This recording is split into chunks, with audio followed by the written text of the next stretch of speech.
Chapter 1465, Top Tier, 8-piece set. Chapter 1465, Top Tier, 8-piece set. So, this is the power of an elemental source. Shi Feng stared at the icy blue scroll's attribute panel in shock. The 9-star polar domain was an intermediate magic array. Normally, it had no problems containing and suppressing Great Lord-ranked monsters. It was even somewhat effective against Grand Lords. Of course, mythic monsters could easily break free with a few attacks. However, after improving the 9-star polar domain with the source of Extreme/True Frost, the magic array had undergone a heaven-defying change, although it still required 9 players to activate and maintain it. Now, it could suppress trapped enemies' attributes by 70%. It could even weaken a mythic monster by as much as 50%. Most advanced magic arrays could barely suppress a mythic monster's attributes by 30%. Now, the mutated 9-star polar domain magic array could rival a master magic array. It's a pity that it's only a one-time use item. It would be great if I could use it a few more times. Shi Feng was slightly disappointed. With such a powerful magic array, he could lead Zero Wing's main force to a neutral map, hunting its various mythic-ranked field bosses. The harvest they could gain from securing the first kills would be beyond imagination. However, Shi Feng only played with the idea.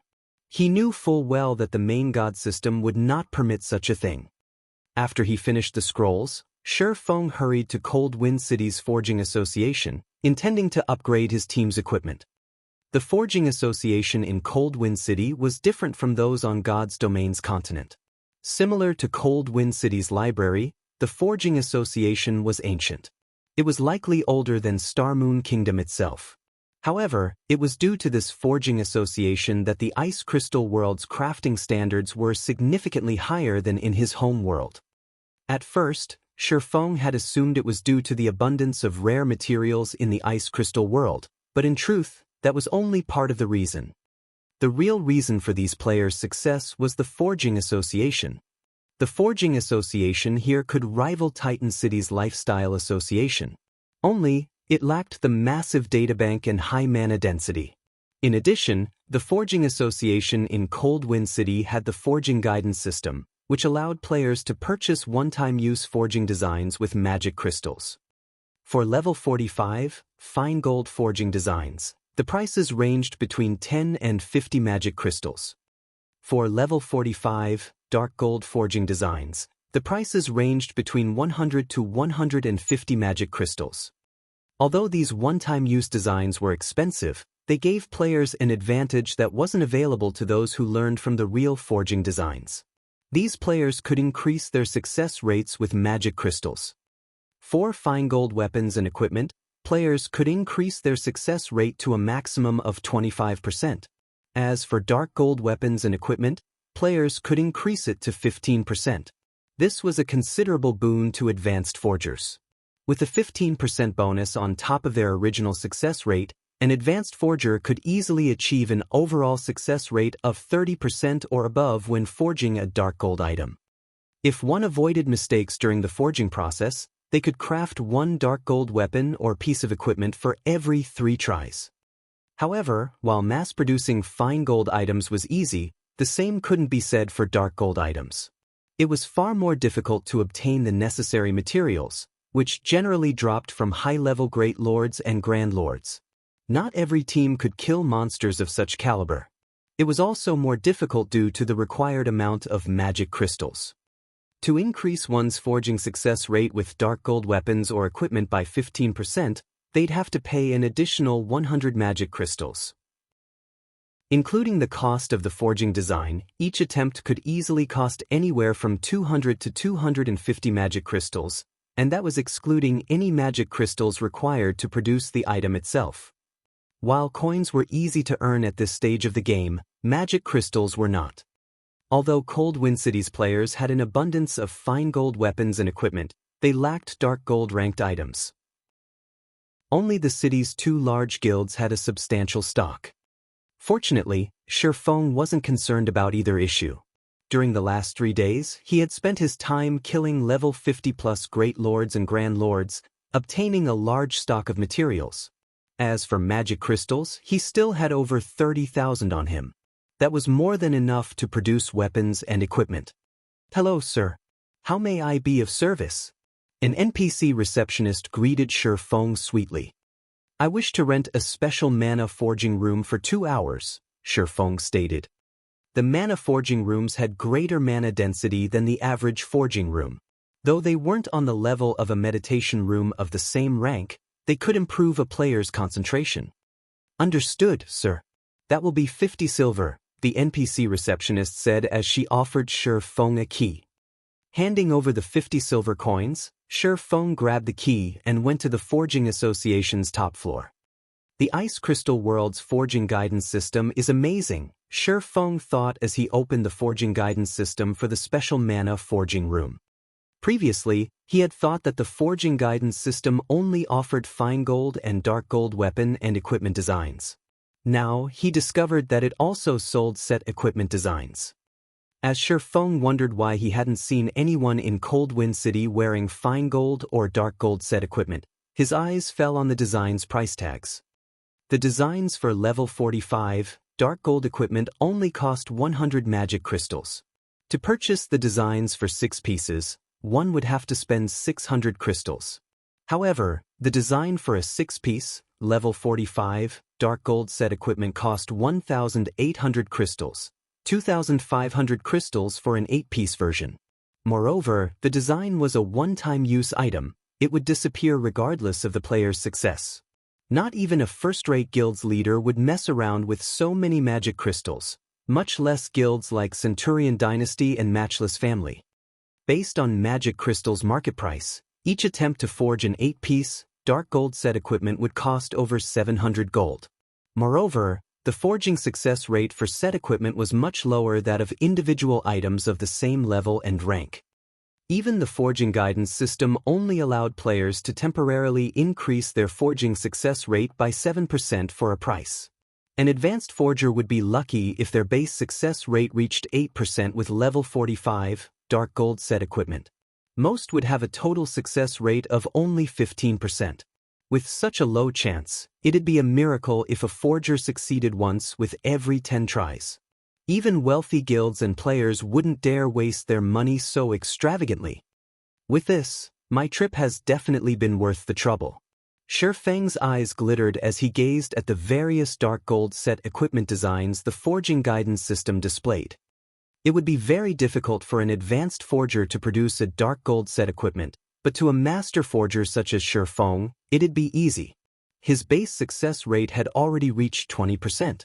Including the Book of Forging, the Mysterious Flame, the Master Forger's Insignia, and the Black Steel Insignia, he could easily achieve a success rate of more than 35%. With the forging guidance system, that would put his forging success rate at over 42%. Following which, Shi Feng bought the design for an 8-piece, level 45, dark gold set equipment for shield warriors and began to craft. Shi Feng started to refine and shape one material after another. Due to the abyssal blade, the density of the ambient mana rose even higher, increasing his concentration. Before Shi Feng knew it, he had produced the protector set. This set's attributes are really powerful. No wonder it costs 2,500 magic crystals per attempt. Shi Feng was astonished as he inspected the protector set's attributes. The set's basic attributes could already rival that of individual level 50 dark gold equipment. The set effects would greatly enhance a shield warrior's skills as well. Following which, Shi Feng forged one of each of the following sets: Burning Fire set, Courage set, and Icicle set.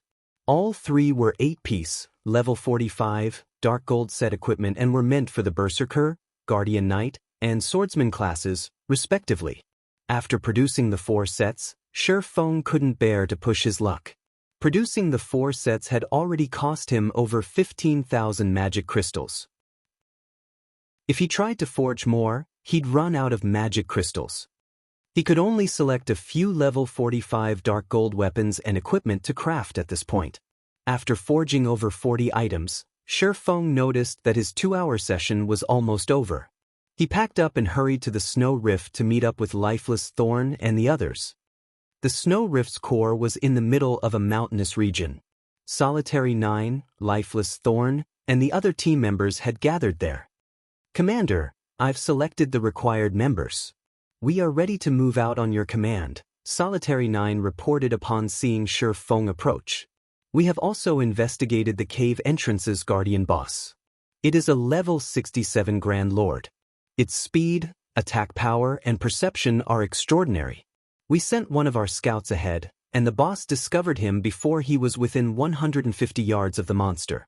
He died instantly. Even though our MTs tried to tank it, we only lasted 2 hits. With our team's current strength, I'm afraid." Fear filled everyone's hearts. The strongest boss they had ever fought was only a level 60 Grand Lord, and they had already witnessed this level 67 boss's power. To put it simply, its destructive power was terrifying. "I understand," Shi Feng said after watching the battle video Solitary 9 had sent him. He then took the weapons and equipment he had forged from his bag and said, "For now, put these on. We'll raid the boss once you've gotten used to them." "We're replacing our equipment." Every member of the team stared at Shi Feng in confusion. They didn't understand why he wanted them to replace their equipment. They already wore the best in Cold Wind City, and they were used to their old weapons and equipment. "These are..." "Commander, how did you get these?" However, when these players saw the items Shi Feng had given them, their eyes widened in shock. Chapter 1466, First Kill Jackpot. Chapter 1466, First Kill Jackpot. How is this possible? Both Lifeless Thorn and Solitary 9 were stupefied by the items Shi Feng had brought them. If Shi Feng had revealed a bunch of level 45 dark gold weapons and equipment, they would have only been surprised at how many dark gold items he had obtained. But when they saw the 4 dark gold sets, as far as they knew, Cold Wind City didn't have a single available dark gold set, not to mention level 45 dark gold set equipment. Not even Centurion Dynasty or Matchless Family had succeeded to forge a full set, yet Shi Feng had brought 4. Moreover, they were all 8-piece sets. 9, Lifeless, Whistle, and Madness. "You 4 will be the team's main force, so put these sets on," Shi Feng instructed his players after glancing over the team. After the Asura adventurer team had developed for some time, Lifeless Thorn had finally persuaded Dark Madness, Waveheart's commander, to join. As a result, the rest of the Waveheart adventurer team had followed his lead, helping Asura become Cold Wind City's bona fide #1 adventure team. At this point, Asura had over 2,000 official members with over 10,000 reserve members. Not even Centurion Dynasty or Matchless Family had so many experts. Moreover, due to Dark Madness becoming a member, they had solved the problem of Asura's main force lacking MTs. Dark Madness, the city's #1 guardian knight, was the reason Waveheart had become Cold Wind City's #1 adventurer team. Due to his presence, Waveheart had easily raided one powerful dungeon and field boss after another. Hearing Shi Feng's orders, the 4 nodded enthusiastically before joyfully replacing their old equipment with the 8-piece sets. No one on the team complained. After all, these 4 players' strength was irrefutable. If their team wanted to get the most out of the dark gold ranked sets, the best players among them should use the items. Don't be jealous. I will reward whoever reaches the refinement realm with even better dark gold set equipment, Shi Feng said, smiling when he saw the other team members' envious expressions. Commander, are you serious? Everyone breathlessly turned to Shi Feng. These 8-piece dark gold sets were the best available in Cold Wind City. They dreamed of obtaining such a set, not to mention even better equipment. Of course, I always keep my word. As long as you reach the refinement realm, you can come to me directly, Shi Feng said, nodding. He wasn't lying. The sets he had given to Lifeless Thorn and the others were merely level 45, dark gold set equipment. Meanwhile, he could head to Titan City and purchase the level 50, dark gold ranked magic light set equipment design. In the past, he had only been an advanced forger, so it would have been very difficult to forge the set, but no, he was a master forger. It'd be easy as long as he had enough materials. When the team members heard Shifeng's confirmation, an intense fighting spirit burned in their eyes. They were even more inspired to reach the refinement realm. After a quick break to switch out the old equipment with the new, Shifeng prepared his team to raid the three-headed Frostwolf, the cave entrance's guardian boss. Three-headed Frostwolf, elemental creature, Grand Lord. Level 67. HP 130, 000, 000/130, 000, 000.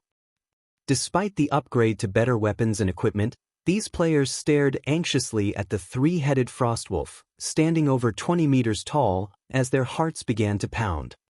Although their basic attributes had increased, defeating a Grand Lord that was over 20 levels higher than they were was unrealistic. 9. Dark, you'll be on support. Everyone else, spread out alongside the boss. Shifeng commanded the team as he watched the sleeping Frostwolf.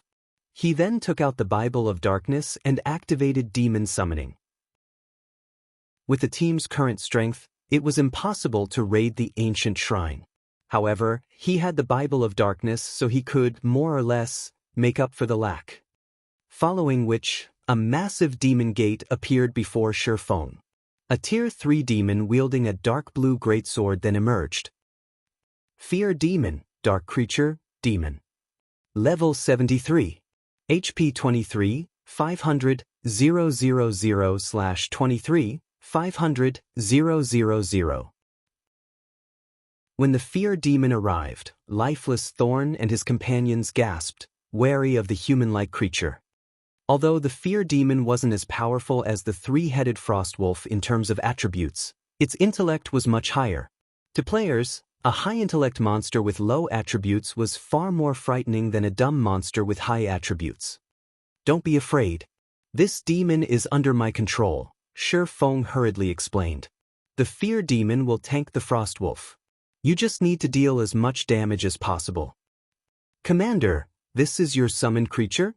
Solitary 9 and the others were astonished.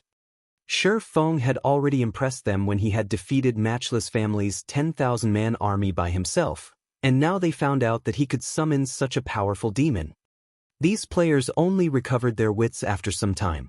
They then moved into position. Once everyone was where they needed to be, Shifeng commanded, "Charge." Suddenly, the Fear Demon's wings shuddered. It moved within the three-headed Frostwolf's perception range in the blink of an eye. Taking advantage of the opportunity while the Frostwolf woke, Shifeng directed the Fear Demon to use the Tier 3 skill, Darkness Blade. 3 massive blades of shadow appeared above the Guardian boss, smashing into the drowsy Grand Lord's heads a moment after. -1,576,487. -1,754,374. -1,945,344. Each subsequent blade dealt more damage than the previous, slamming the boss, who had just stood up, back to the ground. So powerful! Why does it seem like the commander doesn't need us to deal with this three-headed Frostwolf? The team members gasped when they saw the damages above the Frostwolf's heads. In a single attack, the boss had lost nearly 5% of its HP. Awoo! The three-headed Frostwolf opened its eyes after it hit the ground, revealing 3 pairs of menacing, crimson eyes. Glaring at the Fear Demon, the Guardian boss spread its jaws. Each of the three-headed Frostwolf's mouths fired a beam of frost simultaneously, freezing everything before the Grand Lord.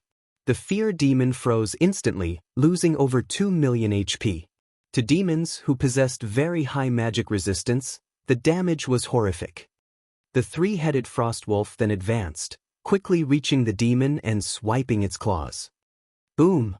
As the dust cleared from the explosion, it revealed a massive crater where the Fear Demon had stood. The Frostwolf's attack had shaken the Asura members' willpower.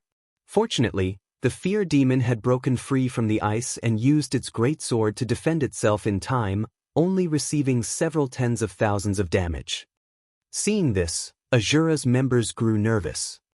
Compared to the battle before them, their previous fights had been child's play. Only a few players on the team had remained calm. Lifeless Thorn had even made his way to the three-headed Frostwolf's rear, using Chop with his Thunder Spear. As Lifeless Thorn attacked, one instance of over minus 10,000 damage appeared above the Grand Lord's head after another. Meanwhile, Solitary 9, Dark Madness, and Cleansing Whistle dealt around minus 8,000 damage with their attacks. Although they couldn't compare to the Fear Demon's damage, theirs was better than their companions, who only dealt around minus 4,000 damage. Meanwhile, Shifeng arrived by the three-headed Frostwolf's side. Thundering Flash, Thunder Flame Explosion, Shadow Blade, Flame Burst. Shifeng landed a series of skills, each of his attacks dealing over minus 100,000 damage. His damage was only second to the Fear Demon's. For a time, the three-headed Frostwolf and Fear Demon fought fiercely. Although the Fear Demon was no match for the Grand Lord, it received constant healing from the healers at the rear and could continue to tank the Guardian boss, allowing everyone else to chip away at the Grand Lord's HP. 70%, 50%, 30%. Time passed quickly. From the beginning of the battle to its end, the Fear Demon kept the three-headed Frostwolf occupied, preventing the Grand Lord from dealing any significant damage to the rest of the team. Even when the boss entered its berserk state, the team easily coped, with the Guardian Knights casting Protection Blessing on the Fear Demon.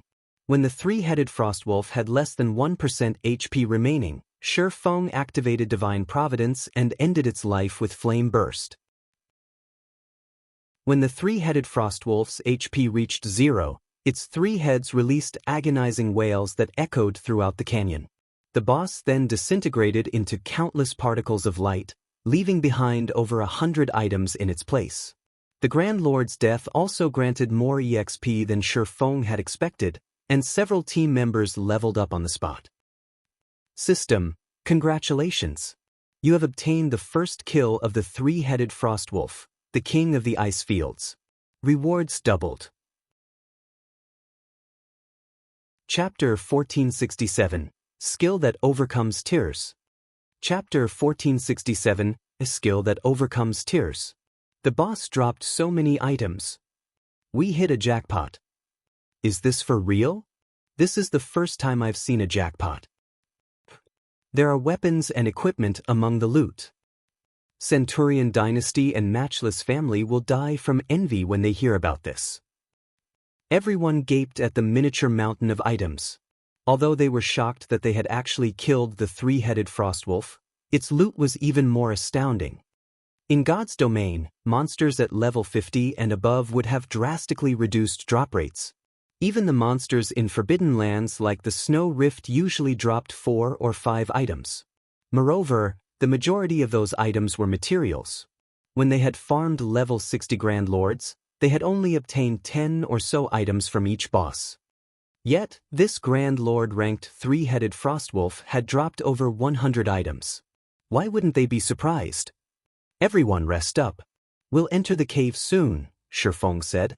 He could not help but shake his head and chuckle when he saw his team members' excited expressions. The weapons and equipment a level 67 Grand Lord were about as tempting as a level 45 Dark Gold set equipment. It was common knowledge that monsters beyond level 50 rarely dropped good weapons or equipment. This was particularly true for the Ice Crystal world. Although the forging guidance system offered forging designs for level 50+ items, they were far more expensive than the level 45 variants. Most importantly, one's forging success rate would drastically decrease when attempting to craft such high-level items. It was already far more difficult to forge level 50 fine gold equipment than it was to forge the level 45 version, much less level 50+ dark gold equipment. Among the 100+ items, over 60% consisted of materials for forging level 50+ weapons and equipment. There were also over a dozen Master Mana Recovery Potions, Master Recovery Potions, and Attribute Gemstones of various kinds, 5 Tier 2 Magic Scrolls, and 2 Tier 3 Magic Scrolls. One of the Tier 3 Magic Scrolls was a group instantaneous teleportation scroll, and the other was a defensive magic scroll. 5 pieces of level 60 fine gold equipment and 2 pieces of level 60 dark gold equipment had also dropped. However, among these dropped items, one caught Shifeng's eye, a thick, golden book. The book's cover didn't offer any clues about its contents. However, when Shifeng examined the book, he was ecstatic. What a surprise! I never thought that a mere gatekeeper would drop this thing. My trip to the ice crystal world has been pretty profitable. Shifeng's eyes shone as he gazed at the golden book. The book was neither a design nor a recipe. It wasn't some sort of treasure map or special item either. It was only a skill book.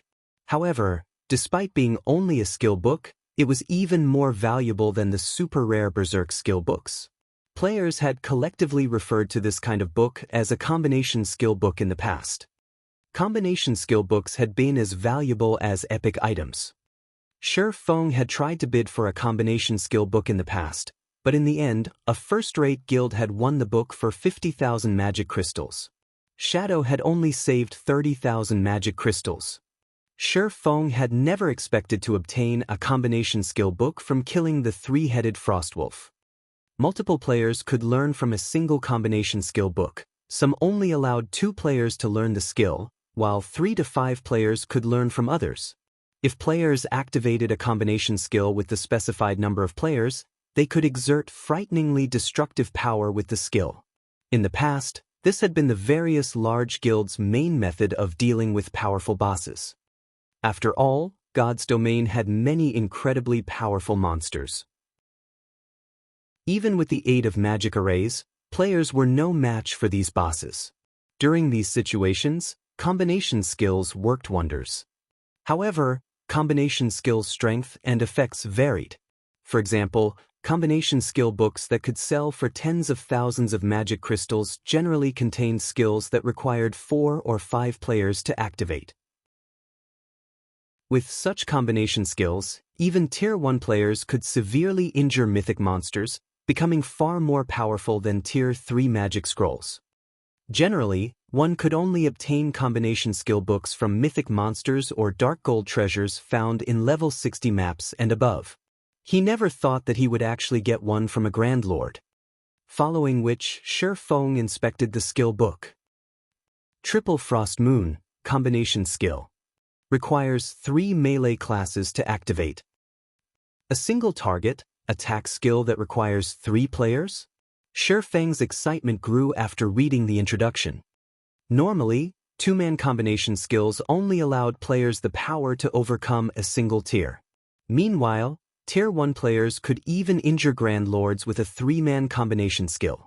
Based on the market prices in Shifeng's previous life, the Triple Frost Moon skill book could easily sell for over 20,000 magic crystals. Combination skills were different from magic scrolls in that they were not one-time use items. They could be used indefinitely, although they did have a cooldown. 3 Tier 1 players using a combination skill were as powerful as a Tier 3 spell. The skill could even be used multiple times during a boss battle. A skill like this could significantly increase a team's overall combat power. However, Shifeng had no intention of learning this combination skill himself. Instead, he gave it to Lifeless Thorn, Solitary 9, and Dark Madness. "Commander, if we learn this skill, what about you?" After Solitary 9 read the Triple Frostman's introduction, he realized how powerful the skill was. It was the equivalent of Tier 1 players being able to use Tier 3 skills limitlessly. If Shifeng took the lead during the activation process, he could exert even more power with the skill. "I have a Tier 3 demon. Moreover, I can't always accompany you in dungeon and boss raids. If you 3 learn the skill, the team will be even stronger. So, it's better if you learn it," Shifeng explained. The Triple Frost Moon needed 3 people to activate. It wouldn't work if one of the players were missing. Meanwhile, he frequently operated solo, which made it impossible for him to exhibit the combination skill's true potential. He had no choice but to pass the skill up. Lifeless Thorn and the others were already considerably strong. Their lack of suitable weapons, equipment, and combat experience were the only things holding them back. However, after spending time under his guidance and watching his demonstrations over the past few days, Lifeless Thorn and the others had significantly improved their monotonous attack methods, raising their combat standards by leaps and bounds.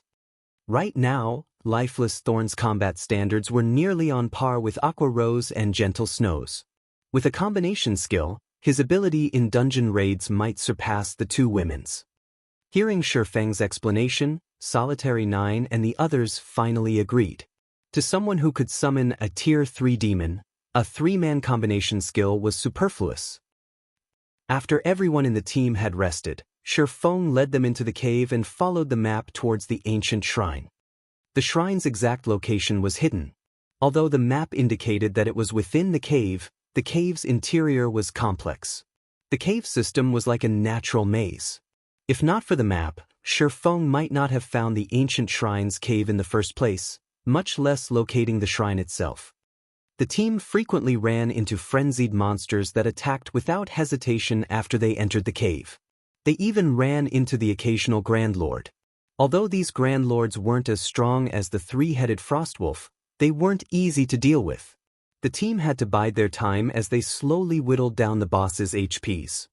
After 10 hours of exploring the cave system, Shifeng and the others finally reached a dark cavern. During their journey, they had killed 8 level 65 Grand Lords and countless chieftains and lords. These monsters had done nothing but provide an abundance of EXP. At this point, Lifeless Thorn and a few others were level 50, and Shifeng was only a step away from reaching level 59. However, this was all due to the team securing these monsters' first kill. Disappointingly, these monsters hadn't dropped as much loot as the three-headed Frostwolf. They had only dropped level 60, secret silver and fine gold weapons and equipment. Combined, these items' total value was nothing compared to the Guardian boss's loot. A towering, purple gold shrine sat in the center of the dark cavern. It radiated a sacred aura, and as players gazed up at the shrine, they shuddered. When Shifeng and his companions moved within 500 yards of the shrine, they heard the sound of a system notification. System, you have discovered an ancient shrine. As they were alerted of the system notification, a magic array appeared on the ground in front of the shrine, illuminating the cavern. Following which, a 10-meter-tall, humanoid robot emerged. The instant this humanoid robot appeared, everyone, including Shifeng, felt a stifling pressure weigh them down. Even an expert like Lifeless Thorn paled under this pressure. The weaker team members nearly lost their footing.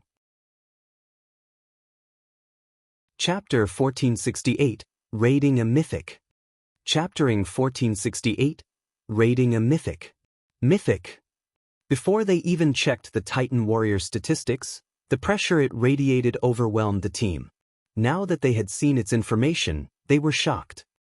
No one throughout Cold Wind City, not even an expert like Lifeless Thorn, had ever seen a mythic monster. Now that they stood before one, they were terrified to stand within 500 yards of the Titan Warrior, not to mention attempt to fight the thing. This was the first time they had felt anything like this since they joined God's domain. Their minds screamed at them, warning that if they proceeded, they would dance with death. Commander, this monster is too powerful. We can't afford to provoke a monster like this yet. Do we have to fight it? Solitary 9 asked, his complexion ashen. Before he had encountered the Titan Warrior, he had thought that it might be possible for their team to defeat a mythic monster. However, after experiencing the Titan Warrior's near-tangible killing intent and absolute power, he knew that Tier 1 players had no hope against it. The Titan Warrior's battle recovery alone would regenerate 3,600,000 HP every 5 seconds. If their team couldn't deal over 720,000 damage each second, their team would never kill it, even if the Titan Warrior stood there and watched them try. This wasn't a battle. This was a suicide mission. A mechanical life form? Shifeng fell into deep thought as he watched the Titan Warrior. Although he had known that the final Guardian boss would be a mythic monster, he hadn't expected it to be a mechanical life form. Mechanical life forms were famed for their high defense, strength, and magic resistance. Because of these stats, they were known to be the best guard monsters available. Even super guilds struggled against mechanical life form bosses since they couldn't take advantage of their collection of high-tiered magic scrolls and mana pulse cannons. Even magic arrays had little effect against these creatures. Players could only defeat a mechanical life form with brute strength. There simply weren't any loopholes. "Commander, are we still going to fight that thing?" Lifeless Thorn asked hesitantly. Before they had come here, Shifeng had told Asura's upper echelons that they could travel to another world if they finished this quest. They wouldn't have to stay cooped up in Cold Wind City, but as they faced an insurmountable mythic monster, even Lifeless Thorn felt helpless. This wasn't some random dungeon. If they died in this cave, they would lose an entire level. At their level, recovering the lost EXP would take a lot of time. "Let's make an attempt," Shifeng said after giving the matter some thought. The attempt? Lifeless Thorn and the others were slightly confused. Shifeng took a Tier 2 summoning scroll from his bag and summoned a Tier 2 Gale Cheetah. He then used Phantom Kill, sending his doppelganger forward while he directed the Gale Cheetah to circle the boss. He wanted to test the Titan Warrior's reaction and turning speed. Although mechanical life forms had high defense and strength, they also had a glaring weakness: slow reaction and turning speed. Of course, this was only compared to monsters of the same rank. A mythic-ranked mechanical life form's reaction and turning speed should be higher than a Grand Lord's of the same level. As his doppelganger approached the Titan Warrior, Shifeng sat down and focused on controlling his summoned twin. 400 yards. 300 yards. When the doppelganger moved within 200 yards of the guardian boss, the previously immobile mythic monster abruptly opened its eyes, revealing two dazzling crimson orbs. It advanced on the doppelganger so quickly that by the time the watching crowd reacted, the boss had crossed 40 yards. When the boss had moved, it had created a massive crater where it had originally stood. It looked like a cannon had bombarded the area. So fast. Upon seeing the Titan Warrior approach, Shifeng immediately had his doppelganger activate Defensive Blade. In the blink of an eye, the boss reached the doppelganger, swinging its colossal greatsword down at the invader. The moment the greatsword began to descend, the doppelganger jumped out from the weapon's path.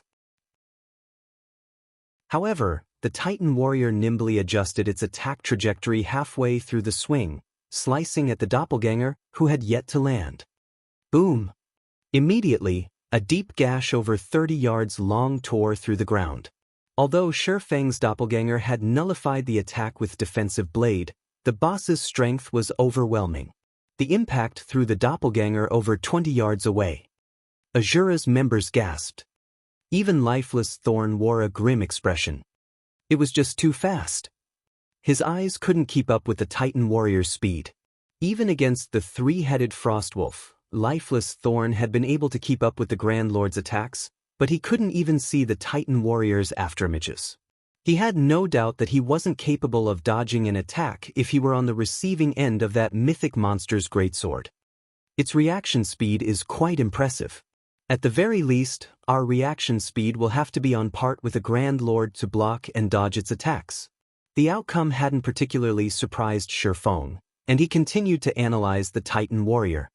After he tested the boss's reaction speed, he controlled the Gale Cheetah to attack the mythic monster from behind with the Tier 2 skill, Gale Blade. Numerous blades of wind assaulted the Titan Warrior's backside, each dealing over -10,000 damage. The Guardian boss instantly shifted its attention to the Gale Cheetah. The Titan Warrior spun around in less than half a second. It raised its weapon, cleaving down at the summoned creature. Although Shifeng had tried to direct the Gale Cheetah to circle the Titan Warrior as soon as it finished its attack, he was too late. He couldn't even control the feline to defend itself in time. In the next moment, a streak of white light struck the Gale Cheetah, throwing it and devouring several millions of HP. Shifeng's doppelganger then appeared behind the Titan Warrior, activating Shadow Blade. After landing a barrage of attacks, the doppelganger reclaimed the boss's aggro. After a split second, the boss tossed the doppelganger again. After repeating this process several times, the Titan Warrior killed both the doppelganger and the summoned creature. After killing the trespassers, the Titan Warrior calmed and returned to its original position. Everyone was stunned speechless. The Titan Warrior was too fast and too powerful. Even with their life-saving skills active, this Guardian boss would likely kill Solitary 9 and Dark Madness instantly. Will need to be roughly as fast as a Grand Lord to avoid its counterattacks? After watching the monster for some time, Shi Feng had analyzed all of the Titan Warrior's aspects. He then turned to his team. Although raiding this Titan Warrior will be dangerous, our chances of defeating it aren't non-existent. He then pulled 10 miniature ballistas from his bag. Unfortunately, since the war weapons were precious to his guilds, he hadn't brought too many with him. War weapons. The Asura team members were dumbfounded to see the miniature ballistas. Guilds generally reserved these weapons for guild wars, yet Shi Feng intended to use them to kill a monster. He had even brought 10 of these war weapons with him. Let my demon tank the Titan Warrior.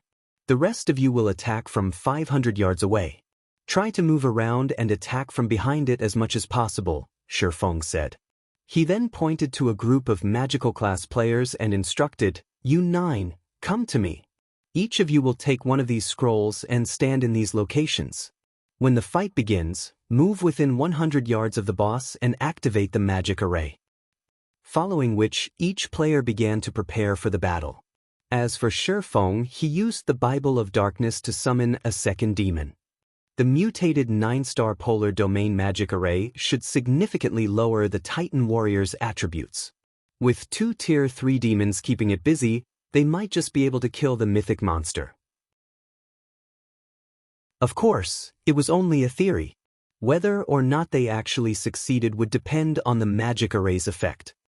If the Titan Warrior were still too powerful, he'd have no choice but to give up and wait until his team members completed their tier 2 promotions. A moment later, everyone moved into position. Taking a deep breath, Shi Feng controlled the 2 tier 3 demons to charge at the Titan Warrior from different directions. In response, the Titan Warrior charged towards the first demon that entered its perception range as quickly as a violent gale. "Move out," Shi Feng commanded.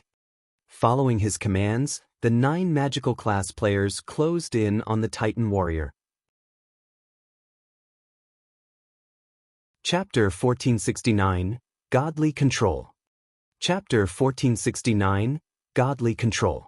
As soon as the summoned Tomahawk demon moved within the Titan Warrior's perception range, the mythic monster rushed up to meet the demon, its great sword rapidly descending. Even though Shi Feng saw the weapon through the Tomahawk demon's vision, it was too fast to evade. He could only direct the demon to lift its battle axe to block the great sword. Ping! The impact instantly threw the Tomahawk demon over 30 yards away, and although it had blocked the attack, it still lost tens of thousands of HP. Before the demon could land, the Titan Warrior had appeared behind it, swinging its great sword once again. Although Shi Feng had tried to maneuver the demon to defend itself, it suffered a brief numbness from the first impact. As a result, its reaction speed had fallen considerably, and it couldn't keep up with the Titan Warrior. As the great sword descended, the weapon tore through space itself. Tier 4 skill, Spatial Rend. This time, the Titan Warrior's attack struck the Tomahawk demon squarely. In a single attack, the Tomahawk demon, which had over 25 million HP, lost nearly 1/5 of that total. The watching players were stupefied to see such destructive power. Even a tier 3 demon was powerless against the Titan Warrior. If they fought the mythic monster, the consequences would be unimaginable. Only Shi Feng remained unfazed. A battle between monsters wasn't like one between monsters and players. When monsters fought players, their attacks would deal less damage to make up for the difference in HP. However, there was no such dampening effect during a battle between monsters. Naturally, the Titan Warrior dealt horrific damage to the summoned demon. It was a system mechanic that prevented players from using summon creatures or NPC guards to toy with powerful bosses. Moreover, the Tomahawk demon was only tier 3, whereas the Titan Warrior was a tier 4 mythic. Due to the tier suppression, the Titan Warrior's attacks were enhanced to a certain degree. There was also the fact that demons generally had much lower HP than monsters of the same rank. So, he really wasn't surprised to see a tier 4 skill destroy 1/5 of the Tomahawk demon's HP. Following which, the Titan Warrior dealt one blow after another. Despite the Tomahawk demon's attempts to defend itself, its HP fell rapidly. In seconds, the demon had less than 50% of its HP remaining. Fortunately, the 9 magical class players had surrounded the Titan warrior. "Begin!" Shifeng shouted. With Shifeng's command, the 9 players unfurled the magic array scrolls and began to chant the required incantations. Suddenly, an icy blue magic array appeared above all, enveloping the Titan warrior inside it completely. The cavern's mana rampaged as it surged towards the array's core. Following which, a blue magic barrier manifested, enclosing the Titan warrior within. Boom! The instant the barrier took shape, a layer of mist wrapped around the guardian boss's body. Its joints began to freeze, and its basic attributes rapidly decreased. 90%, 80%, 70%. So, this is the power of an origin magic array? Shifeng could not help his surprise at seeing how much the barrier weakened the mythic monster. In the blink of an eye, the Titan warrior's basic attributes had fallen to 60%. Although it wasn't as high as the stated 50%, it was impressive. After all, mechanical life forms had very high magic resistance. In fact, Shifeng hadn't expected to reduce the Titan warrior's attributes by as much as 40%. Even better, the magic array's freezing effect had slowed the boss's movements. Unfortunately, despite the suppression, the Titan warrior still overwhelmed the tomahawk demon. Only, its HP didn't fall as fast. That didn't even do much? Lifeless Thorn and the others stared at the boss, dumbfounded. At this rate, it was only a matter of time before the tomahawk demon died. As expected of a mythic monster, even with the suppression, a Tier 3 demon still can't put up much of a fight. Shifeng smiled bitterly. However, this wasn't unexpected. Following which, he took out the Ring of Gospel and fed it 5,000 magic crystals to activate world projection. The Ring of Gospel skills were not considered magic arrays and could stack with the 9-star polar domain. The Titan warrior's attributes fell further. However, the decrease wasn't as significant as the first. In the end, the Titan warrior still had 50% of its original attributes. Titan warrior, Ancient Shrine Protector. Mechanical life form, Mythic. Level 70. HP 180, 000, 000/180, 000, 000. Continuing its assault, the Titan warrior brandished its great sword, sending several sword lights at the tomahawk demon. Suddenly, the fear demon flew into the fray, meeting the Titan warrior's great sword with its own. Ding, ding, dang! A series of clangs shook the cavern. Although both the tomahawk demon and the fear demon were forced to retreat over a dozen yards, they had blocked the boss's attacks. The two demons had only lost a few tens of thousands of HP, which wasn't considerable when their maximum was over 20 million. They blocked every attack? Shocked gripped Solitary 9 as he watched the battle between the demons and the mechanical lifeform. Logically, the two Tier 3 demons shouldn't be able to keep up with the mythic monster, even if the Titan warrior's attributes had been suppressed by 50%, yet they had blocked every one of its attacks. The commander is awesome. Lifeless Thorn glanced at Shifeng in shock, watching him control the two demons from afar. The other team members might not have realized what had just happened, but he had caught a glimpse. Although the Tier 3 demons weren't a match for the Titan warrior and even began to show signs of momentary paralysis after blocking the attacks, Shifeng had controlled them to alternate. Doing so had allowed the paralyzed demon a split second to recover. Although the technique sounded simple, without a precise grasp of the Titan warrior's timing and perfect control of the two demons, it was impossible to perform. Shifeng's control was godly. Lifeless Thorn had neither seen nor heard of such a combat technique. After training under Shifeng and improving drastically, he had thought he was close to reaching the swordsman's standards, but seeing the man in this fight, he realized that the gap between them was much larger than he had expected. What he didn't know was that blocking the Titan warrior's attacks was impossible for the demons if they simply alternated. Their performance had only been possible due to world projection weakening the mythic monster's physique, slowing its reaction speed. If not for world projection, the demons would have been defeated despite working together. Once the demons secured the Titan warriors' aggro, Feng commanded, "Everyone, attack."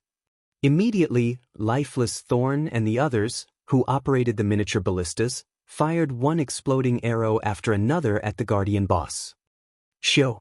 Shoo! Shoo!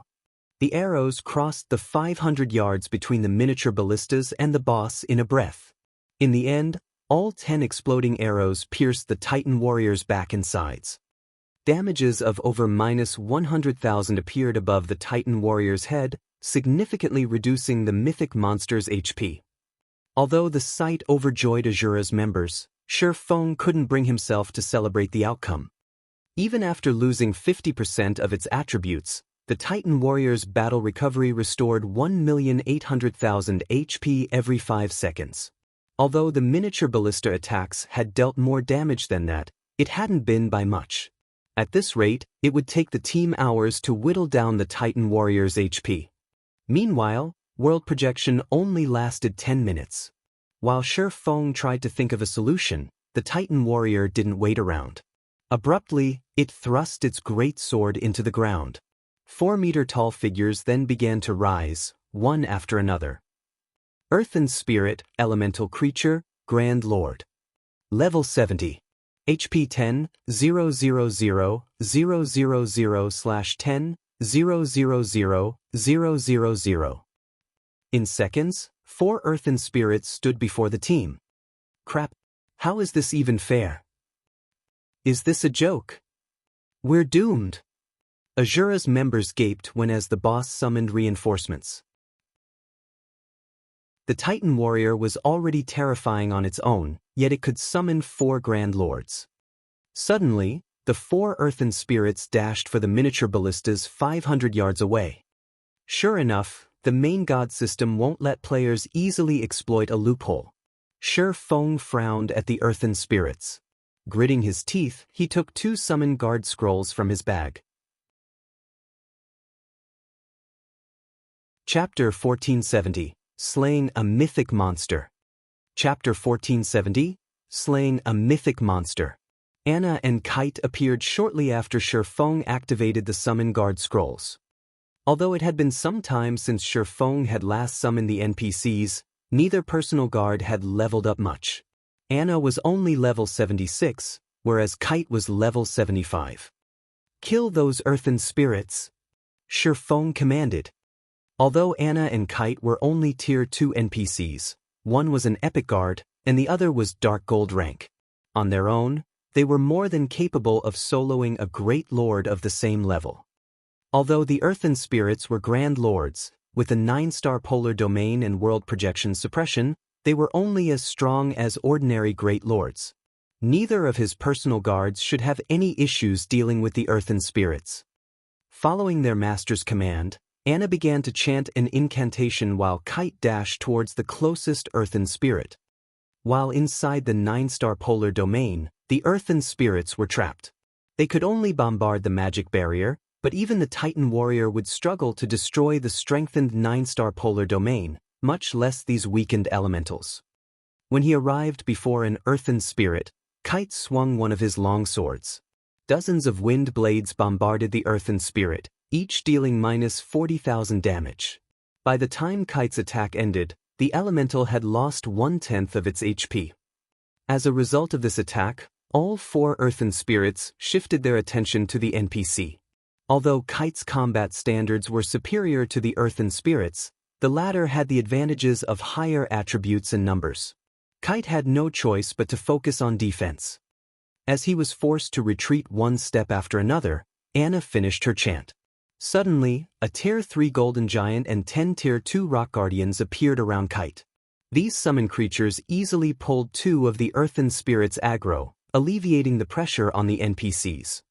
With both guards working together, they quickly got the upper hand in the fight. It was only a matter of time before the 4 earthen spirits died. Just what rank are those personal guards? They can actually suppress 4 Grand Lords. How are those NPCs' levels so high? Just who is the commander? Asura's members, who had begun to despair, were dumbfounded.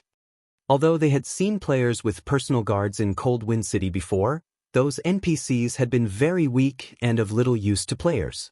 They couldn't compare to Anna and Kite's strength. Everyone, prioritize the earthen spirits. We'll deal with the Titan warrior afterward. Shi Feng hurriedly instructed as he glanced at the elementals. Lifeless, move your group forward and use your combination skill from the side. Tier 1 skills and spells were almost no threat to the earthen spirits and the Titan warrior, but the combination skill was a different story. If Lifeless Thorn, Solitary 9, and Dark Madness used Triple Frost Moon, the skill would be as powerful as a Tier 3 spell.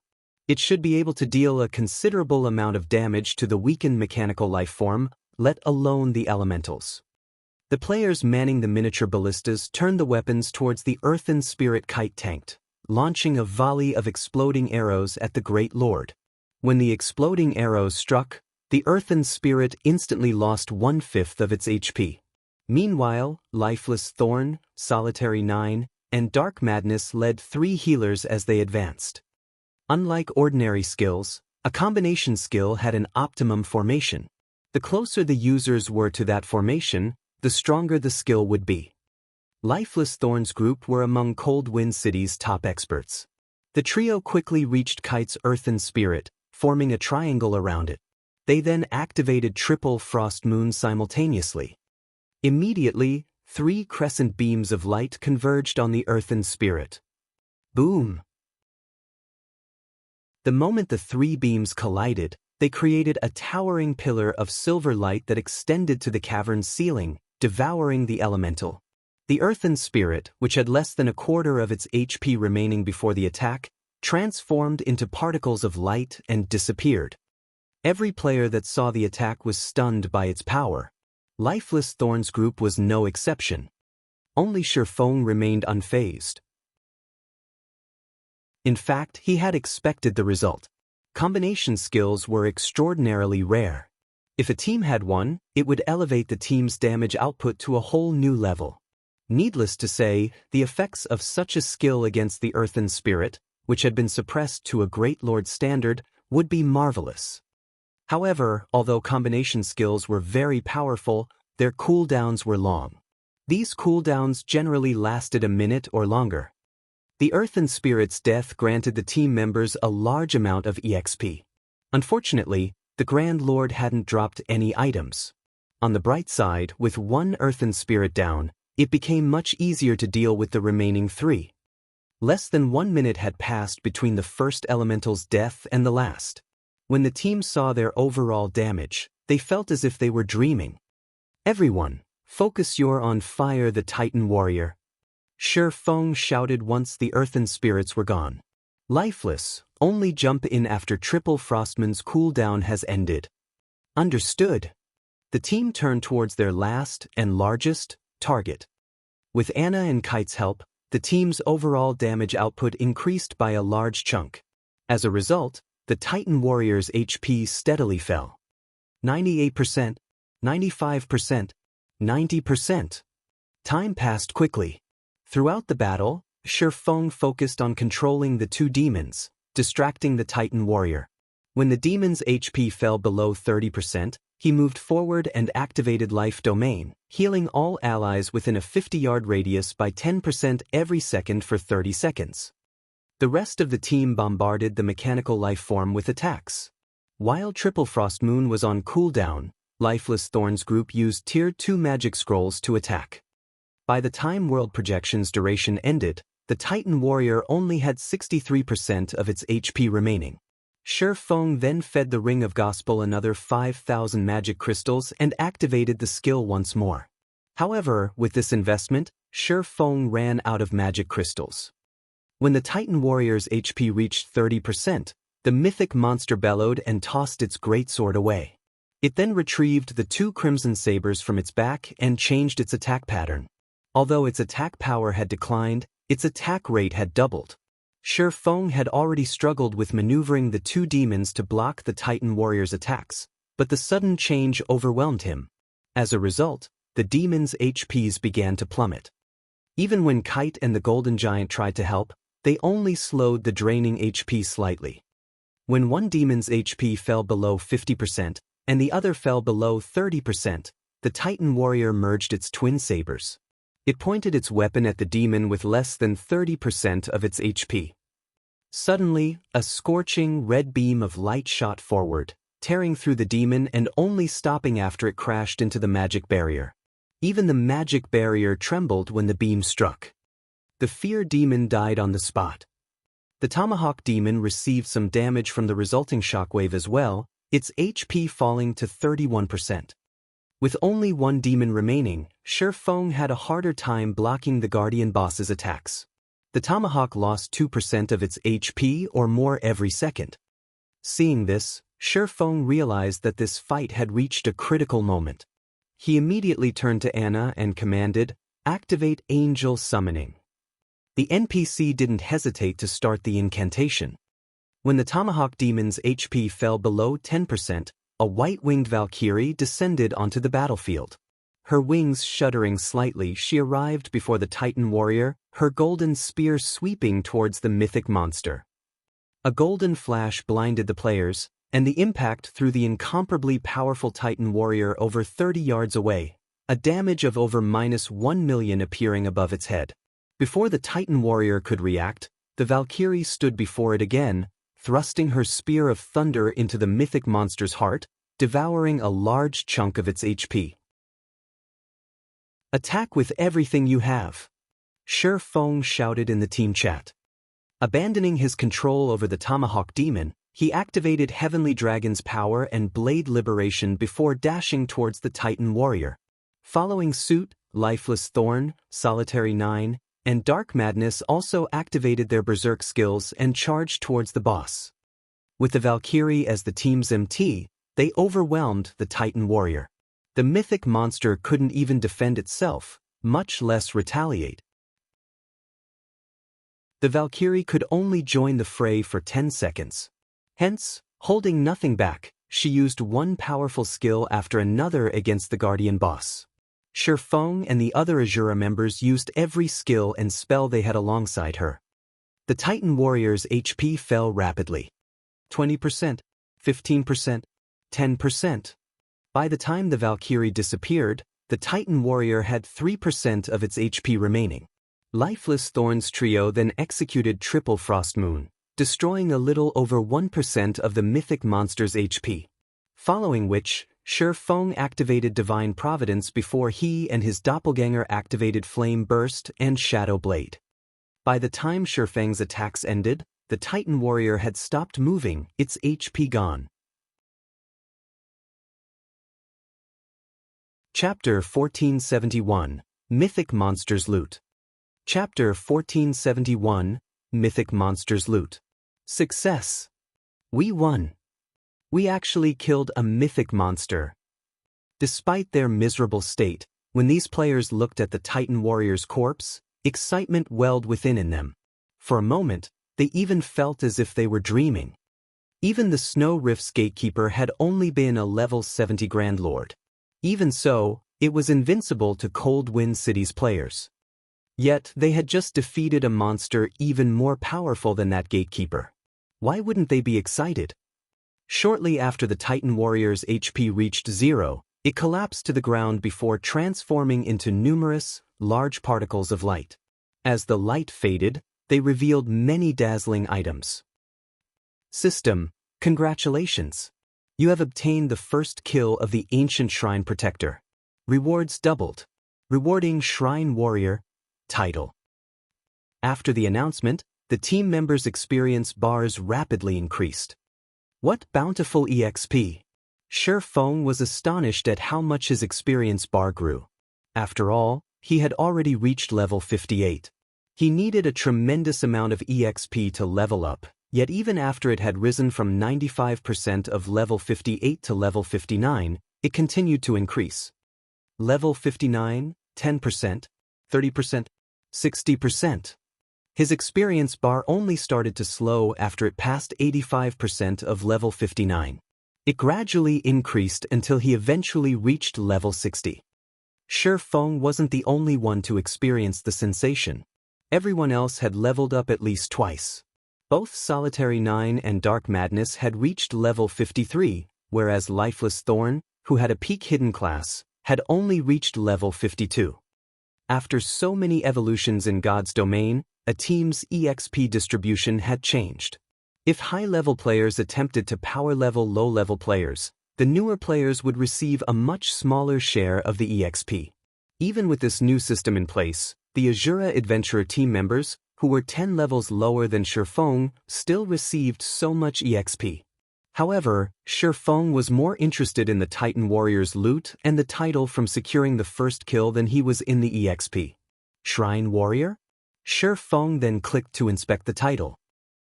Shrine Warrior grants wielder the ancient shrine's favor. Reputation gain increased by 20% and teleportation fees halved. It halves teleportation fees and increases reputation gain by 20%? No wonder so many guilds had eagerly hunted ancient shrines guardians in the past. Shifeng was slightly astonished. In Shifeng's previous life, ancient shrines had been very popular as many players loved to visit other worlds. Other worlds had a lot of money-making potential since they all had their own unique resources. Unfortunately, ancient shrines' teleportation's fees had been quite high. Not even elite players could afford to teleport to and from other worlds frequently. However, traveling to an ancient shrine was typically more troublesome than the teleportation fees. Although ancient shrines had teleportation gates, these teleportation gates only allowed teleportation between a specific otherworld and the continent of God's domain. They wouldn't teleport players to specific locations like the local NPC cities. Players couldn't travel to the teleportation gates from the city's teleportation halls, either. If players had wanted to visit or leave an otherworld, they had to travel to an ancient shrine by foot. However, these shrines were usually tucked away in remote locations, and players had to face many monsters on the way. As a result, getting to a shrine had been very time-consuming. But there was a solution. Players could increase their reputation with specific ancient shrines. When a player earned 1,000 reputation points with a particular ancient shrine, they could purchase its ancient shrine emblem. Players could then use this emblem to teleport directly to the shrine, saving a lot of time. Because of this, many players had tried to grind reputation with ancient shrines. Unfortunately, doing so was no easy feat. Most players had been lucky to earn 500 reputation points after 1 or 2 months of hard work. Meanwhile, the Shrine Warrior title could increase players' reputation gain by 20%. Closing off the title's attribute panel, Shifeng began to organize the loot. As a mythic monster, the Titan Warrior dropped far better items than a Grand Lord of the same level. Moreover, the loot was even more impressive since they had gotten the first kill. With a quick glance, Shifeng spotted over 150 items. Seeing the small mountain of treasure, passion burned in Lifeless Thorn and his companions' eyes. They all wanted to dive into the pile. How bountiful! Even a super guild would be tempted to trying robbing us. Shifeng's excitement grew as he looked at the items in his bag. Although he had killed a lot of mythic monsters in his previous life, the difference between their loot and that of the Titan Warrior was like heaven and earth. Generally, mythic monsters had a high chance of dropping epic items. Some special mythic monsters could even drop fragmented legendary items.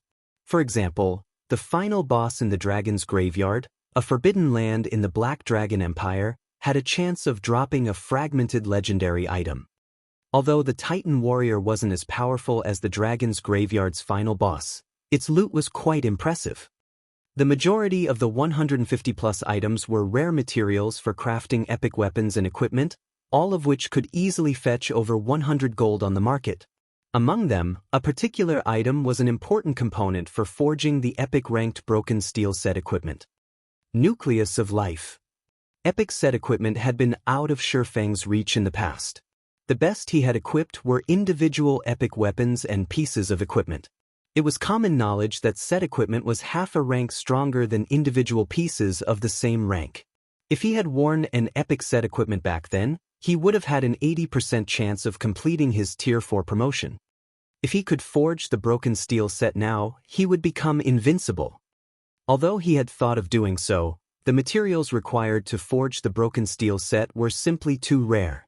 Aside from the required mana stones, he had no way to collect the Titan or the flame, water, wind, and earth source crystals.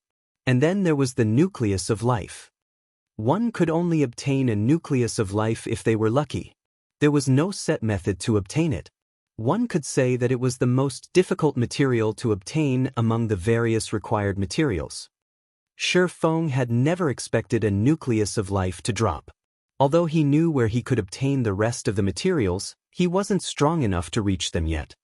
The Titan warrior had also dropped plenty of master-ranked potions and magic scrolls of various tiers.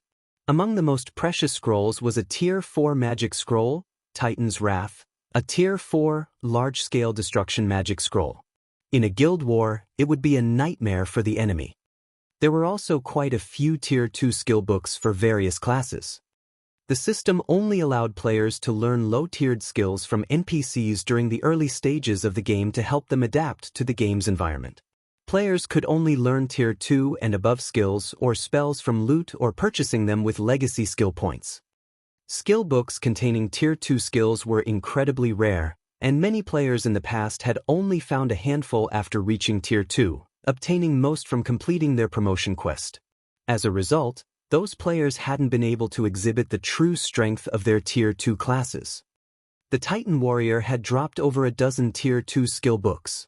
It had even dropped the popular Tier 2 spell for healers, Combat Resurrection. With this skill, healers could resurrect a fallen companion even while still in combat. It also reduced the normal death penalty by 40%. The only downside was the spell's 12-hour-long cooldown. There were also 2 combination skill books. However, one particular item had caught Shi Feng's attention, a shield radiating a faint trace of divine might. It was the most eye-catching item among the loot. A shield? Shi Feng activated Omniscient Eyes and began to appraise the item. Chapter 1472, Titan Guard. Chapter 1472, Titan Guard. In God's domain, any item that radiated divine might was extraordinary, even more so were the weapons and equipment pieces that emitted the energy. After Shi Feng scanned the shield with Omniscient Eyes, the system informed him of appraisal time. 20 seconds?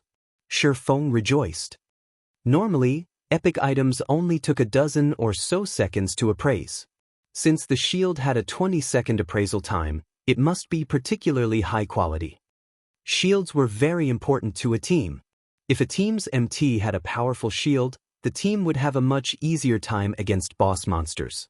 Because of their importance, they were hard to find on the market. Furthermore, these shields were generally worth twice as much as a weapon of the same level. Once Omniscient Eyes finished appraising the Crescent Shield, the shield's attribute panel revealed itself to Shi Feng. What an awesome growth-type shield! Shi Feng was ecstatic when he saw the shield's statistics. Titan Guard, Shield, Bronze rank and grow. Minimum equipment level, 50. Equipment requirement, Strength 800. Attributes adjust according to user's level. Defense plus 3550, level 50. Block rate, 32%. Strength plus 33. Endurance plus 47, Agility plus 29. Defense skill plus 1 levels. When equipped, all magic damage received reduced by 30%. Reaction speed increased by 20%. Paralysis effects reduced by 30%. Additional passive skill 1-. Guardian Shield automatically generates a layer of Guardian energy, which can block an attack every 30 seconds. Additional passive skill 2-. Iron Wall reduces the impact from incoming attacks by 30% and damage received by 10%. Additional active skill 1-. Titan's Heart generates a layer of protective energy that absorbs damage equivalent to 5 times of wielder's maximum HP for 30 seconds. During this time, players' battle recovery improved by 500% and healing received increased by 50%. Cooldown, 5 minutes. Additional active skill 2-. Titan's Will becomes immune to all control effects. Reduces all damage received by 80%. Increases attack speed by 50% and movement speed by 20%. Starting movement speed set at 70% of maximum movement speed. Duration, 15 seconds. Cooldown, 3 minutes. Cannot stack with other defensive skills. Additional active skill 3-. Titan's Domain.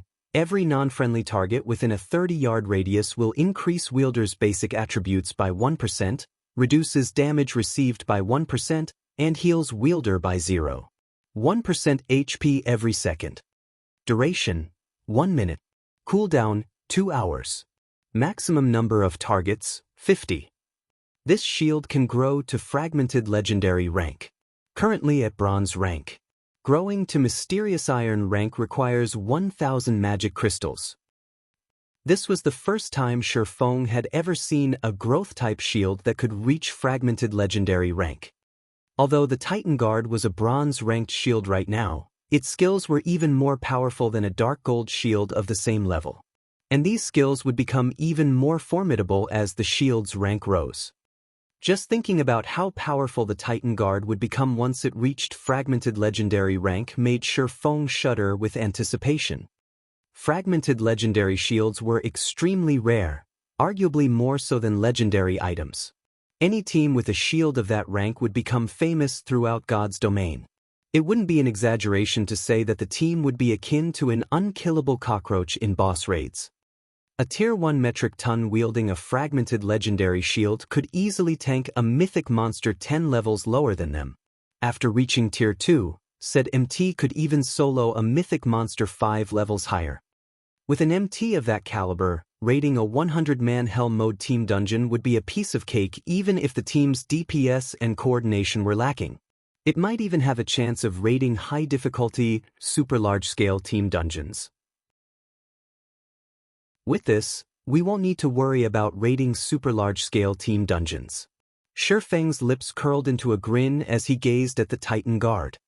Following which, Shifeng examined the other weapons and equipment that had dropped.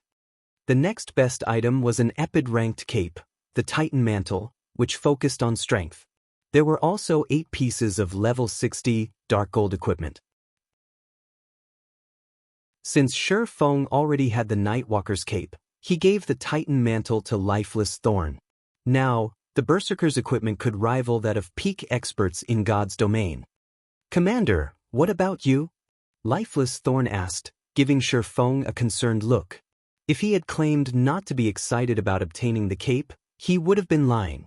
Every expert dreamed of epic items, after all. "Mine's even better. Besides, this is a loan.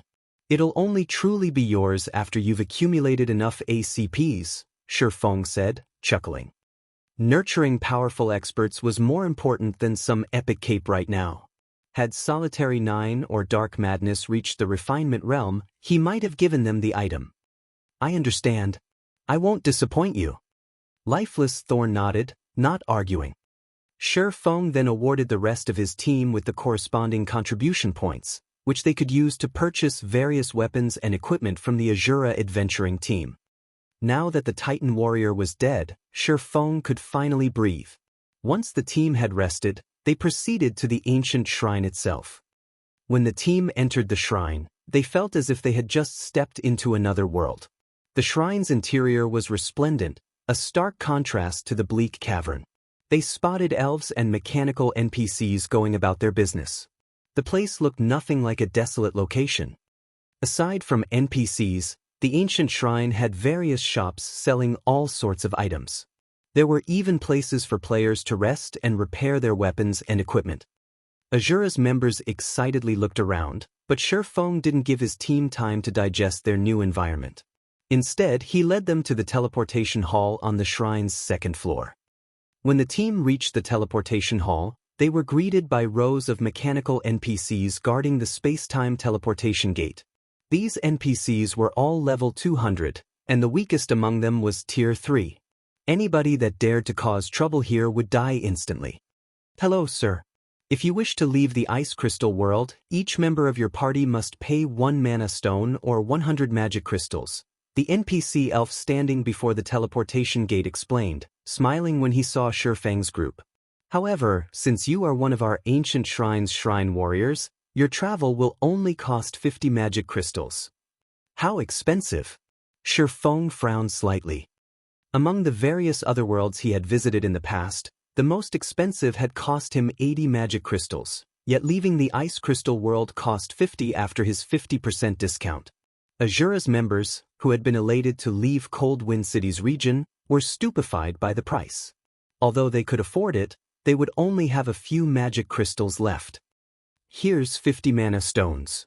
Shi Feng didn't hesitate to hand over the mana stones he had prepared to trade for the temporal sand. As for the Countess's quest, he could send the Asura adventurer team to grind for the remaining ice crystal fragments. He still had enough time before the deadline. After Shi Feng paid the teleportation fees for 100 people, the space-time teleportation gate slowly opened. Under Shi Feng's lead, the team entered the gate and vanished from the ancient shrine's teleportation hall. Chapter 1473, Shocking Wealth. Chapter 1473, Shocking Wealth. Black Dragon Empire, Black Dragon City. Inside the congested teleportation hall, a constant stream of players appeared and vanished via the teleportation arrays. With every passing moment, new players arrived in Black Dragon City. The city's population grew by the day. As one of the teleportation arrays lit up, a 100-man team emerged. Why are so many people here? So, this is Black Dragon City? The players here really are well equipped. Cold Wind City is no match for this place. These new arrivals stared at the gorgeous and spectacular teleportation hall as if they had just arrived in a new world. These people were none other than the Asura adventurer team's members, who had just crossed over from the Ice Crystal world. You must be tired after grinding for so long. We'll disband for now, so get some rest. You can also use this opportunity to explore. I'll notify you through the team chat when it's time to meet back up, Shi Feng said, chuckling as he watched his curious teammates. After leaving the Ice Crystal world's ancient shrine, their group teleported to an ancient shrine in the Great Thorn Forest, a neutral map not far from the Black Dragon Empire. Although that shrine had lacked a guardian boss, players couldn't teleport while in the Great Thorn Forest. They had no choice but to fight their way out of the map. Fortunately, the Great Thorn Forest was only a level 60 to level 80 map, so the enemies they encountered hadn't been ridiculously powerful. Even so, they had fought for over 10 hours before they reached the Empire. The team then arrived in a border town in the Black Dragon Empire with the help of Shi Feng's space movement. From the border town, they teleported to Black Dragon City. After such a long fight, every team member was mentally exhausted. Since there was still some time before his agreement with Phoenix Rain, Shi Feng let his adventurer team get some rest. Besides, he still had a few matters to see to, and moving as a group was too troublesome. Alright, we'll do that. I wonder how many experts are here? I'm going to the Divine Colosseum to take a look. After Shi Feng's dismissal, the team members excitedly left the teleportation hall. Lifeless Thorn, in particular, dashed straight towards Black Dragon City's Divine Colosseum. After the team split up, Shi Feng hailed an advanced carriage and made his way to the city's auction house. During his time in the Ice Crystal world, he had purchased many of the other world's unique, rare materials. Including the items his Asura adventurer team had gathered, his bag space and epic-ranked spatial bag were full to the brim. Although he had been absent from God's Domain's continent for some time, Gentle Snow and Aqua Rose had sent him regular reports. The various large guilds had been busy trying to equip their members with mounts by offering their elite and expert members subsidies. Mounted players could explore distant resource maps, gathering more resources for their guilds. They could also level up faster due to fewer competitors. Naturally, Zero Wing couldn't fall behind. Although Zero Wing earned a lot from Stone Forest Town's Battle Arena and Auction House and White River City's Candlelight Trading Firm and Teleportation House, it didn't have much to spare to purchase mounts for its elites due to its expansion on two fronts.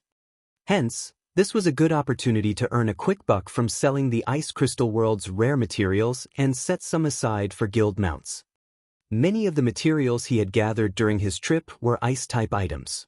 Not only could they be used to craft weapons and equipment, but they would also be useful in brewing potions that increased ice resistance and ice-type damage, both of which God's Domain's continent sorely lacked. Mainstream players had already begun to encounter leveling maps with various environments, and as a result, increasing one's resistances had become a necessity. Without those resistances, players' leveling speed and combat power would suffer. Frost steel, or in particular, was the main material to produce ice resistance armor kits and mysterious iron and secret silver with ice resistance.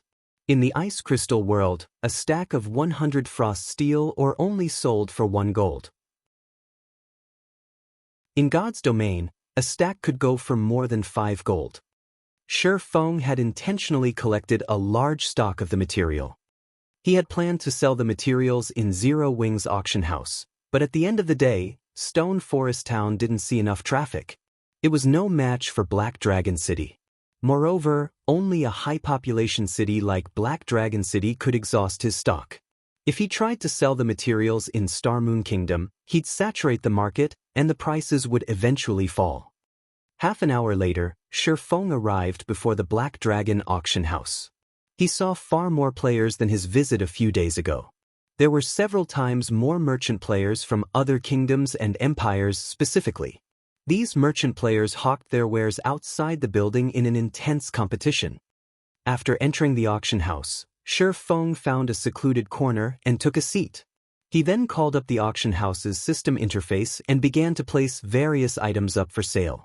He had bought almost every ingot of frost steel or Cold Wind City had to offer, collecting over 5,000 stacks. Aside from the frost steel ore, Shi Feng had over 3,000 stacks of ice-capped grass, a required component for brewing intermediate ice resistance potions. Each stack had sold for 60 silver in Cold Wind City, but in the Black Dragon Empire, they could sell for 3 gold. Overall, Shi Feng had over 16,000 stacks of materials. Among them, over 13,000 stacks were common materials in the ice crystal world. For now, he only sold the common materials, saving the more valuable items for the candlelight trading firm. Someone selling frost steel or for 5 gold per stack. That's so cheap. I finally found the ice-capped grass I've been looking for. It wasn't long before players bought out the first batch of materials Shi Feng had scheduled in the auction house. Due to the intense competition for the items, Shi Feng made more than the marketplace even after deducting the processing fees. Overall, just the first batch of materials had earned Shi Feng a net profit of over 3,000 gold. At this rate, he should be able to earn over 30,000 gold. And this was his profit after a single visit to the ice crystal world. If the various super guilds learned his secret, they'd pop a blood vessel in envy. After he finished dealing with the common materials, Shi Feng used a guild transfer scroll and teleported to Stone Forest Town. He stored the remaining materials in the town's candlelight trading firm. He also collected the magic crystals the town had stockpiled while he had been gone to upgrade the Titan Guard. He had spent most of his magic crystals during the battle with the Titan Warrior, so he only had a few hundred crystals on hand. It wasn't enough to upgrade the Titan Guard. The number of magic crystals Stone Forest Town's advanced auction house and battle arena had earned stunned Shi Feng. Even after deducting the town's expenses, Stone Forest Town had earned over 60,000 magic crystals in just 3 days. However, upgrading the Titan Guard wouldn't be cheap. After spending 1,000 magic crystals to upgrade the shield from bronze to mysterious iron rank, he spent another 3,000 crystals upgrading it to secret silver rank, 6,000 to fine gold rank, 10,000 to dark gold rank, and 18,000 to epic rank. Unfortunately, upgrading the shield to fragmented legendary rank would cost 100,000 magic crystals. In the end, Shi Feng could only afford to upgrade the Titan Guard to epic rank. He'd have to save the last upgrade for the future. Guild leader, you're finally back. I bought a large stock of flame potions as you asked. Do you want me to send them over? Aqua Rose asked, smiling. Aqua Rose and her team had grinded for flame potions in the Flaming Rain Mountains while Shi Feng had been gone. Since it was a neutral map, it had an abundance of extremely powerful monsters. If not for her leadership, they might not have completed their task. Furthermore, due to the map's difficulty, she had leveled up, reaching level 51. Good. Shifeng nodded and glanced at the time. It was almost time for his appointment with Phoenix Rain, and he said, "Let's meet up in Black Dragon City. And notify Snow to pick a team of experts.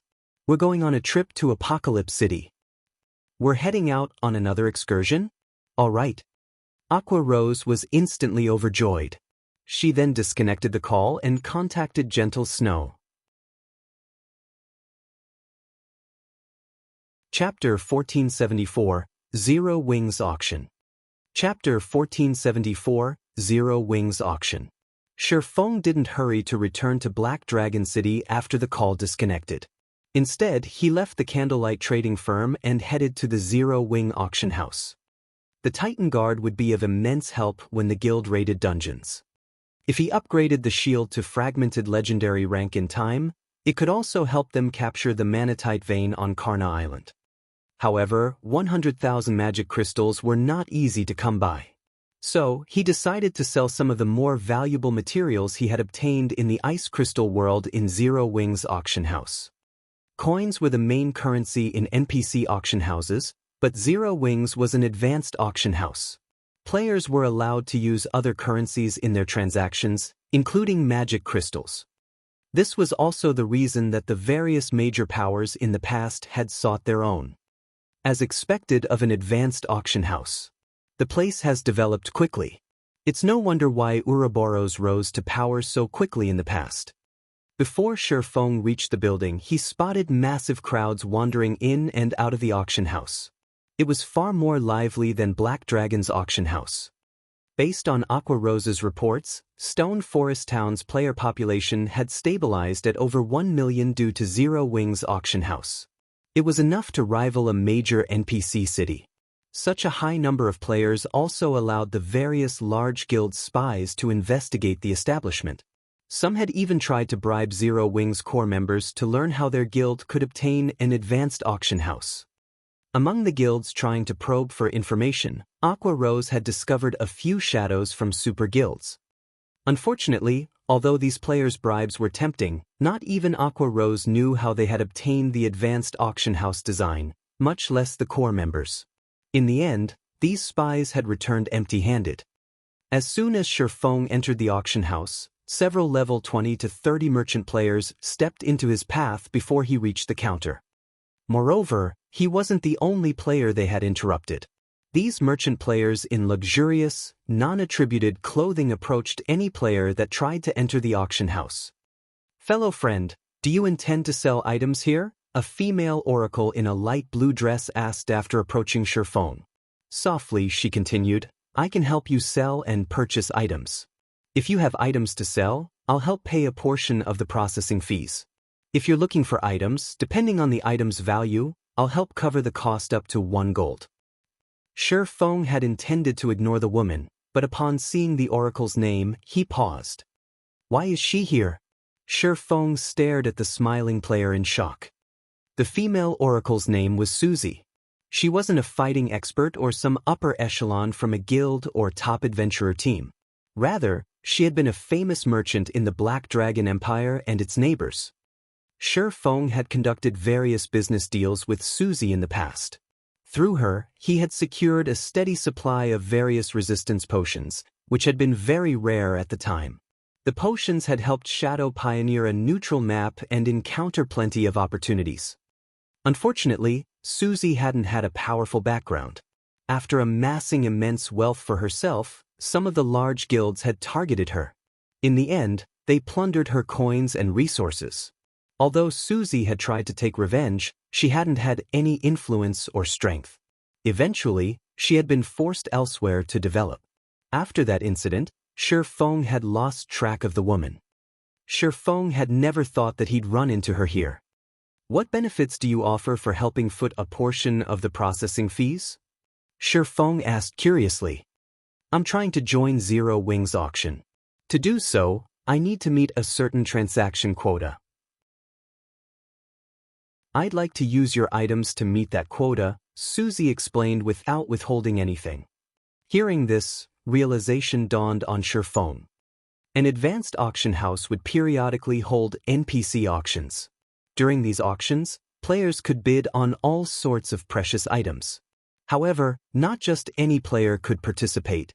Players needed to complete a specified number of transactions first. Fulfilling these quotas might be easy for adventurer teams and guilds, but they were quite demanding of individual merchant players. "How many are you missing?" Shifeng asked. Susie frowned at the question, but she offered an answer. "I'm roughly 500 gold away from qualifying for the intermediate auctions." Although she put up quite a few of her own items in Zero Wings auction house, many of them hadn't sold due to the intense competition. She was forced to resort to other methods to fulfill her quota. "All right, help me sell these items, then. But I'll only accept magic crystals." Shifeng handed the woman 10 ingots of the absurdly rare Arctic manatite. The market price for Arctic manatite was over 50 gold per piece, and even then, no one willing sold theirs. Arctic manatite?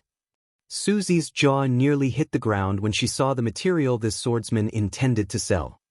Ordinary players might not recognize Arctic manatite, but merchant players were very familiar with the material.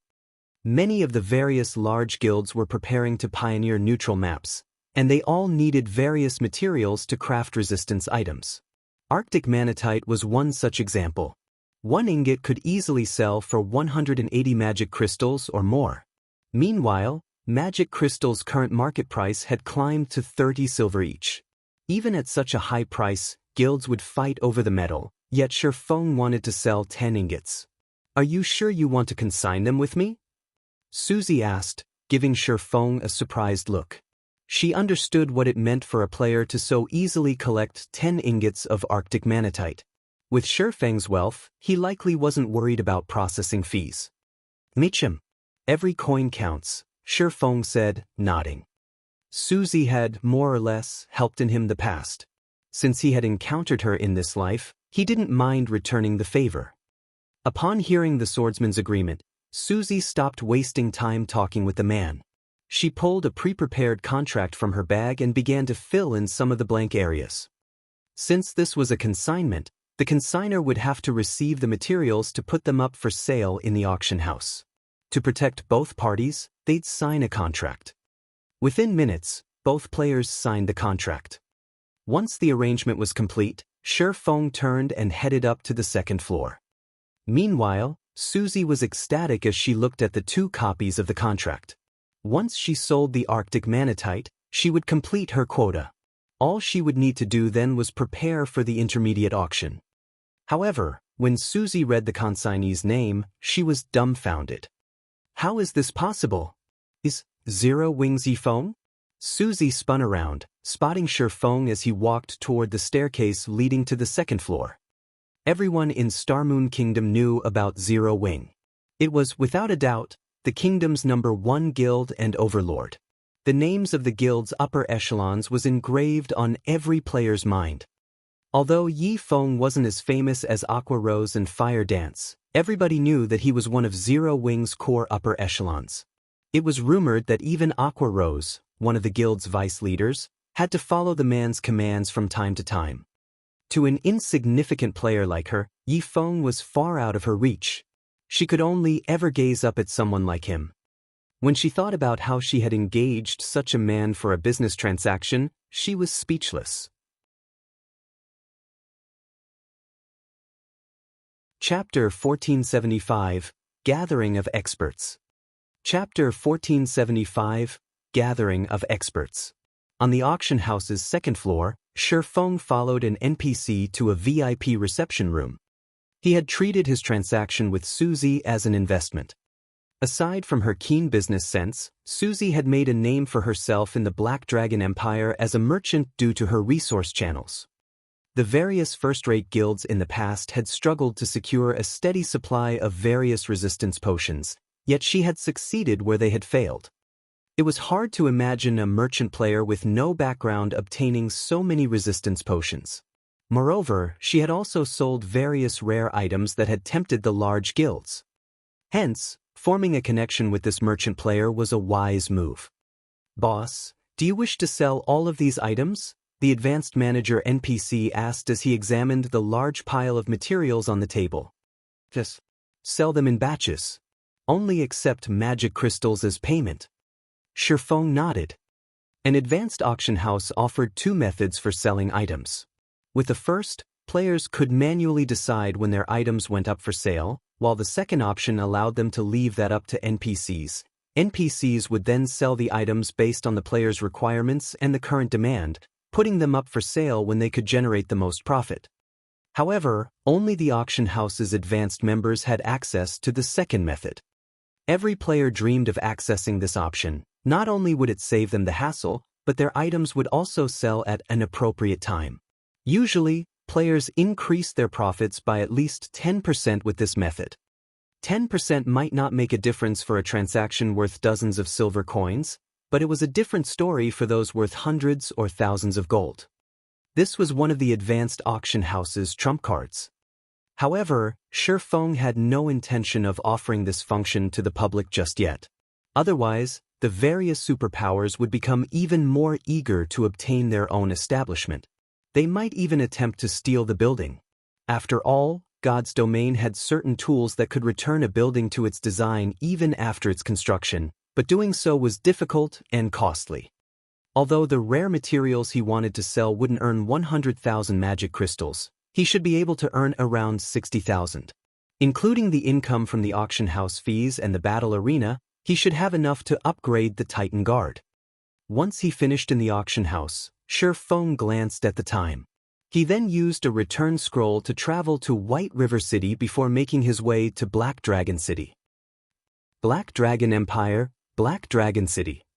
The teleportation hall had fallen silent due to the arrival of a particular player group. What? They're actually from Zero Wing. They're so strong. Aren't they Gentle Snow and Aqua Rose? Why are Zero Wing's Vice Guild leaders here? Is that the Flame Witch? I've heard that she recently taught the Dark Guilds lurking around Lake Heart City another lesson. With no way to deal with her, they had been forced out of the city. Why are so many people from Zero Wing here? Are they going to declare war on some guild?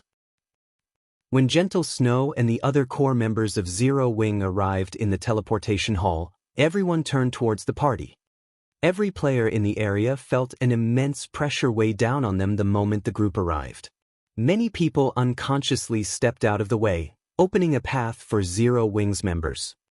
The Black Dragon Empire's players hadn't been particularly familiar with Zero Wing several days ago, but after the ranking competition and the siege war, it had become one of the most popular guilds in the Empire, with countless players attempting to join. However, after the ranking competition and the siege war, Zero Wing had already become one of the most popular guilds in the Empire, and many players desperately wanted to join. With such a large group of the guild's experts before them, why wouldn't they be surprised? In the past, almost no one knew how strong Zero Wing was, but looking at these members, every player in the teleportation hall sighed with admiration. Not only were Zero Wing's members sitting atop their mounts, but their levels were also awesomely high. The lowest leveled among them was level 48. Even the number 1 expert on the Black Dragon Empire's ranking list was only level 48. Guild leader, everyone's arrived. We can set out at any time, Gentle Snow said when she noticed Shifeng approach. Good. Shifeng nodded in satisfaction at the strict, orderly 100-man team before him. Take a quick break. The others will arrive shortly. We'll head over once everyone's here. There are more? Gentle Snow was a little confused. As far as she knew, they were here to help Phoenix Rain raid the Sunset Forest. She hadn't heard of the woman asking for other reinforcements. As soon as Gentle Snow finished her question, a team entered the teleportation hall, approaching her group. Every player on the team wore a black cloak, hiding their levels, but she felt the threat of death around all of them. When Gentle Snow looked a particular berserk with a dark purple spear across his back, she felt as if she were looking at a ferocious beast that had been released from its cage. The berserker's aura was also as sharp as a blade. For a moment, Gentle Snow sensed the threat of death radiating from this berserker. A peak expert? Gentle Snow was surprised and alert as she quietly examined the berserker. In fact, Gentle Snow wasn't the only one who felt it. Aqua Rose and Zhao Yueru were also aware of this particular player. This berserker was none other than Cold Wind City's #1 expert, Lifeless Thorn. Lifeless Thorn also felt a great deal of pressure from Zero Wing's team. Although he had never fought any of these players, his senses as an expert told him that few were strong enough of rivaling his strength among Zero Wing's 100-man team. Let me introduce you. These two are Gentle Snow and Aqua Rose, Zero Wing's vice guild leaders. This is Lifeless Thorn, who hails from the Ice Crystal world, Shifeng said. He could not help but chuckle as the players eyed each other. Both of your teams will be involved in this undertaking. Guild leader. Commander. All three players turned to Shifeng in unison, confused. Shifeng then patiently explained Zero Wing's guild and the Asura adventurer team to both sides. The news shocked all of them, and both teams struggled to digest the information. Guild leader, just how many secrets are you hiding? Shock overwhelmed Gentle Snow as she watched Asura's members. Although the black cloaks prevented her from gauging the adventurer's strength, based on their movements, she could tell that every member of the team was an expert. The various large guilds would offer insane prices to recruit such experts, and even then, they had only succeeded in convincing a small number to join them. Yet, Shifeng revealed one ally after another. Now, he even had a top-tier adventurer team. For a moment, Gentle Snow wondered if the man was backed by some super guild. What other explanation was there for the continued emergence of so many experts in Zero Wing? Once Shifeng confirmed that everyone had arrived, he smiled and announced, "Since we're all here, let's head out to Apocalypse City."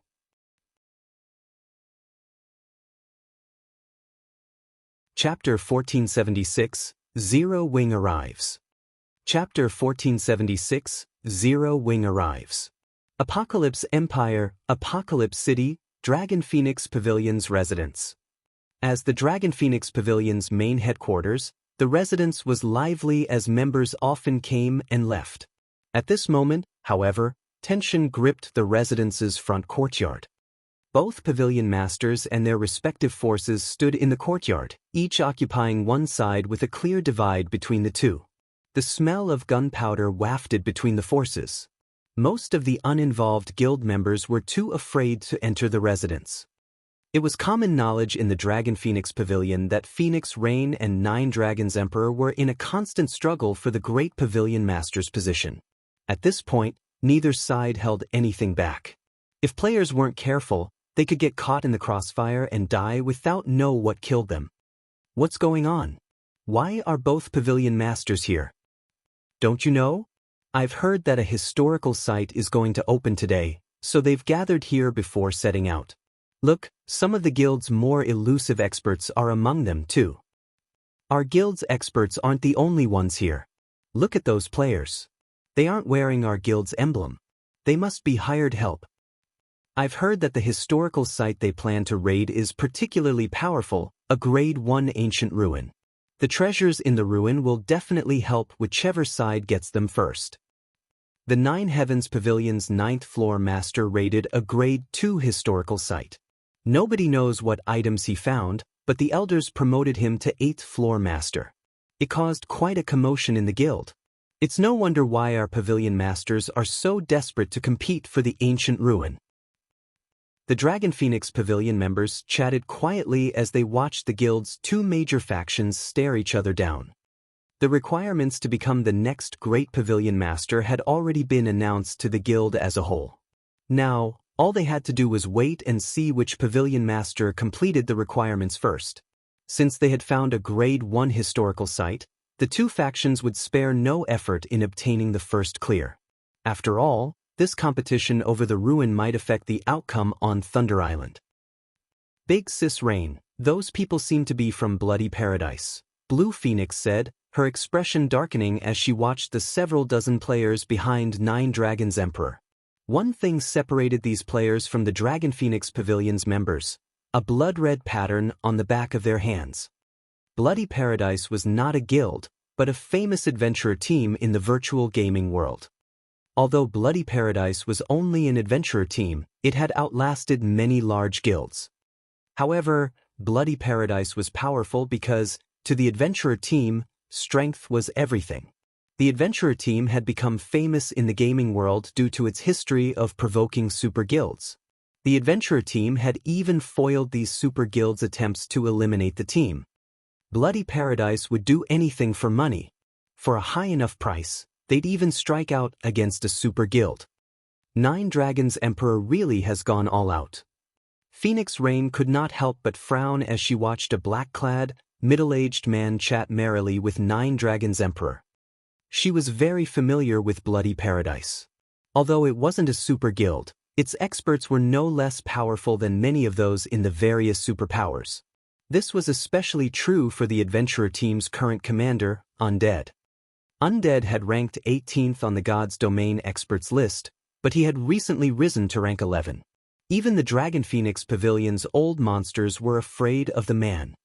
The black-clad man beside Nine Dragons Emperor was none other than the monster known as Undead. Phoenix Rain also noticed quite a few familiar experts among her competitors' team. Only, these great experts were not as famous as Undead. Although she had recruited quite a few experts herself, even inviting Quiet Melody, the Vice Temple Master of the Super Guild, Sacred Temple, they were insignificant compared to Nine Dragons Emperor's recruits. Furthermore, Quiet Melody was only helping as a good friend. Phoenix Rain hadn't been able to borrow the Sacred Temple's true strength. Nine Dragons Emperor flashed Phoenix Rain a gleeful smile. He could already see the Sunset Forest's treasure in his bags. Nine Dragons Pavilion Master, your opponent seems quite formidable. She's invited quite a few exciting experts to help her, Undead said, smiling as he glanced at the people beside Phoenix Rain. True, she has recruited a good number of experts, but how can any of them compare to you, Commander Undead? Your team will likely have an easy enough time defeating them, Nine Dragons Emperor responded. He had already investigated Phoenix Rain's allies. Only Quiet Melody and the few experts she had brought with her were worth any concern. Moreover, this was a historical site raid, not a PvP battle. Once we enter the ruin, I'll rely on you to take the lead. The team Undead had brought with him was leagues above Quiet Melody's. Bloody Paradise was precisely the reason that the Nine Heavens Pavilion's 9th floor master had secured the first clear of a Grade 2 historical site. On his own, the 9th floor master would have failed. Rest assured, I've already collected quite a bit of information on the Sunset Forest and seen to ample preparations, Undead stated. However, Nine Dragons Pavilion Master, you have to fulfill your promise as soon as possible. Of course. Nine Dragons Emperor nodded. As the Sunset Forest's activation time approached, both sides completed the final groundwork for the raid. A historical site was far more dangerous than a dungeon. Multiple team wipes were normal. Players would also go through resources such as stamina, concentration, and mana far faster than outside of the ruin. Without preparing, a team could easily waste the opportunity. Big Sis Rain, it's almost time to depart, but Zero Wing isn't here yet. Should we contact them? Blue Phoenix asked anxiously. Although every team entering the historical site would have the same amount of time, the sooner they entered the ruin, the sooner they could secure the first clear. Glancing at the time, Phoenix Rain noticed that they only had 15 minutes before the Sunset Forest opened. Alright, give them a call, Phoenix Rain said. Just as Blue Phoenix pulled up her communication interface, a large group of players rode through the residence's entrance. The moment these people arrived, the Dragon Phoenix Pavilion members in their way instinctively parted to open a path as the pressure the team radiated swept over them. Zero Wing. A cold glint flashed in Nine Dragons Emperor's eyes when he saw Sher Feng at the head of the group. Due to Zero Wing, the resource towns he had invested in had been destroyed. Although Zero Wing hadn't captured the two towns, they had flattened them. They would be incredibly expensive to rebuild. Even if he had the funds, Zero Wing could simply destroy them all over again. As a result, he had been forced to watch as those two resource towns had gone to waste. Nine Dragons Emperor wanted nothing more than the guild's extermination. Zero Wings members are so high-leveled. Crap, isn't that the Flame Witch? She's Aqua Rose. Didn't she defeat the Shadow Dragon Legion? The Phoenix Pavilion Master is amazing. She actually hired Zero Wings members. The competition for the historical site's first clear will be interesting. The Dragon Phoenix Pavilion members in the courtyard erupted into a fevered discussion as Zero Wings members walked into their residence. Everyone had heard of Zero Wings experts.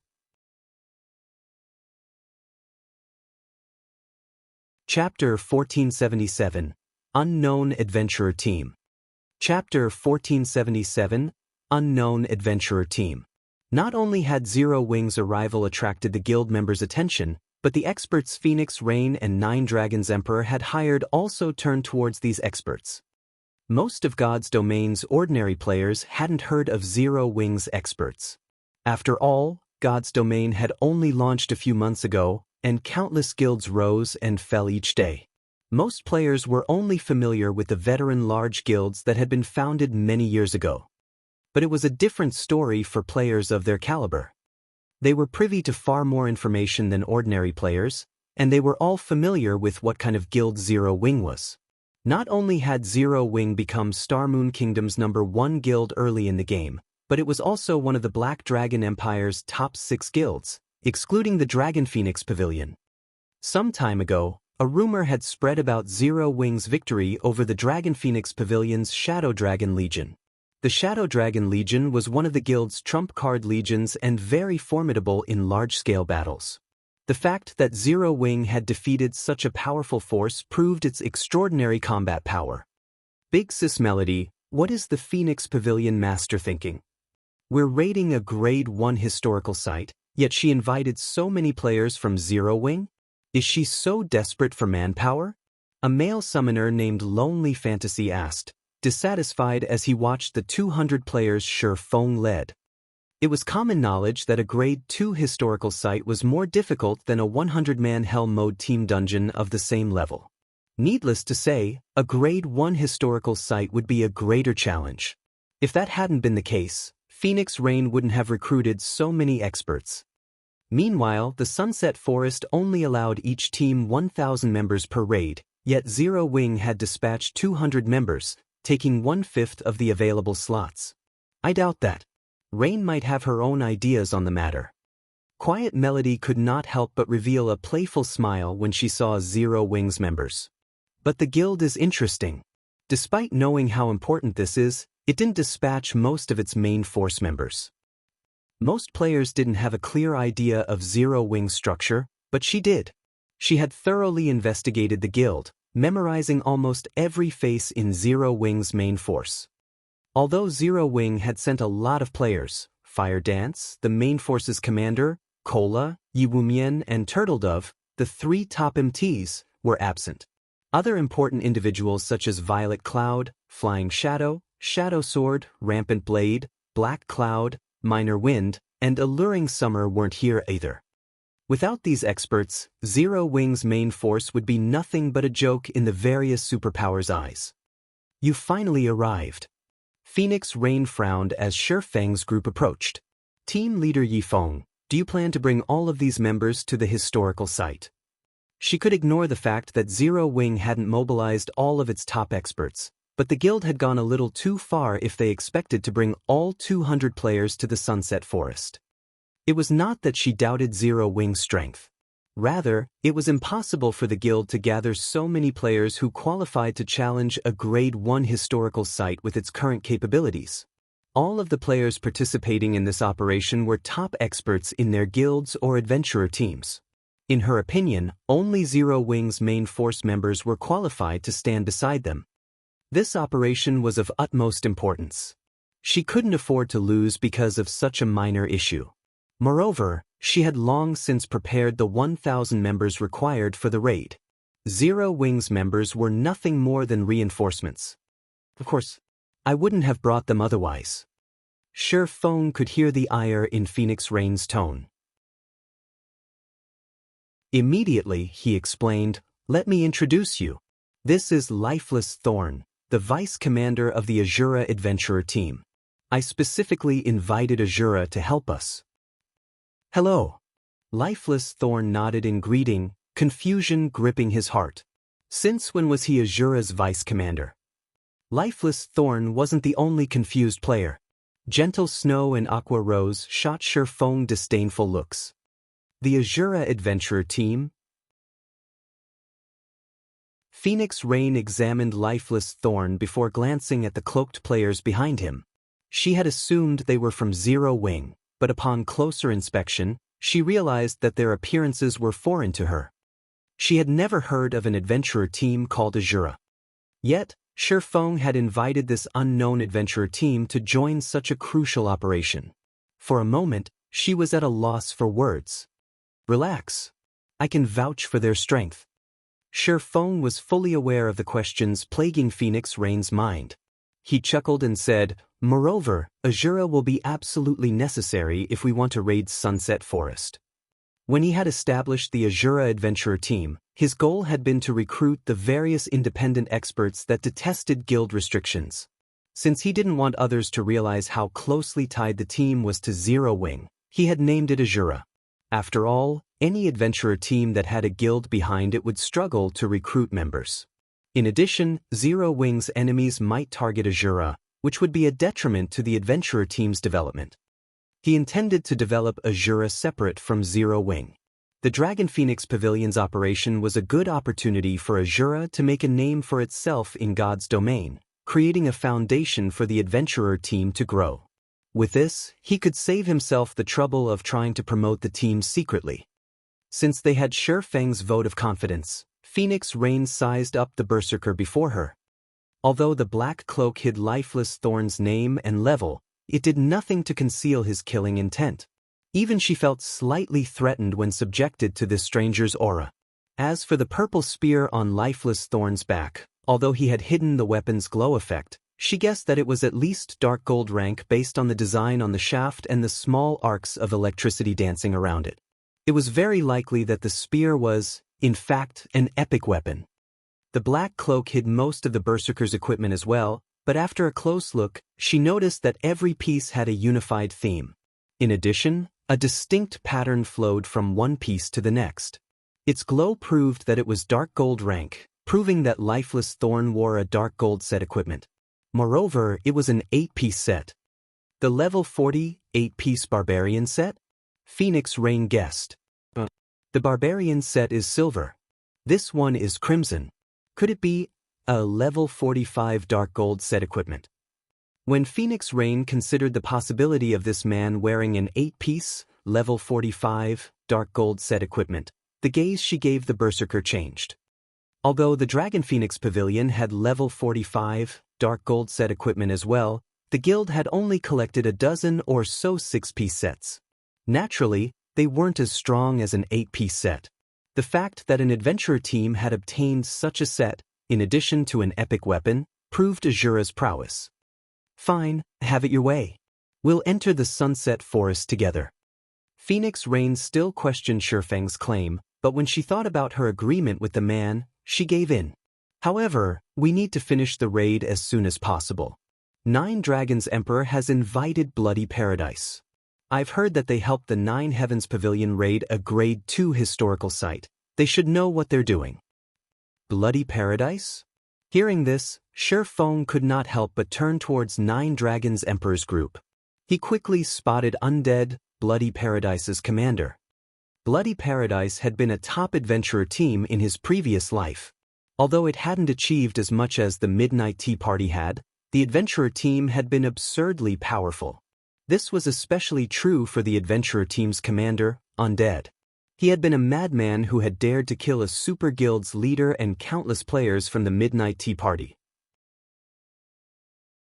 Eventually, however, the various super guilds and Midnight Tea Party had hunted the man down, removing him from God's domain entirely. In any case, we need to raid the Sunset Forest as fast as possible. If you need recovery items, let me know, Phoenix Rain offered as she glanced at the time. Only a few minutes were left before the Sunset Forest opened, And even though Feng now knew about Bloody Paradise's participation, nothing had changed. All they could do was rest up and prepare for the raid. When Nine Dragons Emperor's players saw Zero Wings members join Phoenix Rain's forces, they laughed. Phoenix Rain has lost her mind. She actually let Zero Wing bring 200 members.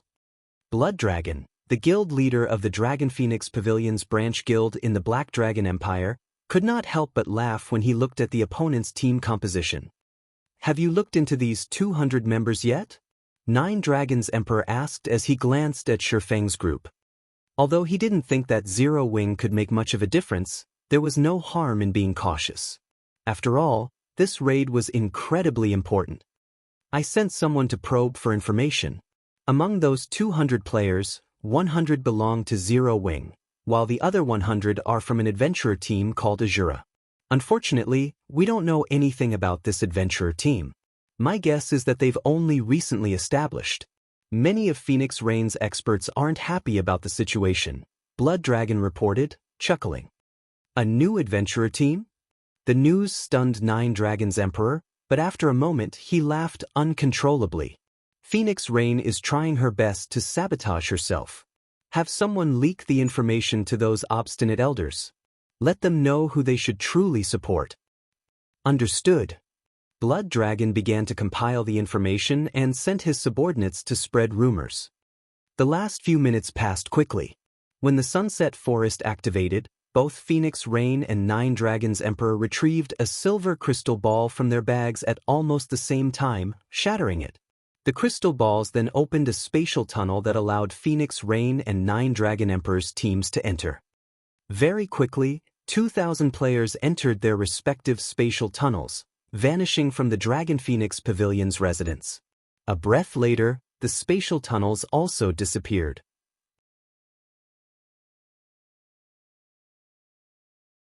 Chapter 1478, Asura's Edge. Chapter 1478, Asura's Edge. When Feng entered the spatial tunnel, a glaring light blinded him for a moment. When his vision recovered, he noticed that he stood in a familiar, yet foreign, location. System, you have discovered the historical site, Sunset Forest. System, you will be teleported out of the Sunset Forest automatically after 8 hours. It seems we've gotten pretty lucky. We were actually teleported to the werewolf zone. After taking a quick look around him, Feng had a general grasp of their location. A historical site was like a special secret land. It only opened at certain times. Players had to complete the key quest each time they wanted to enter a particular historical site. In addition, players would be teleported to different locations every time they entered. The Sunset Forest was massive, no smaller than a leveling map. The map was divided into 8 zones, and each time players entered the historical site, they'd be teleported to one of the areas randomly. Naturally, each area's danger would also differ. Among the 8 areas, the werewolf zone was considered the easiest to get through. Each of the Sunset Forest's 8 zones offered varying challenges. For example, the swamp zone would drag players down, drowning those who weren't careful. In the stone forest zone, players weren't able to use spells. The darkness and hail zones were the most dangerous. Random orbs of ice would rain down in the hail zone, claiming players' lives. In the darkness zone, players could only see 8 yards around them, making them easy targets for monster ambushes. The reason the werewolf zone was considered the easiest was that its main threat came in the form of a larger monster population. The zone's monsters were also quite organized. All 8 zones had one thing in common: they eventually led to the Sunset Forest Center. However, players didn't often get that far. Once the team was accounted for, they adjusted the team's formation. Phoenix Rain sent scouting parties of assassins and rangers ahead to determine their next move. Unlike dungeons, players didn't have access to a system map in historical sites. They had to explore the available routes. This was also why the system gave them 8 hours to clear the ruin. If a team wasn't careful, they could venture into a different zone, bypassing the historical site's core. After 15 minutes or so, the scouting parties reported back with what they had discovered. When Phoenix Rain read the reports, She was astonished. So, this is a Grade 1 historical site. Phoenix Rain frowned deeply at the reports. Their current location was extremely dangerous.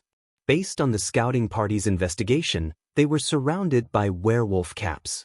Moreover, a large number of werewolves patrolled the various paths leading to the Sunset Forest core. If they tried to advance, they'd march straight into these werewolves' den. 30 werewolf squads patrolled the straightest path to the core, and each patrol consisted of around 100 monsters, led by at least one Great Lord. The more powerful patrol squads were commanded by Grand Lords. Even the weakest werewolf in the zone was a chieftain, and they were all level 52 and above. Dealing with one werewolf patrol squad would be difficult and time-consuming, much less dealing with 30. Furthermore, if they weren't careful and disturbed any of the nearby camps, they'd be overrun. Each werewolf camp had at least 11 Grand Lords, including a specialized Grand Lord. Attempting to face such a force would be suicidal. After several evolutions to God's domain, even monsters of the same rank had varying levels of strength.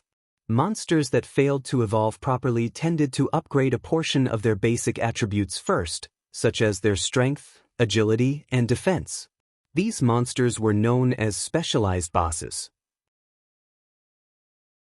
They were much stronger than bosses of the same rank and level, but they were extremely rare. Once they knew what they were up against, even Quiet Melody was shocked. She had raided a Grade 2 historical site in the past, but compared to this Grade 1 ruin, that experience had been child's play. Even extremely rare specialized bosses were common here. Although players would only lose 20% of their EXP if they died in the ruin, it would add up after multiple deaths. I see why they say that historical sites are even more difficult than 100-man Hell mode team dungeons. This Grade 1 historical site really knows how to render players powerless. Phoenix Rain smiled bitterly. She then turned to Shifeng and asked, Team Leader Yifeng, do you have a way to break through? I don't have any ideas either. We'll have to fight our way through, Shifeng stated. Players in other areas might be able to rely on their wit to overcome the zone's challenges, but the werewolf zone didn't offer that option. The only way to the core was to kill their way there. Fight our way through?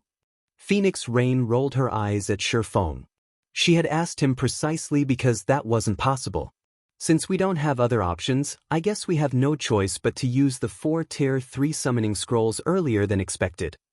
To raid the Sunset Forest, she had prepared plenty of trump cards. However, she hadn't expected to use them so soon after entering the historical site. No one else on the team voiced an opinion, either. With their team's strength, fighting 30 werewolf patrol squads was pushing it. They'd have to face over 20 level 55 Great Lords and several level 55 Grand Lords. There were thousands of weaker monsters as well. If they had 4 Tier 3 summon creatures to hold off the Grand Lords while they defeated the rest of the monsters, they might have a chance of making it through. It's too wasteful to use Tier 3 summoning scrolls right now, Shifeng commented as he stopped Phoenix Rain. That's easy for you to say. How are we supposed to get past the Grand Lords if we don't use the Tier 3 summon creatures to distract them? Lonely Fantasy snapped, clicking his tongue when he heard Shifeng. However, Quiet Melody quickly silenced Lonely Fantasy, turning to Shifeng. May I know if Elder Yifeng has a different plan? We'll just force our way through, Shifeng stated. For a moment, the team fell silent. If they could force their way through, they wouldn't need to use the Tier 3 summoning scrolls, yet when they saw the look in Shifeng's eyes, they knew he was serious. They were stunned. Team Leader Yifeng, what about the Grand Lords? Phoenix Rain asked when she saw the man's expression. The Asura Adventurer team will distract the Grand Lords in our path. Everyone else can worry about the other monsters as we advance, Shifeng explained. Leave them to Asura? Phoenix Rain shot Lifeless Thorn a glance. Based on the scouts' reports, 4 Grand Lords guarded the easiest path. A measly 100-man team could never deal with 4 Grand Lords at once. Besides, other monsters littered the area. We don't have any problems with it, Lifeless Thorn declared. Initially he had wanted to veto the idea, but Shifeng had sent him a whisper, instructing him to agree. With no other choice, he did as he was told. Hearing Lifeless Thorn's lack of hesitation, Quiet Melody and the others were stunned. None of them had ever heard of the Asura Adventurer team before today, yet the team claimed that they could distract 4 level 55 Grand Lords. This was simply inconceivable. After some reluctance, Phoenix Rain eventually agreed and said, "All right, then. Let's try it. If we fail, I'll use the Tier 3 summoning scrolls to assist you." Following which, the team prepared to move out. Meanwhile, Shifeng made his own secret arrangements. 9, you'll tank 2 Grand Lords. Madness, you'll tank one of the remaining 2, and I'll take the last. Healers, focus on the 2 MTs, Shifeng whispered to Asura's members. I'm dealing with 2? Solitary 9 was beginning to grow nervous. Relax, Shifeng said, chuckling. After all, he had lent Solitary 9 the epic-ranked Titan Guard. The man was also a level 53 shield warrior wearing an 8-piece, level 45, dark gold set equipment. If he couldn't hold his ground against 2 Grand Lords, he didn't deserve the equipment. A moment later, the 1,000-man team moved out under Shifeng's command. First, he sent the scouting parties to lure Grand Lord's werewolf patrol squads to Asura's members. He instructed the rest of the team to focus on moving towards Sunset Forest's core. Every player in this raid was an expert. They had long since grown used to luring powerful bosses. It wasn't long before the scouts ran back with 4 werewolf patrol squads behind them. Go! Shifeng commanded when he saw the oncoming monsters. Taking the lead, Solitary 9 ran up to one of the Grand Lord-ranked werewolf captains and executed a shield bash. He then activated charge on another werewolf captain. In seconds, he had aggroed 2 werewolf captains. Werewolf captain, humanoid creature, Grand Lord. Level 55. HP 72, 000/72, 000/000. Awoo! The 2 werewolf captains howled in anger as they swung their clubs at the shield warrior. Ping! Both clubs struck Solitary 9's shield, emitting 2 loud, buzzing sounds. 2 damages of over -10,000 appeared above the Solitary 9's head, devouring nearly 2/5 of the man's HP. Fortunately, the 4 healers in the rear restored him back to full. How is this possible? As Phoenix Rain and the others fought their way towards the distant core, they were stunned when they saw the scene.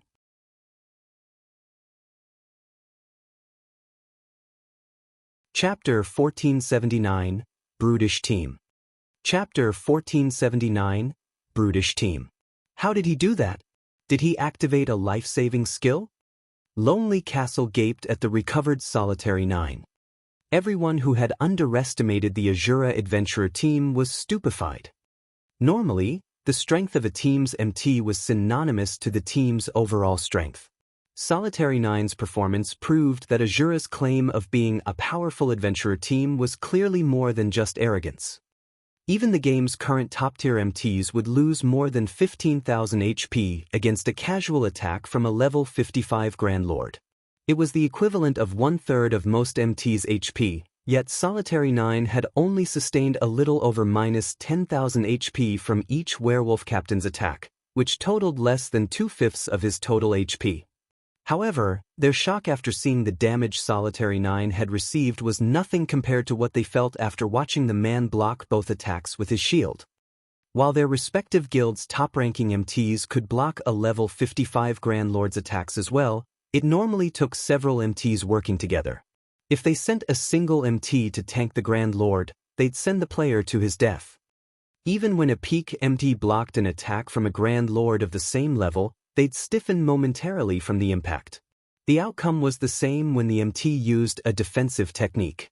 If MTs didn't deal with the momentary stiffness properly, the Grand Lord could use its high attack speed to break through their defenses, landing a direct hit.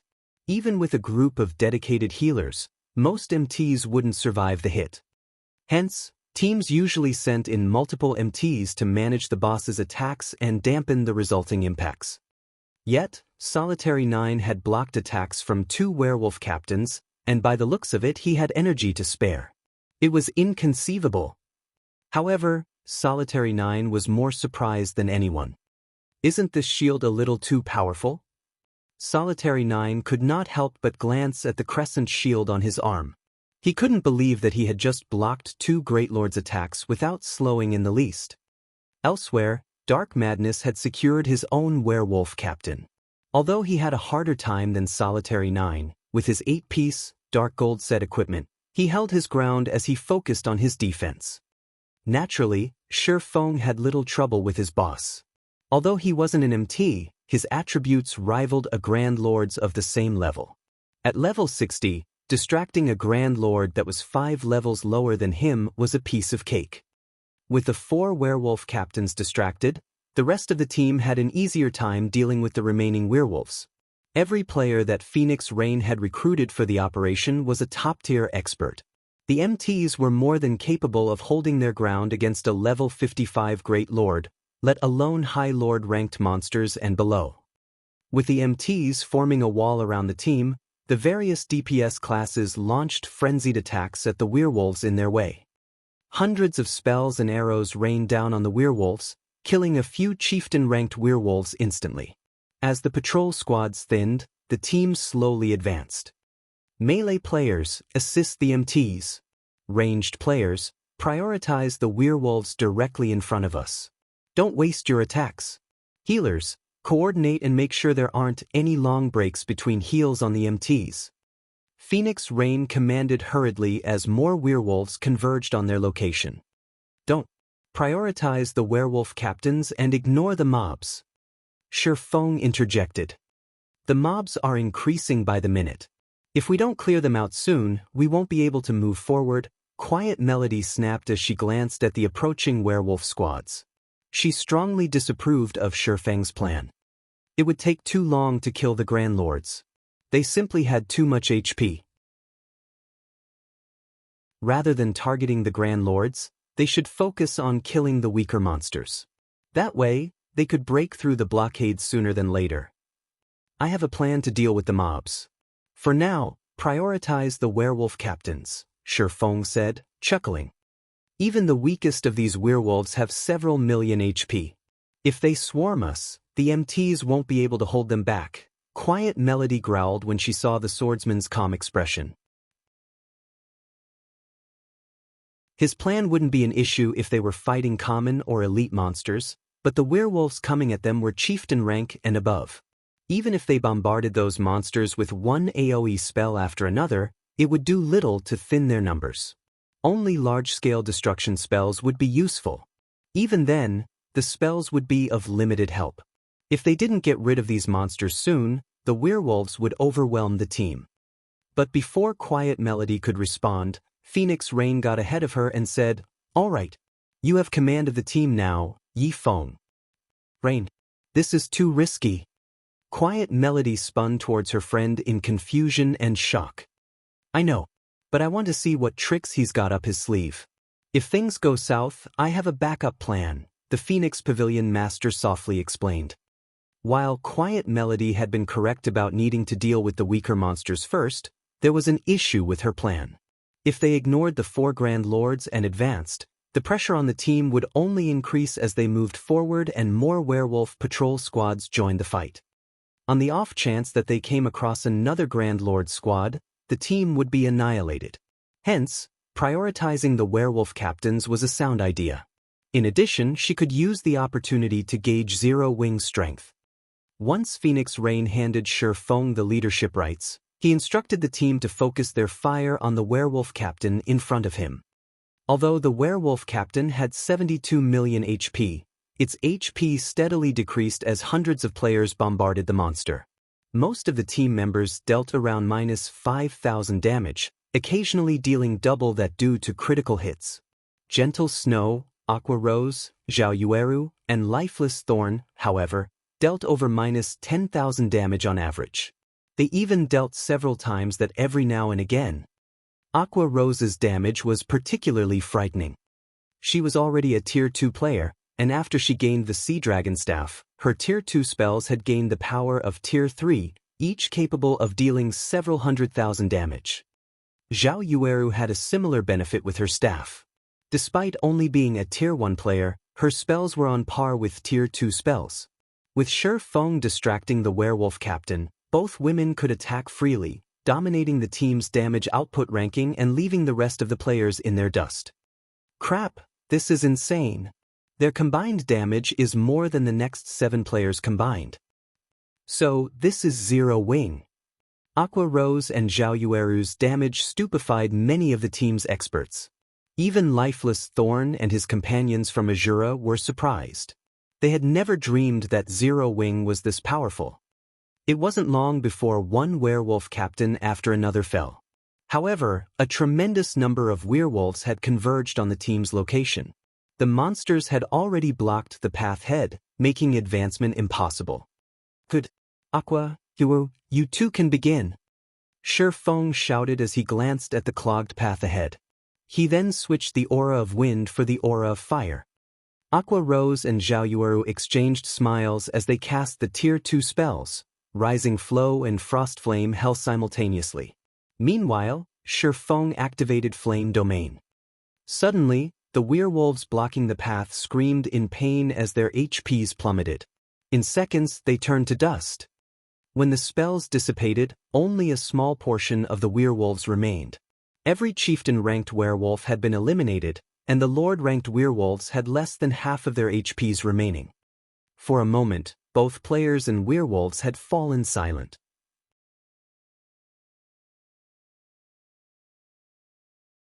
Chapter 1480, Historical Sites Treasure.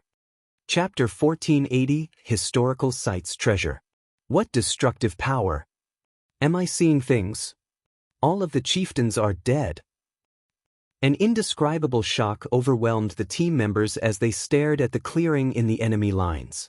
Moreover, after the deaths of so many werewolves, everyone's experience bars had risen by a significant chunk.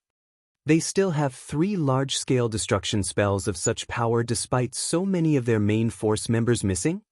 Quiet Melody stared at Shi Feng on the front line in confusion. The various large guilds constantly searched for large-scale destruction spells, but such spells were extremely rare. Even a super guild like the Sacred Temple only had 30-plus players who could wield such power, and she was one of them.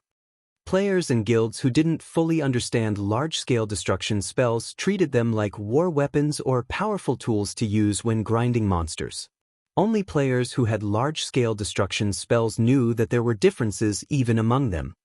An ordinary large-scale destruction spell might be useful against players, but even 3 of such spells might not be enough to kill level 50-plus chieftain-ranked monsters and above. Only curse-grade large-scale destruction spells could achieve the feat. However, such curses were even harder to find. In the Sacred Temple, only 6 players possessed such curses, and the guild's upper echelons fought over every one of them. Quiet Melody found it hard to believe that, despite the majority of Zero Wing's main force missing, the guild could still employ 3 curse-grade, large-scale destruction spells. It's no wonder why Yi Feng claimed that we can clear the Sunset Forest. It seems he had hidden his guild's true power. Phoenix Rain shook her head and smiled bitterly at the empty plot of land before her. Curse-grade large-scale destruction spells were extremely useful when raiding a dungeon. It was especially true as players took on the dungeon bosses. Although she had prepared her own curse, that was it. None of her subordinates wielded such a spell. She had never expected to see 3 players from Zero Wing use one. The path ahead is clear. Everyone charge. Ranged players, use your control skills on the monsters. Don't let them fill the gap. Shi Feng shouted in the team chat. If Tier 1 players tried to grind all of the Werewolf Zone's monsters until they reached the Sunset Forest core, they'd never reach it.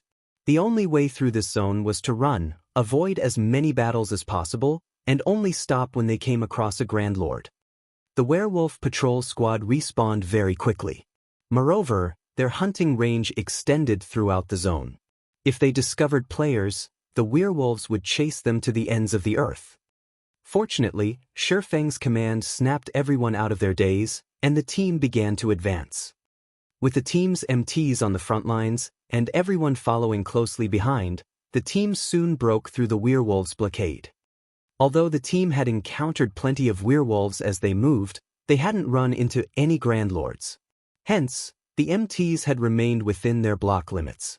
Including their mobile turrets, such as Zhao Yueru and Aqua Rose, the team knocked aside the Grand Lord-ranked werewolves that had stood in their path. This allowed everyone to approach the ruins' core relatively easily.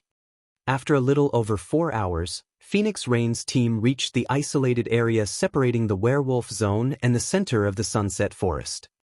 Some players had even leveled up during the past 4 hours. Those who hadn't had seen a 30% rise in their experience bars.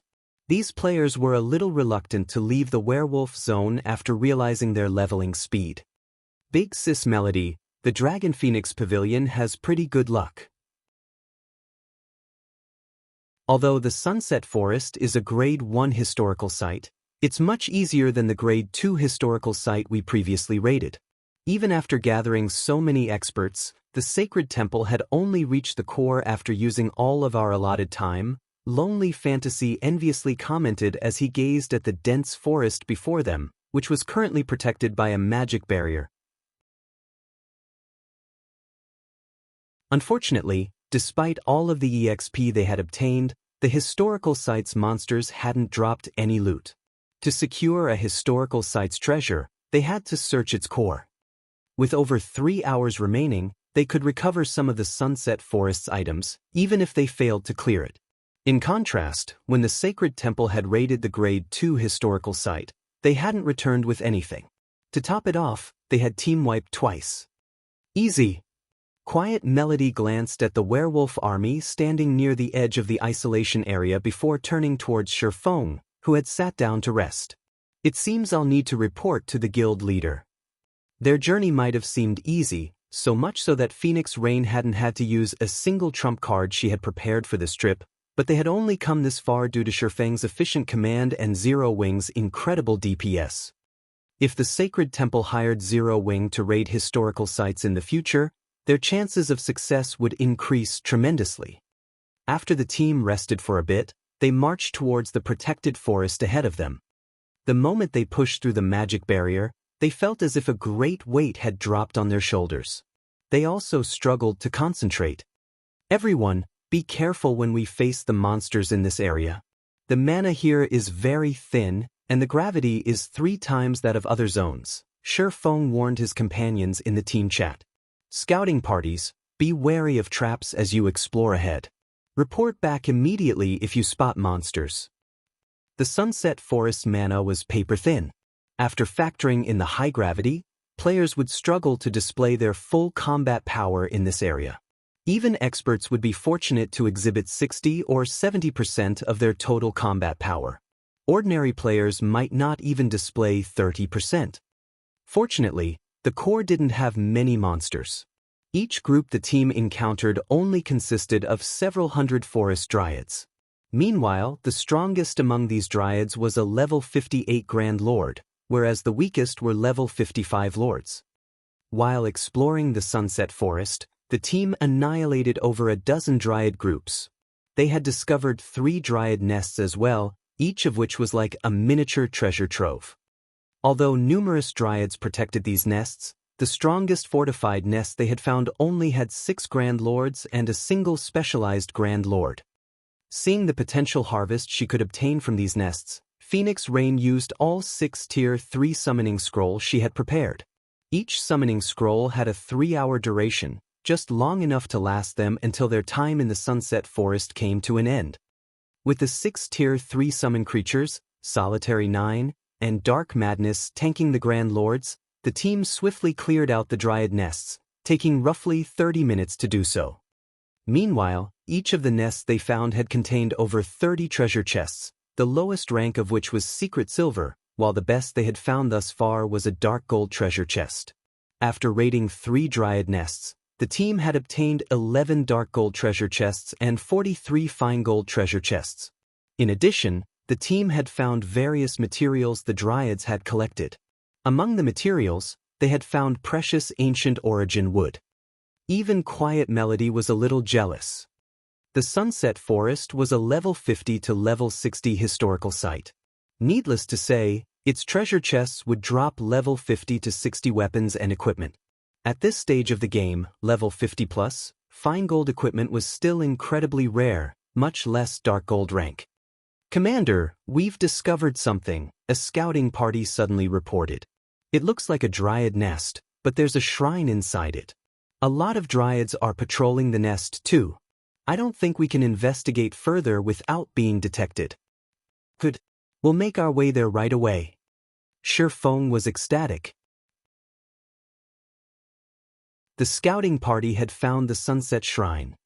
The Sunset Shrine hid most of the Sunset Forest treasure, but its location wasn't static. The shrine's location would differ each time the Sunset Forest activated. Every time players teleported to the historical site, they'd have to search for the Sunset Shrine all over again. Shi Feng quickly led the team to the Sunset Shrine, but when they arrived, they gasped at what they saw. "How is this possible? Didn't the record say that Grade 1 historical site's final boss is supposed to be a Grand Lord-ranked archaic species?" Phoenix Rain unconsciously balled her fists when she saw at the gigantic, living tree blocking the distant shrine. When everyone saw this massive tree ant, they could not help but shudder. The giant tree was the Sunset Forest's final boss, but its rank wasn't what they had expected. Rather than a Grand Lord, the tree ant was a mythic monster. The King of Trees.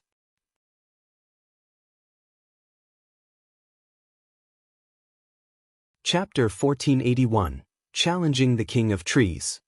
Chapter 1481, Challenging the King of Trees. Why is it a mythic monster? Is the system toying with us?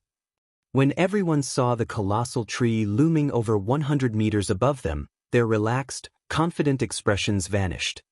Even Quiet Melody, a vice temple master from the Super Guild, Sacred Temple, could not help her grim expression. King of Trees, Plant Life Form, Mythic. Level 60. HP 600, 000/600, 000/000. Just looking at the King of Trees sent shivers down her spine.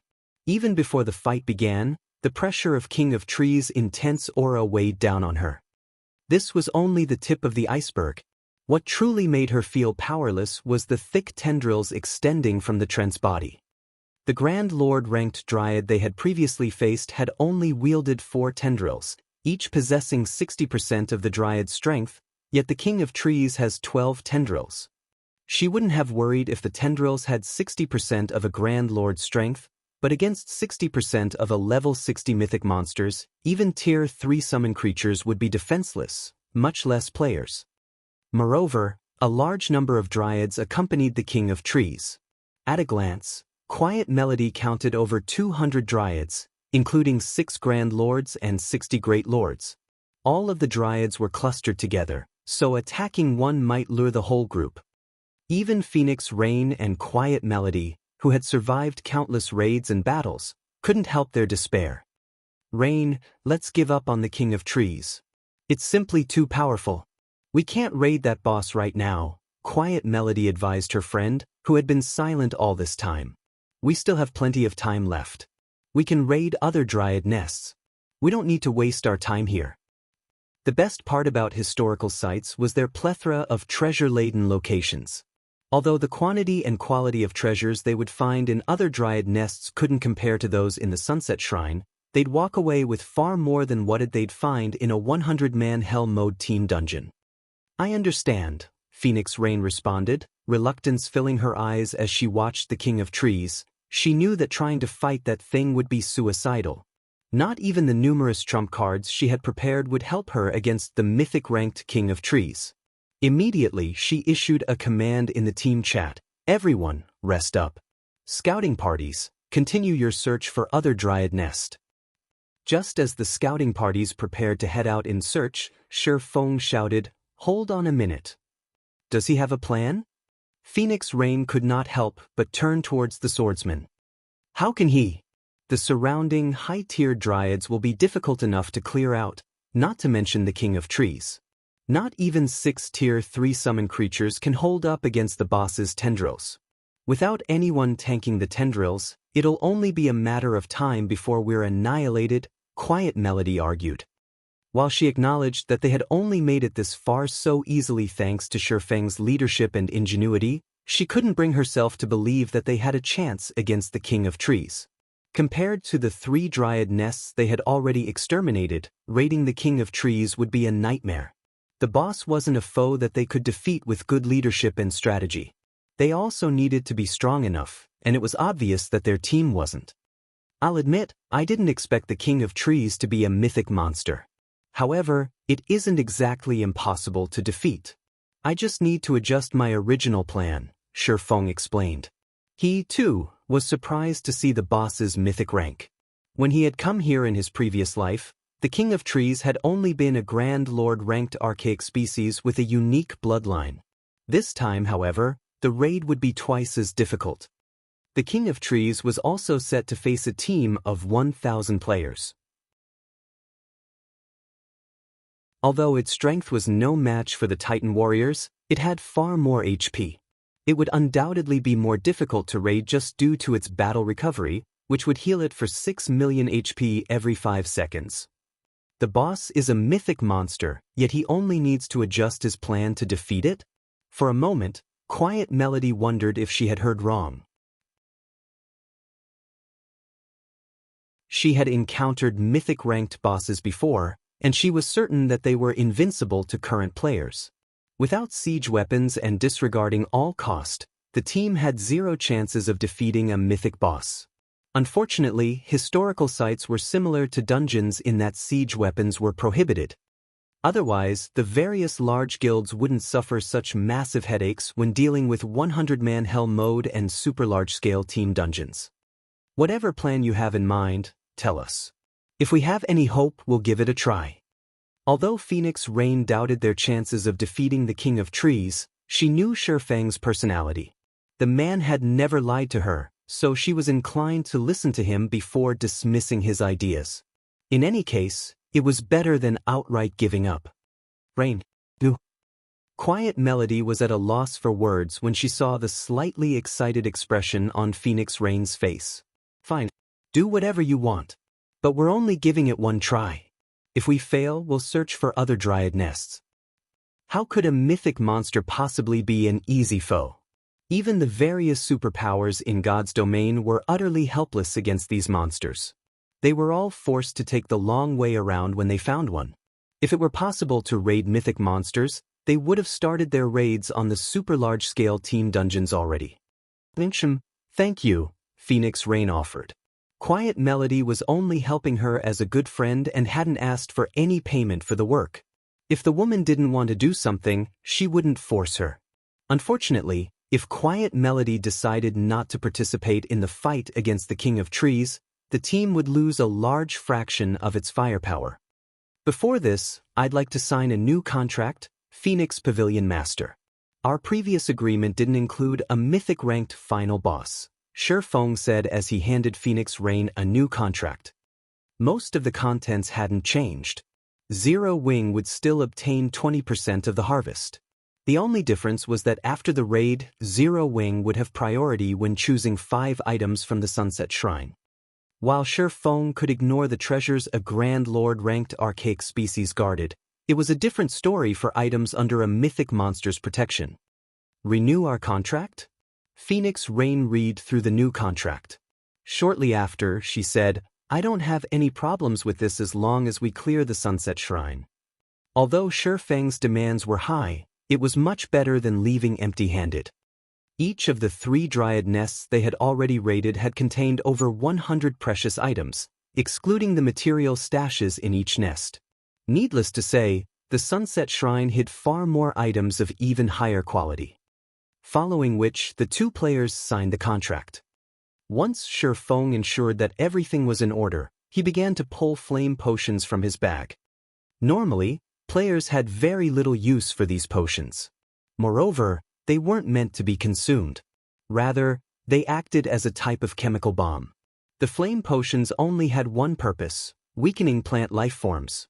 The effects could also stack up to 100 times, reducing the targeted plant life form's attributes, defense, and resistances by 30% and increasing the damage from fire-type attacks by 100%. After 2 days of grinding, Aqua Rose and the others had gathered 100 flame potions. The flame potions hadn't been particularly valuable in the past, but once the public had discovered the Sunset Forest, their prices had skyrocketed. They had become a priceless tool for dealing with plant lifeforms. After distributing the potions, Shi Feng had everyone lure the dryads around the King of Trees, quickly eliminating the mobs. Without the threats around the boss, Shi Feng delegated tasks. Assassins, when the raid begins, toss these flame potions at the boss. For those controlling the 6 summon creatures, try to block as many of the boss's tendrils as possible. Ranged players, use your spells and skills instead of normal attacks as much as possible. Melee players, stay away from the summon creatures and find opportunities to strike. MTs, split into 6-man groups. Each group will tank 1 main tendril and should have only 2 MTs with active berserk and life-saving skills at a time, Shi Feng instructed. After a few minutes of planning, the assassins and MTs nervously moved into position.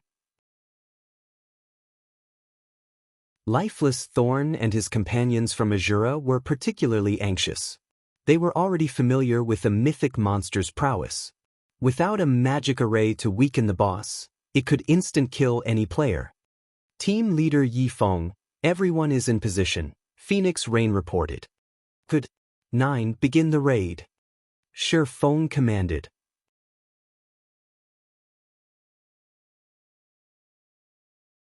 Chapter 1482, Frightening Tier 4 Spell. Chapter 1482, Frightening Tier 4 Spell. Hearing Shi Feng's command, Solitary 9 took another look at the towering Treant before him before lifting his shield and charging at the creature. Is it really okay to let him start the raid by himself? Phoenix Rain asked worriedly as she watched Solitary 9 approach the King of Trees. Shouldn't we send someone to assist him and split the damage? Solitary 9 looked like an ant before the King of Trees, and the difference between their attributes was just as massive. Even a Tier 3 summon creature would sustain heavy injuries and lose a good portion of its attributes if struck by all 12 of the boss's tendrils, not to mention a peak MT. No. 9 is more than strong enough for this task, Shi Feng said, chuckling. Although the King of Trees' rank had changed, its skills and attack pattern wouldn't differ. This boss always used the Tier 3 skill, Thorn Smash, on its first target. This move could even wound a Tier 3 summon creature of the same level, much less a player. Tier 3 summon creatures were a precious source of combat power for the team right now, so they couldn't afford to risk them needlessly. In the past, teams had usually sent a player's sacrifice to take on Thorn Smash before sending the MTs in. Fortunately, Solitary 9 wielded the epic rank Titan Guard. They didn't need to waste combat power by sacrificing a player. The moment the Shield Warrior moved within the King of Trees' 200-yard perception range, the mythic monster's 12 tendrils transformed into sharp spears and shot towards Solitary 9. The spears were so fast that they looked like 12 streaks of green light as they moved. Thorn Smash. So fast. The sudden attack surprised Solitary 9, but Shi Feng had warned him to activate Titans Will the moment he was within range.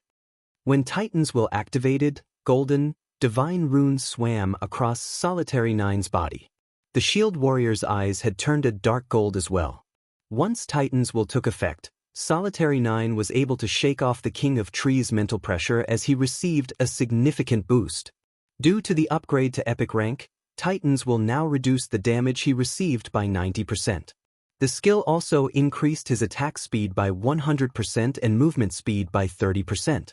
His starting movement speed was set to 80% of his maximum movement speed, and the skill now lasted 20 seconds rather than 15. Before the King of Trees' main tendrils reached Solitary 9, he skillfully maneuvered his shield, leaving afterimages as it shifted before the Shield Warrior. Despite its relatively small size, the shield felt like a wall, enclosing Solitary 9 within. In the end, he fended off all 12 strikes. Boom. A series of explosions echoed throughout the forest, making the distant players' scalps tingle. He's still alive? How is this possible? He actually survived. As the dust settled, it revealed Solitary 9. The man hadn't moved an inch, and he still had roughly 10% of his HP. What destructive power! Solitary 9 gasped when he realized that he still had 6,000 HP. Sure enough, current players have no hope against a mythic monster. Despite blocking every attack with his shield and the 90% damage reduction from Titan's Will, he had lost over 50,000 HP. Even if he had activated a life-saving skill, the attack would have killed him instantly if he hadn't activated Titan's Will. Meanwhile, the King of Trees followed up with another tendril attack. Crap! Heal him! Phoenix Rain hurriedly shouted. Unfortunately, the team's healers were a little too slow. Before they had begun to cast their spells, the tendril had reached Solitary 9. However, with Titan's Will still in effect, Solitary 9's shield moved as if it could teleport, appearing between the tendril and the shield warrior almost instantly. Peng! A crisp clang reverberated as Solitary 9 was forced to retreat by 3 steps before stabilizing himself. His HP decreased once again, minus 3,208. Even after another hit, he's still alive. The watching players gaped at Solitary 9. Surviving a mythic boss's skill was already impressive, yet he had only received a little over minus 3,000 damage after blocking a normal attack. His defense was ridiculous. Finally, the healers in the back responded and restored Solitary 9 to half of his total HP, yanking him out of the danger zone. Could everyone move in? Shifeng commanded. The 6 Tier 3 summoned creatures dashed forward. The assassins who had been in stealth all this time also dashed at the King of Trees. Once they were within 40 yards of the boss, they threw their flame potions at the mythic monster. When the potion bottles shattered and coated the King of Trees' trunk, its sturdy bark ignited. By the time all 100 flame potions struck the King of Trees, the mythic monster had transformed into a bonfire. Groar! The King of Trees bellowed and groaned as its basic attributes rapidly fell, and the pressure on Solitary 9 decreased. Now, he only received around minus 2,000 damage when blocking the mythic monster's normal attacks. Now, he could even withstand an attack from all 12 of the King of Trees' tendrils simultaneously. The 6 Tier 3 summon creatures and 5 MTs groups ran forward, each tanking one of the boss's main tendrils, further reducing the pressure on Solitary 9. However, the King of Trees was enraged, its attack speed increasing. Hundreds of smaller tendrils extended from its trunk, attacking everything in range. Each of the minor tendrils carried 35% of the mythic monster's strength, more than enough to suppress a great lord of the same level. The summoned creatures and the MT groups were in danger. When the MTs blocked the minor tendrils, they received nearly minus 8,000 damage. On average, each MT had to face 3 or 4 minor tendrils. Even with their life-saving skills active, the MT groups were starting to falter, and the healers struggled to keep up with the plummeting HP. Phoenix Rain's team finally understood how terrifying the King of Trees was. As expected of a mythic monster, relying on the flame potions isn't enough. Shifeng sighed helplessly. He then used 5,000 magic crystals to activate the Ring of Gospel's world projection. When world projection activated, the King of Trees' attributes decreased once more. The debuff was just enough to help the MT groups hold on. Everyone attack! When Shifeng issued the command, he activated Phantom Kill and dashed for the King of Trees. Due to the flame potions, the King of Trees' defense had weakened significantly. When spells and arrows bombarded the boss's trunk, damages ranging from minus 2,000 to minus 3,000 appeared above the mythic monster's head. The fire-type skills and spells did the most damage, each dealing over minus 5,000 damage on average. Zhao Yueru's attacks stood out from the rest. Wielding Frostflame's Wrath, she bombarded the King of Trees with one fire-type spell after another, each dealing nearly minus 30,000 damage. Just how high is her magic damage? Blue Phoenix, who stood a short distance away from Zhao Yueru, was rendered speechless. She was an elementalist and was already level 48, Yet despite wielding an epic staff, robe and a pair of gloves, her Tier 1 fire-type spells only dealt around minus 12,000 damage. She couldn't even manage half of Zhao Yueru's damage. As everyone continued their bombardment, watching the King of Trees' HP steadily decrease. 90%, 70%, 50%. However, as the mythic monster's HP fell, more tendrils gradually joined the fight.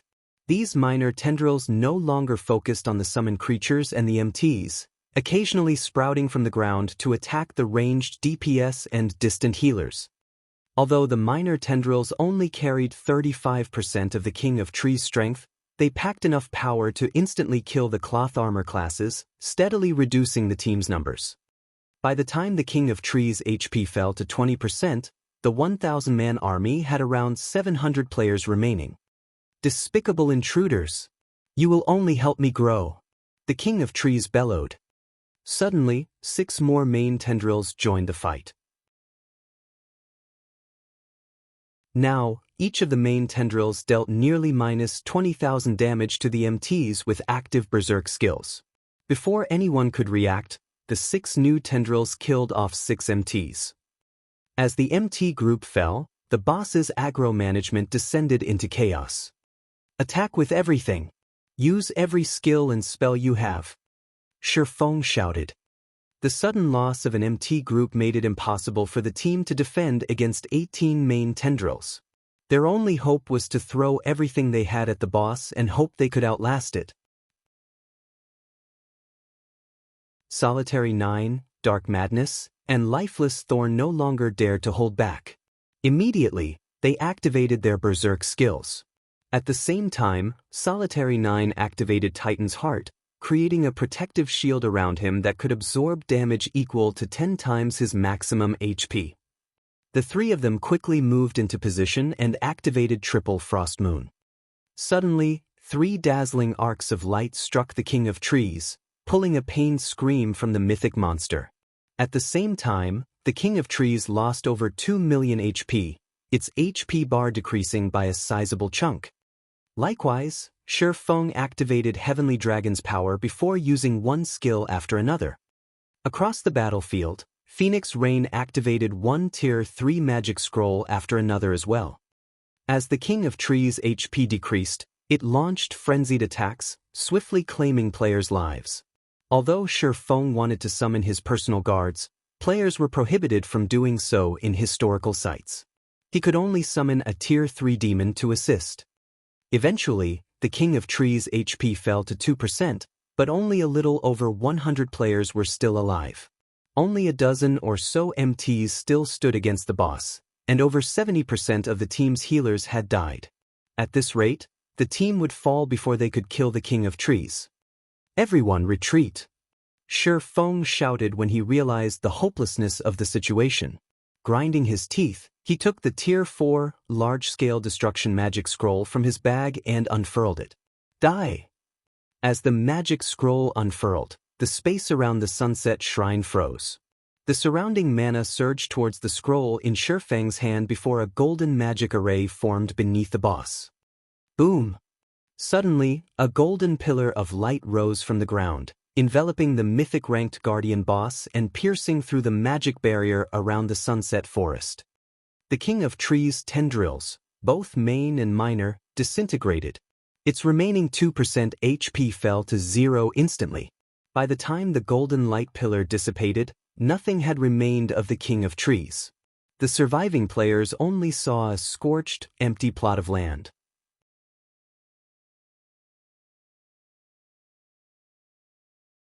Chapter 1483, Obtaining the First Clear of the Sunset Forest.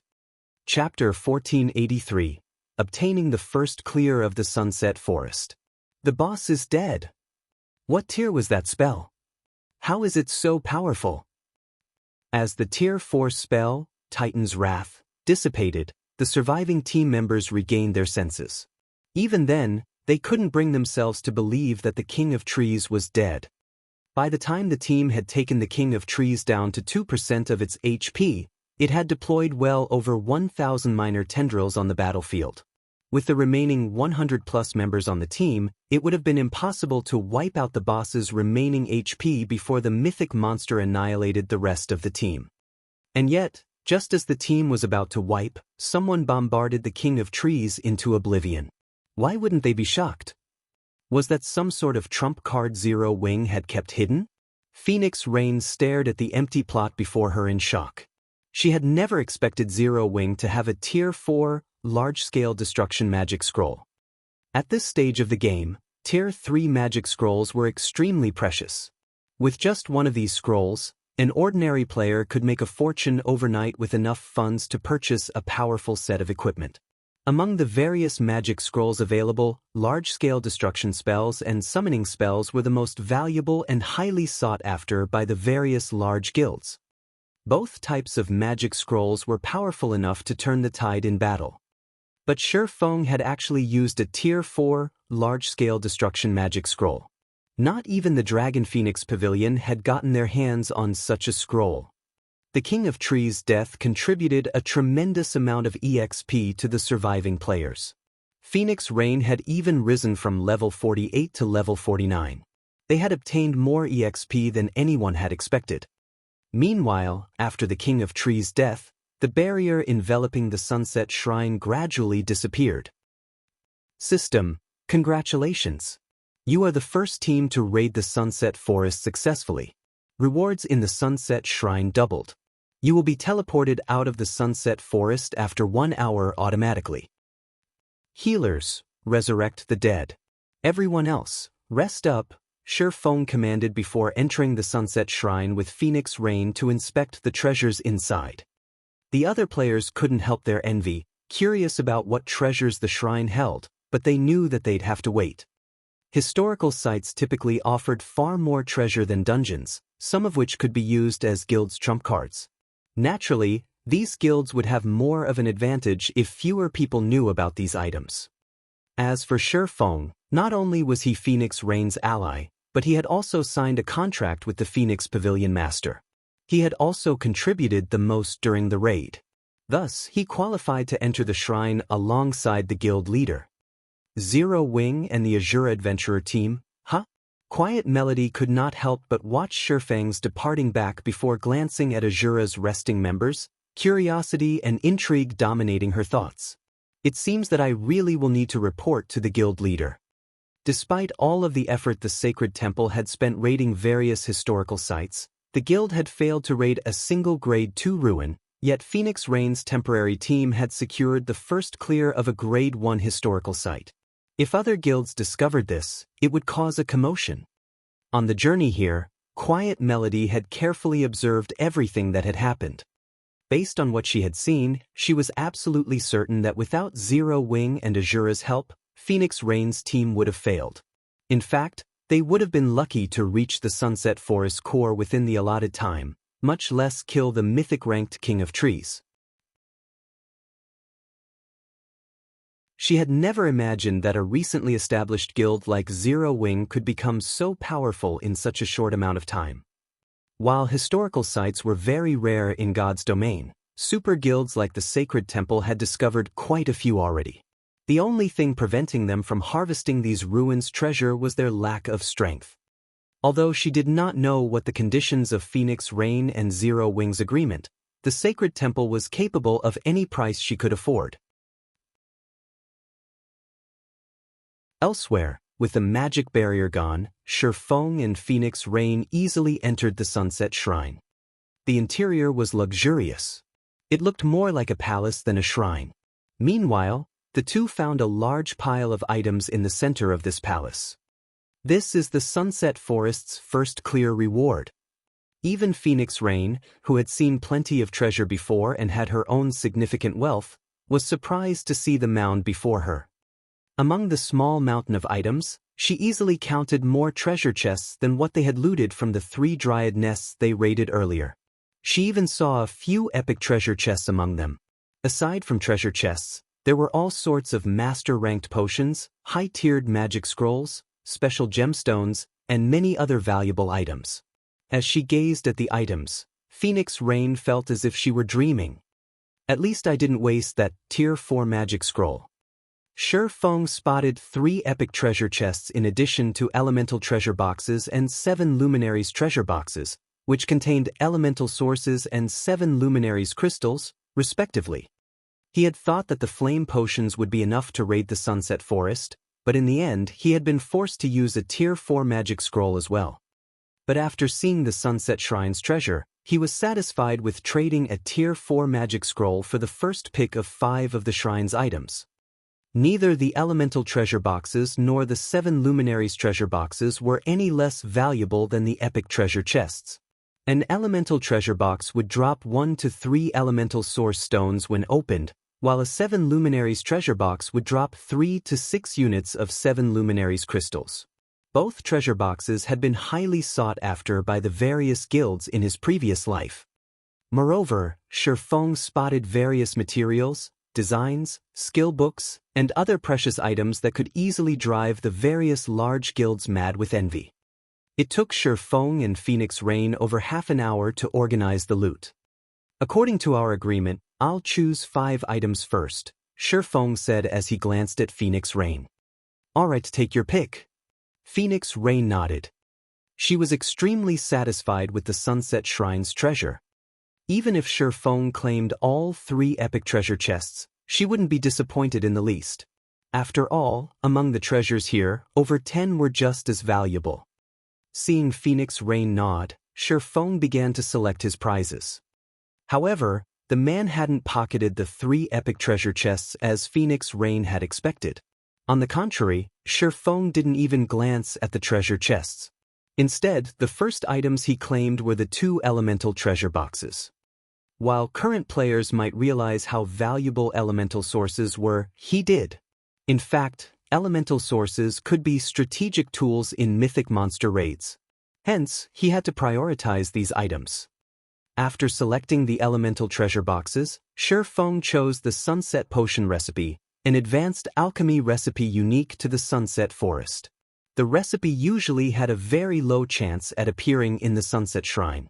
When consumed, the potion would have the penalty of a single death. It was a super potion with a 24-hour cooldown. Avoiding death was incredibly difficult in God's domain. Each time a player died in the field, they'd lose an entire level. Hence, the Sunset Potion had been highly regarded in the past.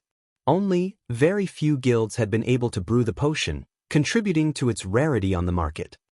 The potion had only cost 10 or so silver to produce, yet it had sold for around 1 gold. Now that the Sunset Potion recipe had dropped, he had no reason not to claim it. Shi Feng also selected the basic mana bomb design, an advanced engineering design. Although the necessary materials to craft the item were rare and expensive, each basic mana bomb was as powerful as a peak Tier 2 attack. When used in conjunction with defensive turrets, the mana bombs could rival a Tier 3 attack. The design was far more valuable than an epic weapon. For Shi Feng's 5th choice, he selected the only epic item throughout the hall: the 7 Luminaries Bible.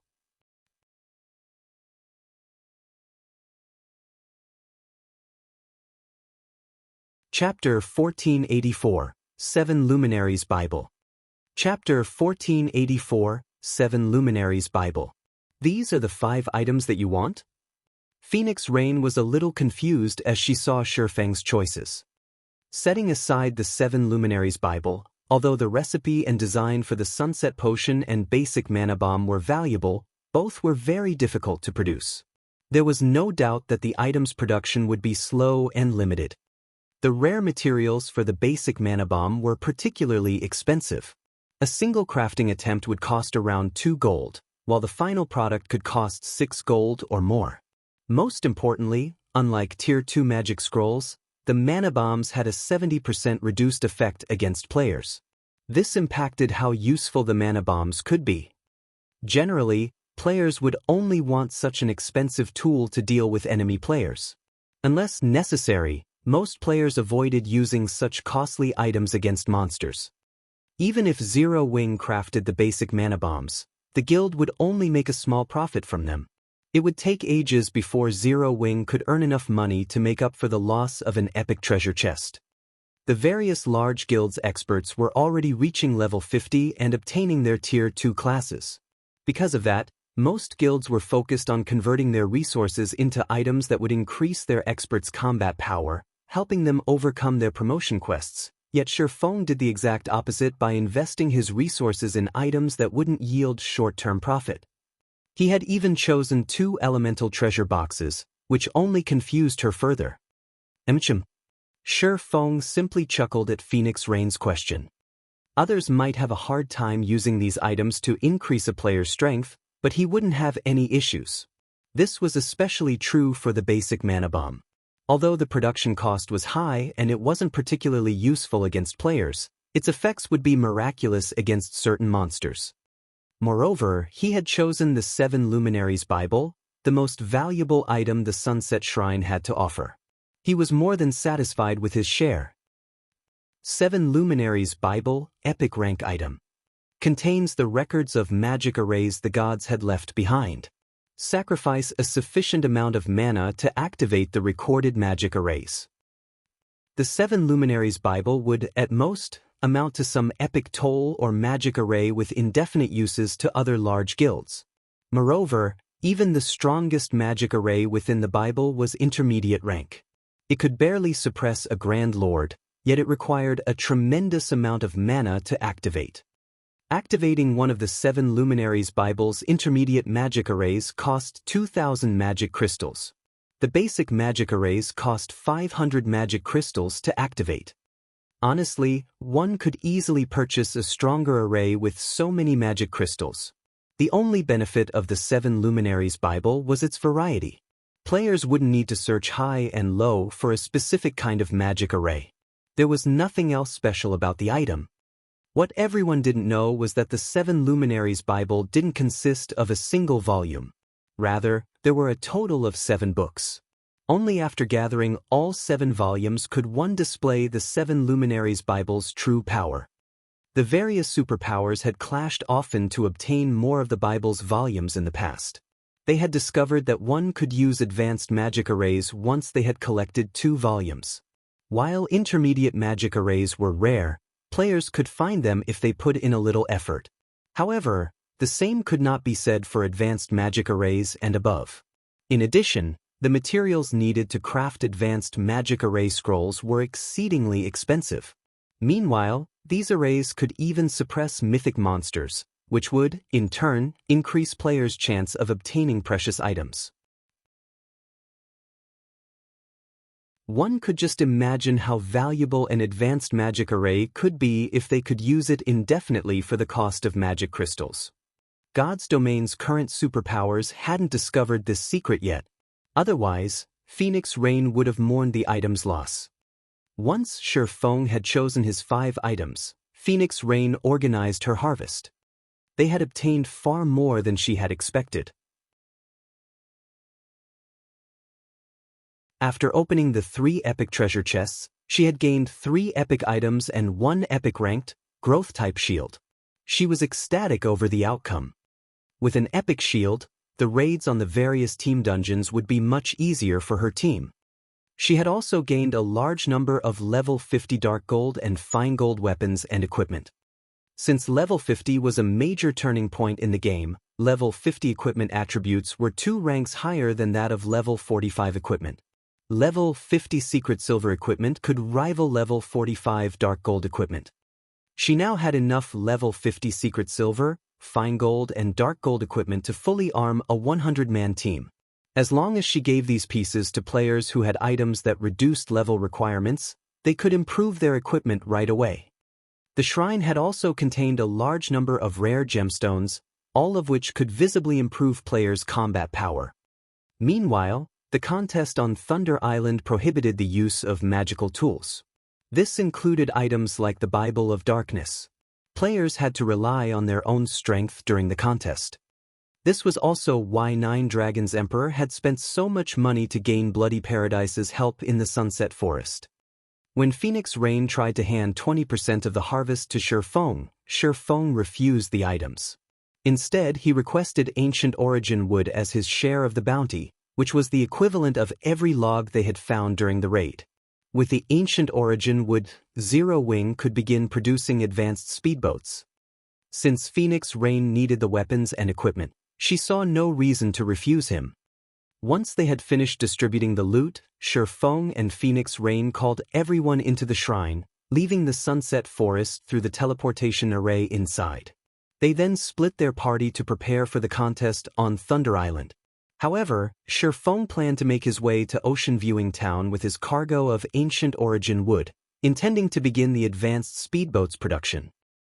By the time Shifeng and the others had returned to the Dragon Phoenix Pavilion's courtyard, news of their success in the Sunset Forest spread to the various superpowers. Although the system wouldn't announce a historical site's first clear to the local region, it was difficult to keep a lid on the matter with so many participants. Besides, Phoenix Rain had borrowed experts from a few other guilds for the raid. What? You're saying that Phoenix Rain obtained the first clear of a Grade 1 historical site? Since when had the Dragon Phoenix Pavilion grown so powerful? That's a Grade 1 historical site we're talking about. Zero Wing and the Asura Adventurer team. Where is this Asura Adventurer team from? Why haven't I heard of it? Go. Send someone to investigate this Asura Adventurer team. When the various superpowers upper echelons read their subordinates' reports, they turned their attention to Zero Wing and the Asura Adventurer team, particularly Asura. Zero Wing's prowess was no longer news to these superpowers. If they were familiar with the Dark Arena, they had heard of Zero Wing's experts. There was also the old news of Zero Wing's 1,000-man army defeating the Dragon Phoenix Pavilion's Shadow Dragon Legion, proving that Zero Wing had an incredibly powerful team. However, the Asura Adventurer team was a different story. With the Adventurer team being so powerful yet unknown, it had become a target for recruitment. Meanwhile, Nine Dragons Emperor's team cleared out a dryad nest in the Sunset Forest core. Of the original 1,000 team members, less than 700 players remained standing. The survivors fought desperately to hold back a Grand Lord-ranked dryad. Quick, take these dryads down. We don't have much time left. Nine Dragons Emperor anxiously shouted. He had used many of his trump cards just to get his team to the central area. Even then, he had spent more than 6 hours doing so. Once there, they had spent quite some time exploring the area before they had found a dryad nest, but they hadn't expected the dryads to be so difficult to deal with. In addition, the nest they had found had been guarded by multiple Grand Lords.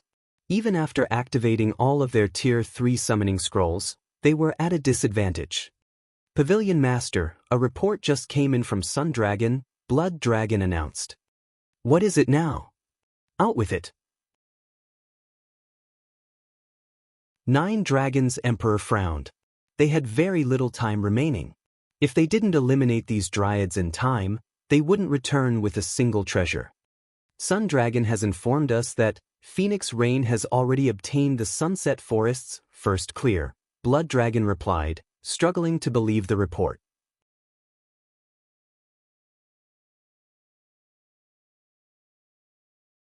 Chapter 1485, Taking Shape.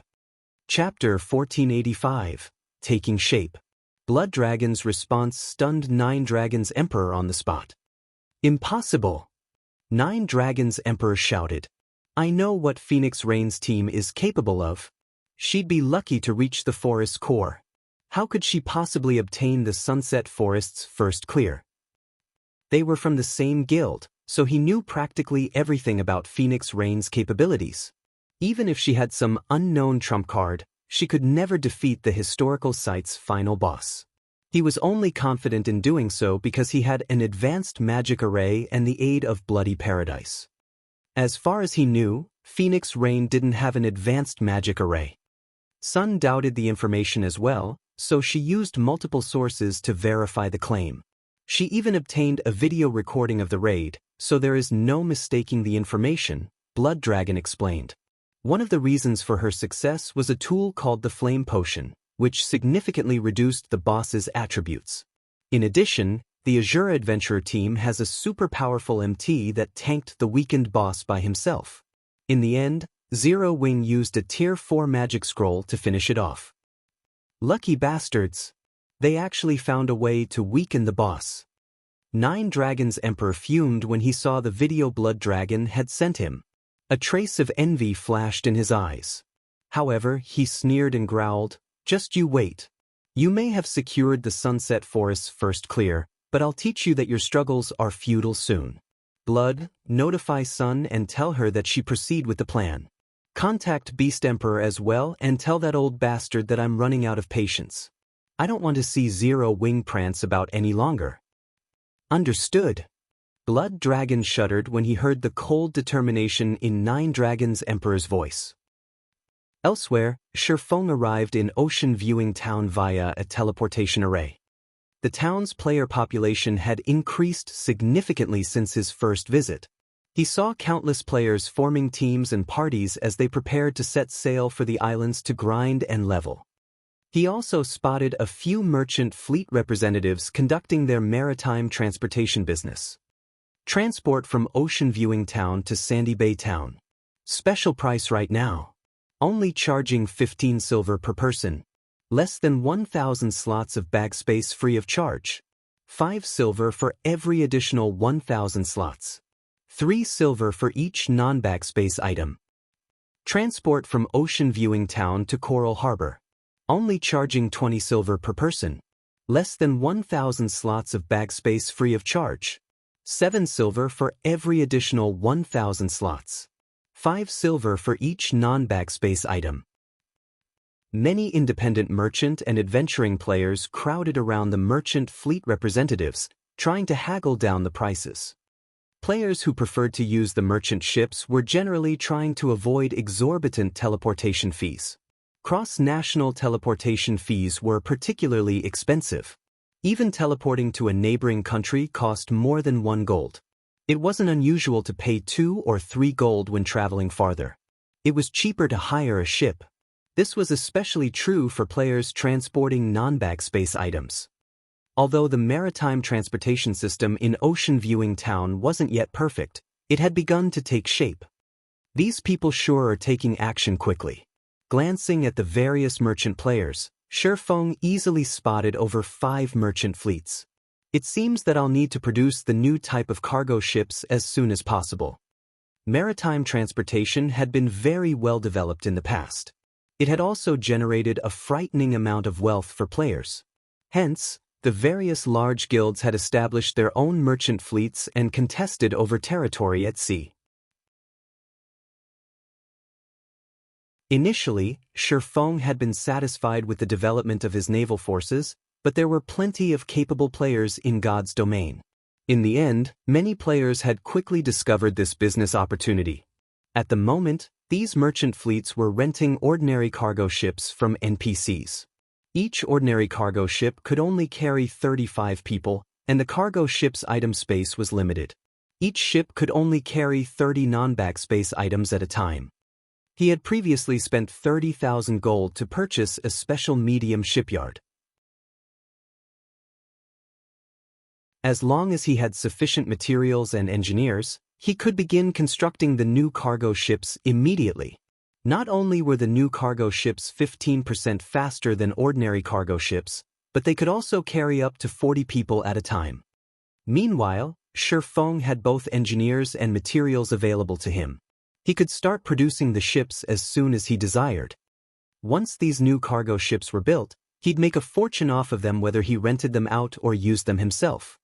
Following which, Shifeng contacted Melancholic Smile and had her dispatch a large number of engineers to Ocean Viewing Town. Previously, the Candlelight trading firm had lacked both quantity and quality of engineers, but now they had become a holy land for lifestyle players in Star Moon Kingdom. Since the trading firm constantly recruited lifestyle players, they had a large collection of engineers.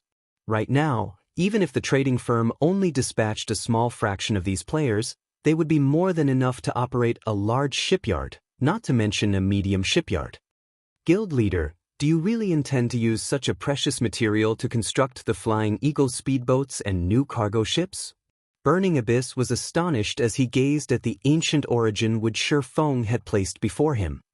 As a master engineer, he had researched the various materials available in God's domain.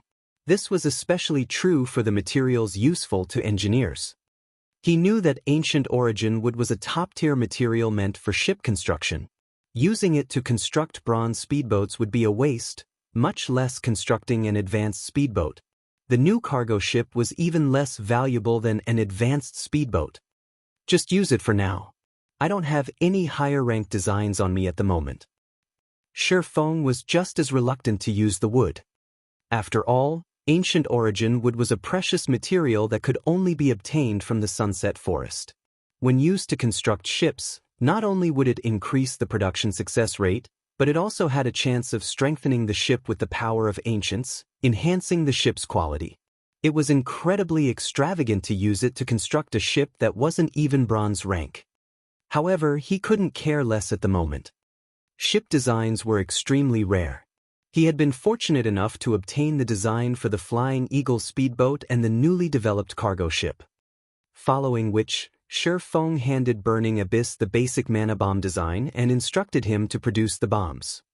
He was happy enough to let the advanced engineers take charge of producing the speedboats and the cargo ships. There wasn't a need to involve a master engineer like Burning Abyss in the project. The basic mana bomb was a different story. Despite only being basic rank, the design and advanced engineering design. If he left it to the advanced engineers, their success rate would at most reach 30%. If Burning Abyss crafted the bombs, however, his success rate would be at least 50%. Letting Burning Abyss produce the bombs would save on cost and materials. After all, the required materials were both rare and expensive. What an intricate design! I never knew magic arrays could be used in such a way. After glancing at the basic mana bomb design, Burning Abyss was captivated. I'll leave the shipyard's management to you. As for this design, you'll learn it. If you have time, try to produce as many of the bombs as you can. I have an important use for them, Shi Feng said, chuckling at the engineer's starstruck expression. Guild leader? Burning Abyss was stunned when he heard Shi Feng's instructions. However, he was instantly overjoyed and excited. Even after becoming a master engineer, he had only been promoted to chief engineer in the Candlelight trading firm. In the end, he was only one of Zero Wing's core members, but it was a different story if he were allowed to manage the shipyard. It was the equivalent of becoming one of the guild's upper management. Countless lifestyle players dreamed of such status. Following which, Shi Feng handed a portion of the shipyard's authority to Burning Abyss. He then paid Rodney a visit, calling in on the agreement with the master engineer to assist in the shipyard. Not only would Rodney's presence increase production success rate when crafting ships, but production speed would increase as well. As Shi Feng finished with the shipyard's matters and prepared to lead Gentle Snow and the others to Thunder Island, Aqua Rose gleefully walked up to him, whispering, "Guild leader, Summer just contacted me. She says that she's successfully class changed into a Dragon Slayer. Moreover, Kola has also completed his class change. Should I have them head over?"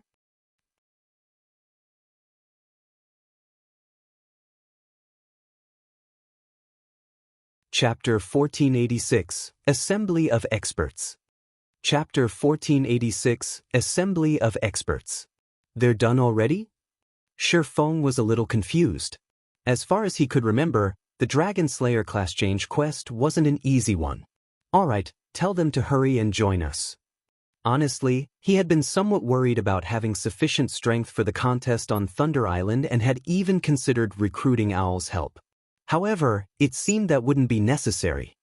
Kola's success in becoming a Tier 2 Dragon Slayer Knight alone would boost the team's overall strength, not to mention Alluring Summer, who was now a Tier 2 Dragon Slayer Mage. Both basic attributes and skills would undergo a qualitative transformation when players reached Tier 2. Kola also had the epic-ranked Dragon Scale Shield. Had he been present during the King of Trees raid, the raid definitely would have been a lot easier.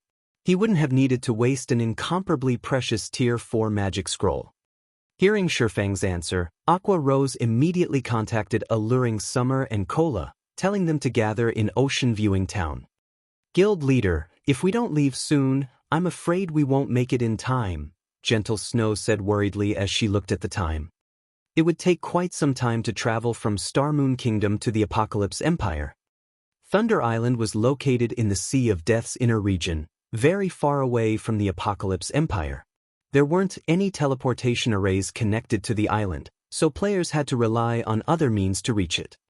In fact, the various major powers participating in the contest for Thunder Island's authority had long since set out. Phoenix Rain and Nine Dragons Emperor had only delayed their departure to obtain the weapons and equipment from the Sunset Forest. As soon as Phoenix Rain had cleared the historical site, she and her subordinates rushed towards the island. Since Shi Feng had wanted to begin producing advanced speedboats as soon as possible, he had made a trip to Ocean Viewing Town with the ancient Origin Wood. Otherwise, they would have left for Thunder Island with Phoenix Rain's group. As a result, their group was far behind schedule. Furthermore, the Swift Dragon speedboat could only accommodate 30 people, half of their plan's 60-man team. The rest of the members would have to sail on advanced speedboats. If they left right this instant, they would barely make it in time for the contest. If they waited for Cola and Alluring Summer, they'd likely be late. Relax. We have enough time, Shi Feng consoled her, smiling. Following which, Shi Feng led everyone to Ocean Viewing Town's harbor. Half an hour later, Cola and Alluring Summer finally reached the harbor atop two majestic thunder wolves. The moment Cola and Alluring Summer arrived, they attracted a lot of attention from the players at the harbor. They were difficult to miss. Both of these players radiated intense auras from atop their mounts. Guild leader, we're sorry for the wait, Cola apologized as he stopped before Shi Feng. It's fine. It's about time to set out, Shi Feng said, nodding. He then invited Cola and Alluring Summer to the team. When Lifeless Thorn and his companions from the Ice Crystal world saw Cola and Alluring Summer, they were astounded. They had already been shocked by the Strength Zero Wings members displayed. They hadn't expected the guild to have even more experts. Lifeless, how confident are you of defeating those two? Cleansing Whistle whispered as she looked at Cola and Alluring Summer. Personally, Cleansing Whistle doubted that she was a match for Cola or Alluring Summer. Just by standing so close, she felt an intense wave of danger from them. The guy? Maybe. The other one? I don't know. I'd have to fight her to find out, Lifeless Thorn said, fighting spirit illuminating his gaze as he watched Alluring Summer. He had struggled to find anyone who could offer a good fight back in Cold Wind City. When Shi Feng had said that God's Domain's continent had plenty of experts, he had assumed the claim was meant to excite him. But looking at it now, it would seem that the swordsman hadn't lied. What? Even you aren't confident of winning? Cleansing Whistle could not help but turn to look at Alluring Summer in shock. Based on her observations during the raid in the Sunset Forest, she knew that Gentle Snow, Aqua Rose, and Zhao Yueru were powerful. Although other experts from Zero Wing had been present, it was obvious that they were significantly weaker than the three women. Hence, Cleansing Whistle had assumed that Lifeless Thorn would rank among the top 5 in Zero Wing. Unfortunately, it didn't seem like that was the case. When she thought about how Zero Wing had at least 5 experts who were even stronger than a monster like Lifeless Thorn, her shock was natural. However, Cleansing Whistle felt pretty lucky about the situation. She had been Cold Wind City's #1 swordsman. With no suitable rivals, she had to rely on herself to improve. Now, however, she met a group of people who were much stronger than her. They also had an expert swordsman like Shi Feng. If she fought alongside these powerful people and leached off of their experiences, she could grow stronger far more quickly. Cleansing Whistle wasn't the only one with such thoughts. Solitary 9 and Dark Madness were just as pleased. As Asura's members subtly watched Cola and Alluring Summer, Shi Feng arrived beside the harbor and pulled a crystal bottle from his bag.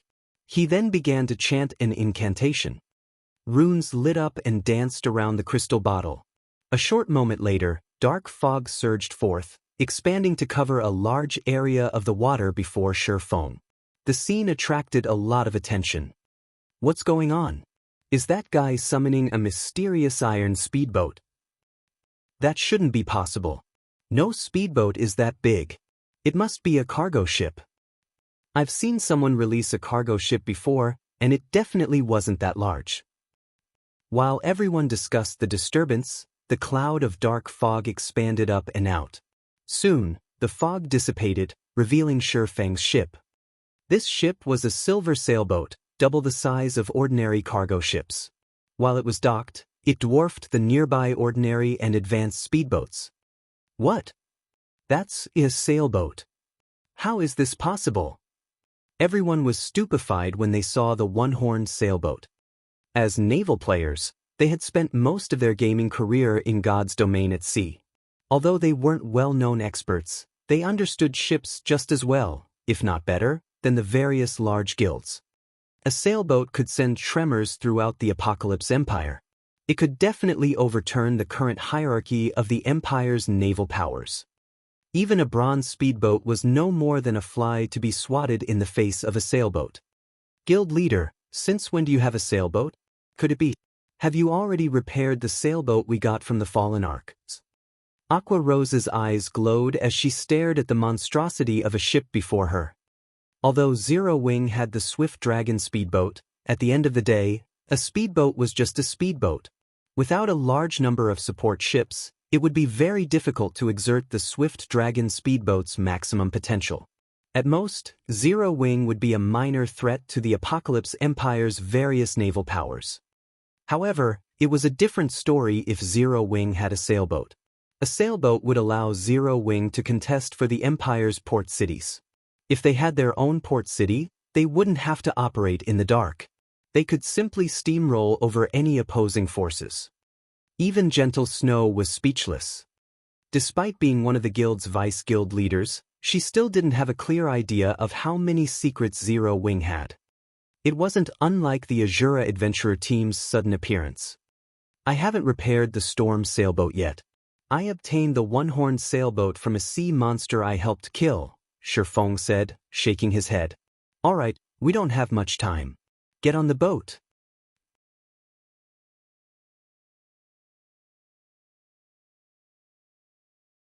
Chapter 1487, Shocking All Sides. Due to the dark clouds that shrouded the Sea of Death all year round, it was always dusky. However, contrary to the islands in the Sea of Death, lightning constantly struck around Thunder Island, illuminating the area. As Thunder Island could be found in the Sea of Death's inner region, permanent storms assailed the water. In addition, a large number of powerful sea monsters lived in the area, preventing seafaring adventurers from casually approaching the island. At this moment, however, ships of various kinds had dropped anchor around Thunder Island, forming a tight circle around the landmass. The naval adventurer teams that had come to spectate the upcoming contest were shocked. Pantheon's fleet is amazing. It dispatched 14 bronze speedboats and 1 mysterious iron speedboat. That's nothing. Look at the Sacred Temple. Now, that's what I call amazing. The Sacred Temple has sent over 100 speedboats.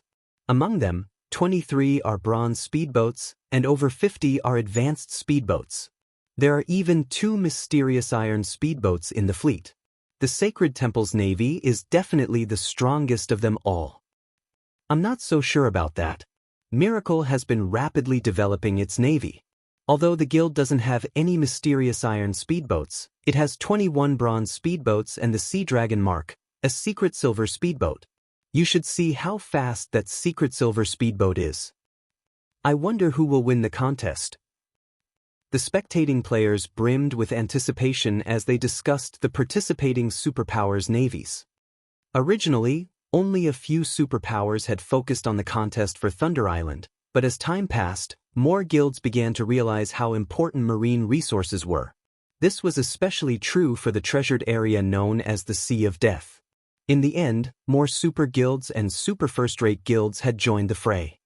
Moreover, Thunder Island was the only safe haven in the Sea of Death. Any player that wanted to develop in the Sea of Death would have to dock at Thunder Island to restock and repair. Otherwise, traveling to and from the Sea of Death would be incredibly time-consuming. Whoever controlled Thunder Island would become the Sea of Death's unofficial master.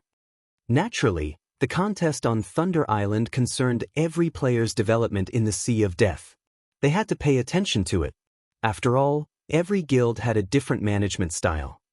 Besides, it was not often that they got to watch God's domain's superpowers have a go at each other's throats. Although they didn't have an entry pass for Thunder Island, they had all purchased an intermediate magic mirror, which cost 8 gold coins. The intermediate magic mirror allowed players to spy on a 100 by 100 yard area within a 10,000 yard radius for 4 hours. Fortunately, the Thunder Island contest only lasted 8 hours. 16 gold might be expensive to an ordinary adventure team, but the naval adventurer teams capable of reaching Thunder Island were extraordinarily strong. Spending 16 gold coins was nothing to them. After all, each of their adventurers yielded several to over a dozen gold. They could easily earn back the spent coins by exploring dangerous areas. Players didn't get to see matches between the superpowers' peak experts every day. Who knew when they would get another opportunity? Furthermore, the various large guilds highly valued Thunder Island. They would definitely go all out in the upcoming contest.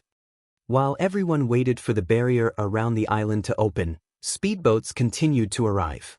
Among these speedboats, some belonged to the various expert teams the superpowers had hired. Amazing! Isn't that the Shadow Knight Order, a top adventurer team in the Beast Empire? They're joining the contest as well. That person looks like Undead, Bloody Paradise's commander.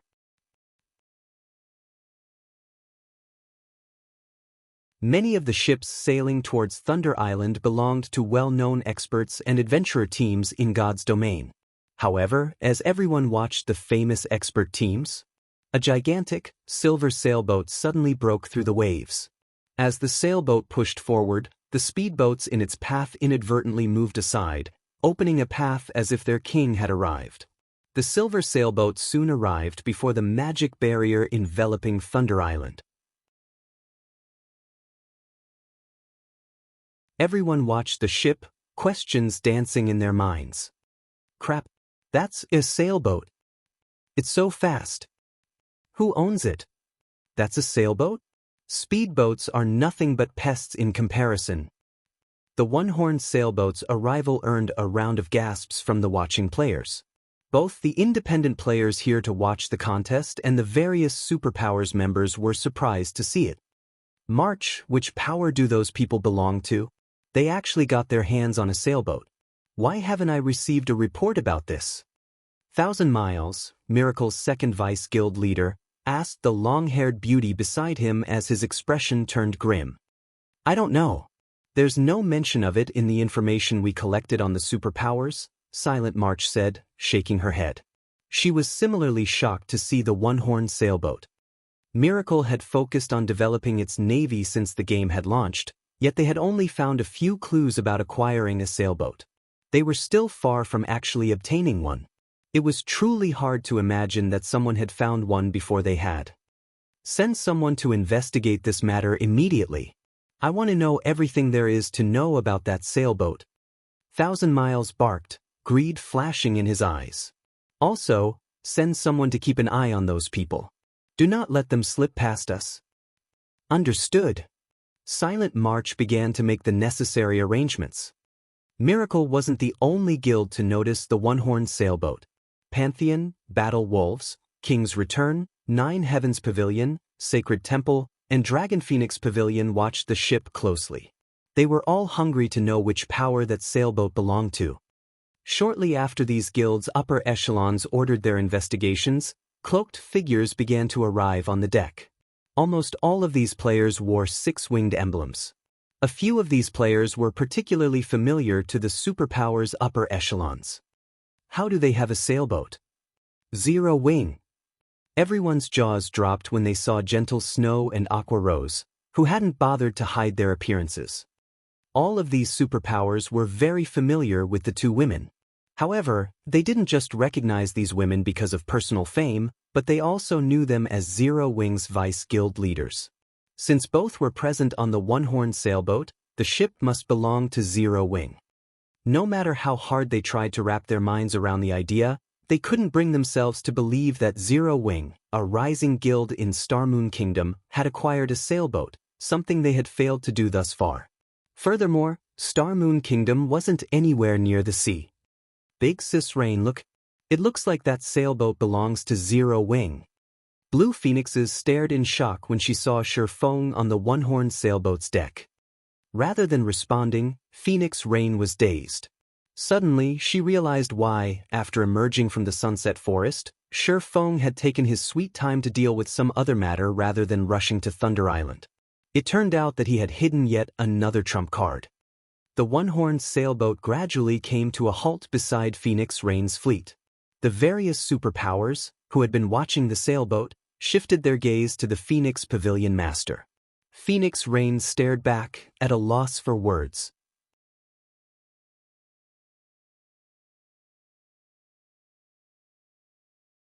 Chapter 1488, Struggle for Thunder Island.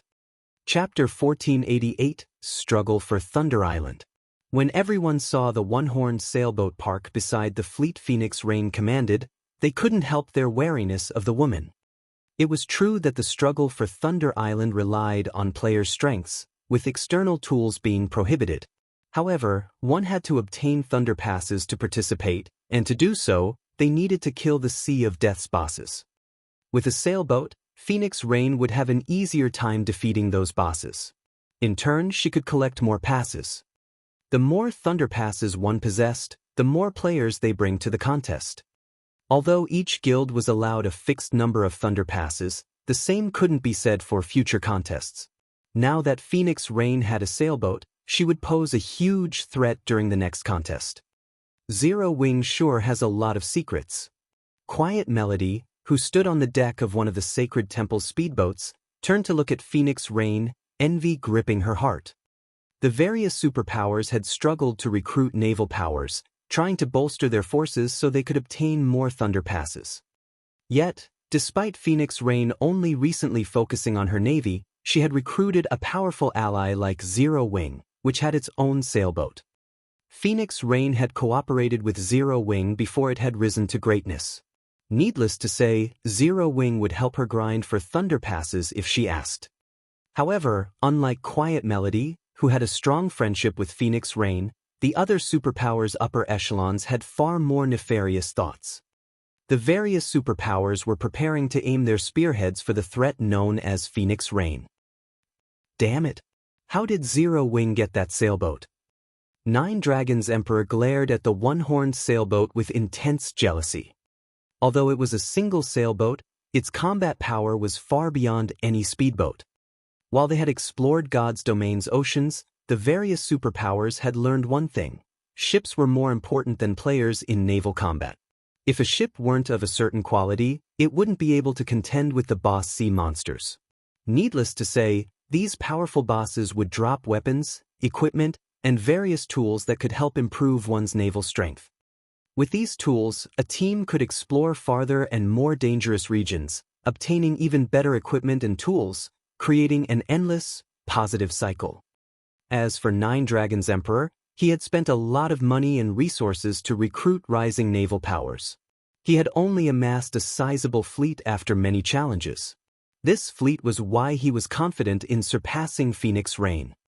However, the appearance of Zero Wing's one-horned sailboat had instantly made a joke of his effort. Pavilion Master, if Phoenix Rain has the help of a sailboat, she'll be a huge challenge in future struggles over Thunder Island, Blood Dragon worriedly commented. There was no doubting that neither Phoenix Rain nor Nine Dragons Emperor would dominate Thunder Island this time. At most, each side would occupy a small corner of the island, slowly growing their navies until they could dominate the island as a whole. Now that Phoenix Rain had a sailboat on her side, there was no doubt that she had a massive advantage of Nine Dragons Emperor in future contests. Phoenix Rain will be a problem during future struggles for Thunder Island.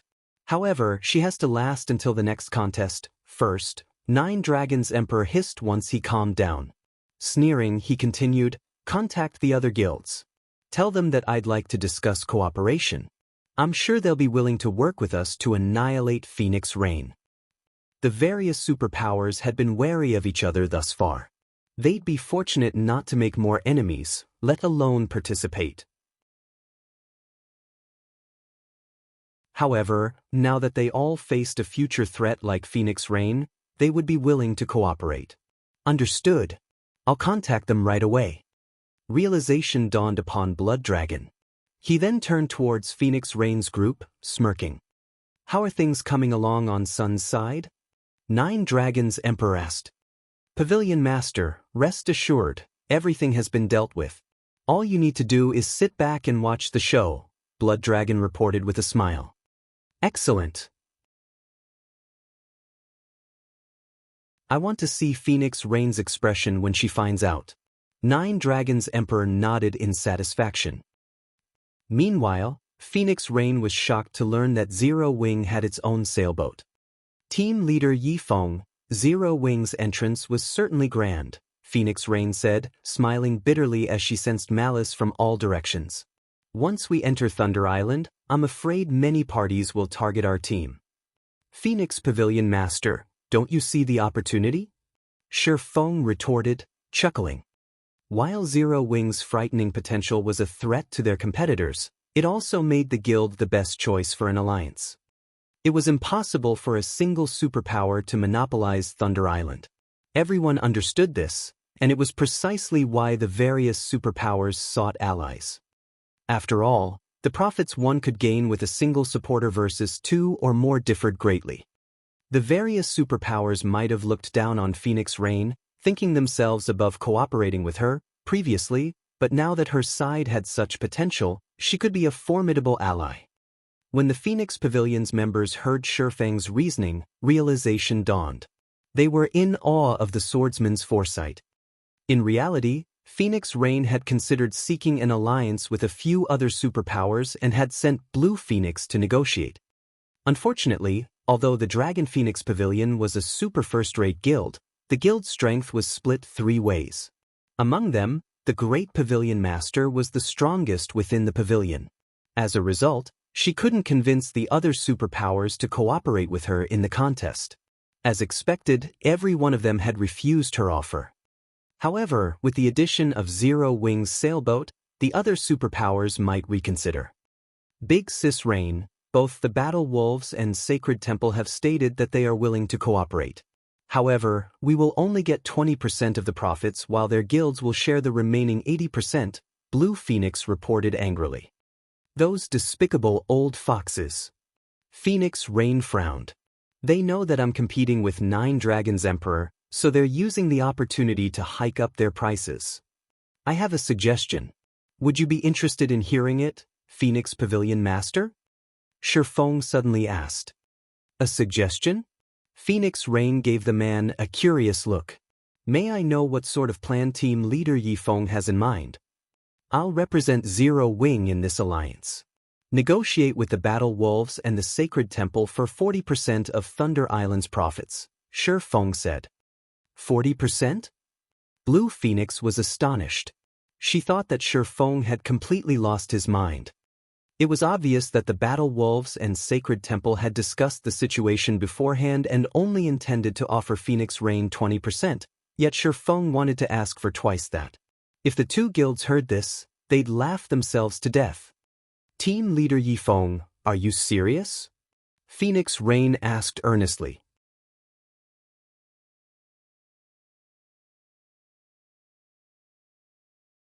Chapter 1489. Terrifying Potential. Chapter 1489. Terrifying Potential. Guild Leader. Shi Feng's proposal surprised both Gentle Snow and Aqua Rose. Both women thought the idea was ludicrous. The 20% the Battle Wolves and Sacred Temple had proposed included Zero Wing's cut, yet he wanted to double the price. Neither guild would ever agree. After all, both were bona fide super guilds. Phoenix Pavilion Master, do you really think that our 2 guilds aren't worth 40% of Thunder Island's profits? Shi Feng asked, smiling. This, for a time, Phoenix Rain did not know how to answer Shi Feng's question. Her forces were, in no way, inferior to Battle Wolves and Sacred Temples. She just didn't have as many people. However, it was a different story if she included Zero Wing's sailboat. Zero Wing's sailboat could make up for the naval combat power the Phoenix Pavilion lacked.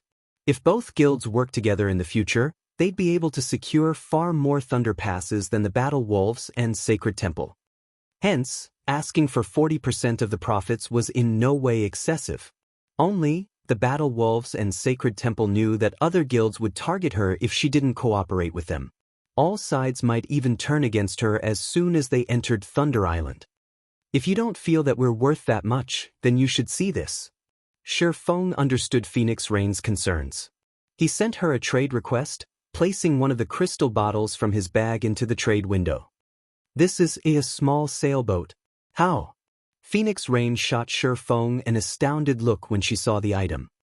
In God's domain, items currently in use couldn't be placed in a trade window. The fact that she was staring at a small sailboat proved that Zero Wing had more than one. She found it truly hard to believe that, while the various superpowers frantically searched for sailboats, Zero Wing had acquired at least two without anyone noticing. She even wondered if her eyes were playing a trick on her, but when she clicked on the glass bottle, the attribute panel that appeared proved its existence. Phoenix Pavilion Master, what do you think of my proposal now? Shifeng asked, smiling. The small sailboat he had just revealed was none other than the ordinary small sailboat he had liberated from the Freedom Alliance's identical summer. Although it was only an ordinary small sailboat, its combat power far surpassed any speedboat. He also had the mysterious iron-ranked Storm sailboat, which he had yet to repair. Unfortunately, the Storm sailboat wasn't usable combat power right now. Hence, he had only decided to reveal the ordinary small sailboat. I understand. I'll notify the Battle Wolves and Sacred Temple about your proposal, Phoenix Rain said after taking a deep breath. When she looked at Shifeng, she felt as if the man were foreign to her. Big Sis Rain. Blue Phoenix gave her friend a confused look. She could not figure out what Shifeng had shown Phoenix Rain to change her mind about such a huge risk so quickly. Don't try to persuade me. Just do as he says, Phoenix Rain commanded. With no other choice, Blue Phoenix transmitted the new offer to the Battle Wolves and Sacred Temple's upper echelons. She no longer dared to think of what their reply would be. Interesting. Phoenix Rain is bold enough to make such an offer despite her current predicament? Eternal Dead, the Sacred Temple's guild leader, could not help but laugh when he saw Phoenix Rain's counteroffer. On the other hand, Quiet Melody was dazed for a moment when she read the new message. Only one thought came to her mind. Has Phoenix Rain lost her mind? If Phoenix Rain had the authority to mobilize all of the Dragon Phoenix Pavilion's forces and Zero Wing's sailboat, she might have a chance of convincing the Battle Wolves and Sacred Pavilion to agree with her conditions. Unfortunately, with her current strength, the super guilds would never agree. Based on Quiet Melody's knowledge, Phoenix Rain had only obtained 270 slots for the contest. That was barely on par with 9 Dragon's Emperor slots, but the Sacred Temple had 710. Ignoring the standards of the guild's experts, the severe difference in numbers put Phoenix Rain at an overwhelming disadvantage. Melody, tell Phoenix Rain that her condition lacks sincerity, and the Sacred Temple will need time to consider her offer properly, Eternal Dead said, smiling. Understood. Quiet Melody nodded. Elsewhere, the Battle Wolves' upper echelons prepared a similar answer. Big Sis Rain, both guilds gave the same reply. They have said that they need more time to consider, Blue Phoenix helplessly reported. Obviously, the Battle Wolves and the Sacred Temple wanted to watch them make a fool of themselves and take advantage when the other superpowers targeted their forces on Thunder Island. If they went crawling to the two guilds then, they'd be lucky to get 20%, much less 40% of the island's profits. As expected, it seems that we can only take this one step at a time. The outcome didn't surprise Phoenix Rain whatsoever. All she could do was try her best in the contest. As long as she could occupy a spot on the island, nothing could stop her in the future. While the various superpowers had negotiated alliances, the magic barrier around Thunder Island turned from blue to crimson. Furious roars echoed from the island, and despite being so far away, everyone heard them clearly. Has the contest begun? As more of the island's monsters voiced their rage, the the spectating adventurer teams took out their intermediate magic mirrors and began to observe the landmass. Move out. In response, the various superpowers stored their ships and retrieved their thunder passes. They used the passes to leave a thunder mark on their members, each pass imparting 10 marks. Any player with a thunder mark could teleport to Thunder Island at any time. Shortly after, the various superpowers members disappeared almost simultaneously as they teleported to Thunder Island to contest for the Ancient Towers. During the contest, players were prohibited from using any tools. They could only rely on their own power to compete. In addition, all of the island's monsters had frighteningly high magic resistance and defense. Players had to occupy as many ancient towers as they could, reducing these monsters' magic resistance and defense, or raiding the encampments would be very difficult. Meanwhile, teleportation to Thunder Island wasn't completely random. Generally, players who were close to each other would teleport to the same location. As long as they gathered before teleporting to the island, they could take action as a team as soon as they arrived. It seems that we got a good location. After arriving on the island, Feng inspected the system map. Currently, their group was north of Thunder Island's outer region, very close to a monster encampment and 3 ancient towers. As long as they secured these ancient towers, they could clear out the monster encampment. Following which, Phoenix Rain and Feng began to rearrange the team. They were prepared to split into 3 groups, prioritizing the ancient towers. Only after they solidified their hold would they head towards the nearest encampment. However, as Feng and the others prepared to head out, a group of nearly 300 players approached. Leading this group was none other than 9 Dragons Emperor. 9, what is the meaning of this? Phoenix Rain demanded in a chilling tone as she glared at the Heavenly Dragon Pavilion Master.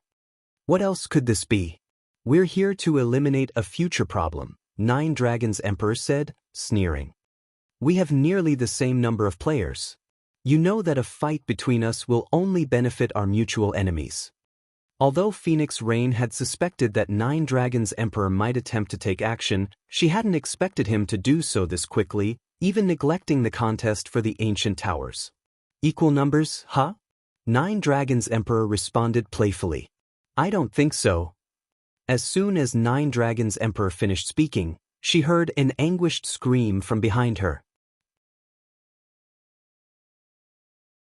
Turning around, she discovered that the 50 Firmament members on her team had turned traitor, attacking her other team members. In seconds, over 20 players had died. By the time she reacted, Firmament's members had pulled away from her team. Lonely heaven! Phoenix Rain bellowed, dense killing intent lacing her gaze as she glared daggers at Firmament's smiling guild leader. Phoenix Pavilion Master, if you have to blame someone, blame yourself for making the wrong decision. You actually invested so much into a no-name guild like Zero Wing. Lonely Heaven paid no attention to Phoenix Rain's killing intent. Now, prepare to pay the price for your mistake. Well said. Rain, since you made a wrong decision, you should pay the corresponding price. 9 Dragons Emperor then commanded, everyone, attack. Leave none of them alive. Initially, both his team and Phoenix Rains had about the same number of players, but now that Firmament had mutinied and killed 20 of Phoenix Rain's players, she had less than 200. On the other hand, he now had 350. With nearly double the numbers, he could easily eliminate Phoenix Rain's team.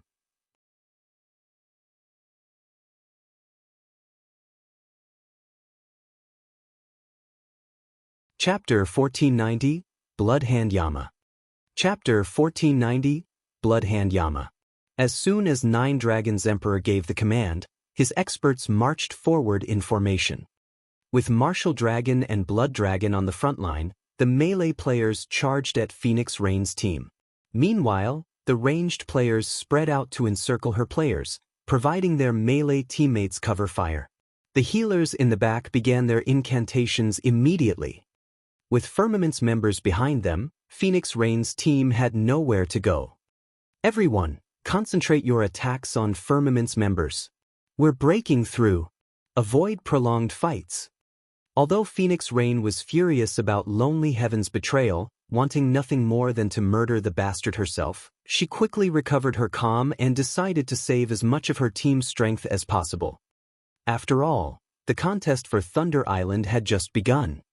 Both sides had plenty of Refinement Realm and above experts. If Refinement Realm experts worked together, their overall combat power would increase tremendously. When fighting foes of the same level, even at a numerical disadvantage, they'd be impossible to annihilate quickly. Unfortunately, defeating Nine Dragons Emperor's team was impossible. Although she had Sure Feng and Zero Wing's other peak experts, Nine Dragons Emperor had his own. The Shadow Dragon Legion's Shadowtooth and Martial Dragon were the best examples. Both were domain realm experts and more than capable of posing a problem for her team. In addition, Nine Dragons Emperor had other experts under his command and the help of Bloody Paradise. Although the Phoenix Pavilion and Heavenly Dragon Pavilion on part in overall strength, the trump card legions under each banner weren't under the full control of their respective pavilion master. Rather, these trump card legions prioritized the Great Pavilion Master's commands. Meanwhile, Phoenix Rain had only been the Phoenix Pavilion's master for a short time, and as a result, the Phoenix Pavilion's trump card legions still maintained their loyalty to the previous master. Like Shadowtooth's case, she wasn't allowed to order them around and had to resort to persuasion. This was why her power base was significantly weaker than Nine Dragons Emperor's. Now that he had persuaded Shadowtooth to fight for him, and Martial Dragon, whom Nine Dragons Emperor had nurtured, had become a domain realm expert, the gap between them had widened. With fewer players on her team, she had no chance of victory. She could only avoid a clash with Nine Dragons Emperor.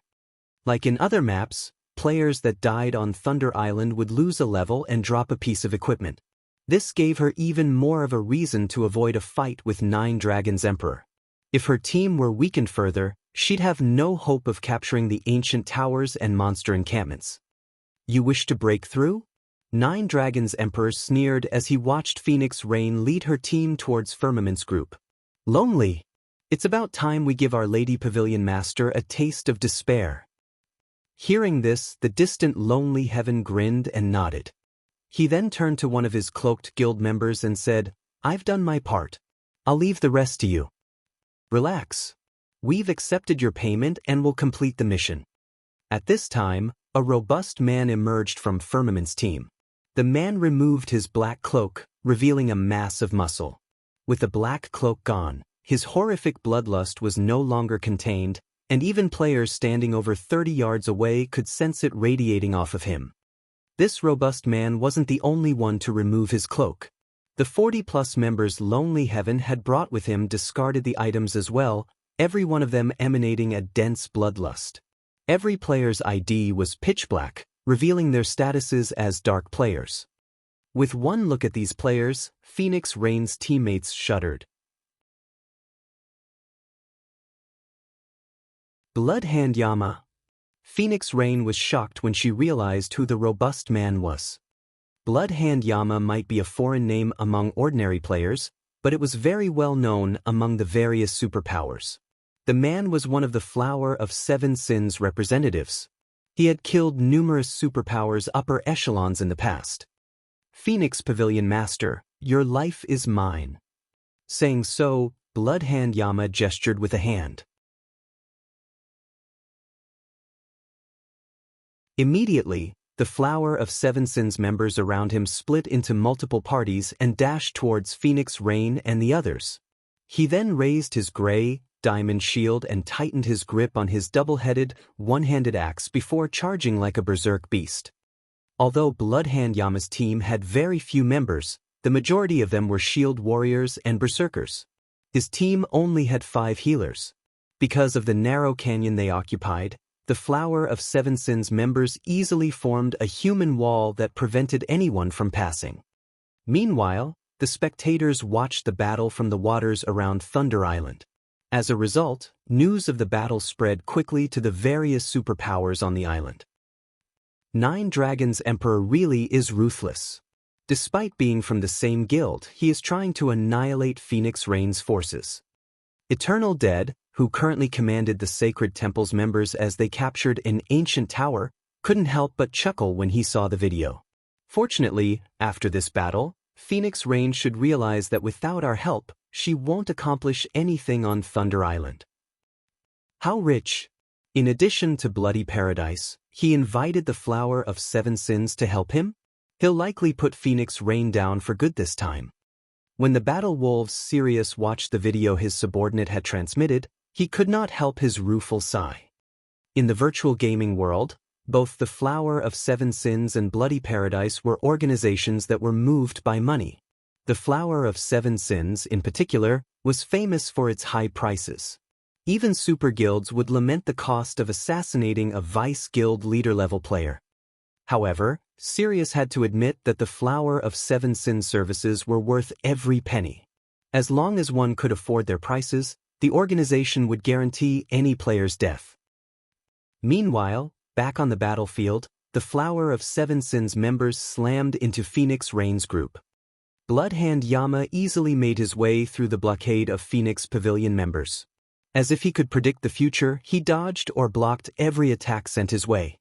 When his double-headed axe descended, it always found its mark. As a result, Bloodhand Yama slaughtered the Phoenix Pavilion's refinement realm experts and slowly, but surely made his way towards Phoenix Rain. So strong! Solitary 9, who was also a shield warrior, was shocked by Bloodhand Yama's strength. The man's display was completely different from Shifeng's in Cold Wind City. Shifeng had relied on overwhelming attributes to defeat his enemies, whereas Bloodhand Yama used techniques. It seemed as if the shield warrior could block every attack and break every defense before him. However, Phoenix Rain was no ordinary player either. Although her performance in the Sunset Forest hadn't been jaw-dropping, she was by no means weak. In fact, it seemed as if the Phoenix Pavilion Master had become an entirely different person as Solitary 9 watched her fight.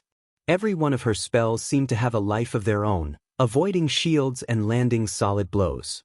Her attack method had plenty of variations. Sometimes her spells descended from the sky, while other spells seemed to manifest from their surroundings. When some of her spells missed their mark, they seemed to make an abrupt U-turn, striking at the target's back. Due to her varied attack patterns, Phoenix Rain's targets struggled to defend themselves. The Flower of Seven Sins suffered numerous casualties at Phoenix Rain's hand. She had even killed 2 party leader-level experts. Meanwhile, Blue Phoenix seamlessly executed triple casting, using her powerful spells to disperse the attacking formation. The level of combat dumbfounded the players watching from safety. Countless players used a variety of combat techniques, which they rarely got to see.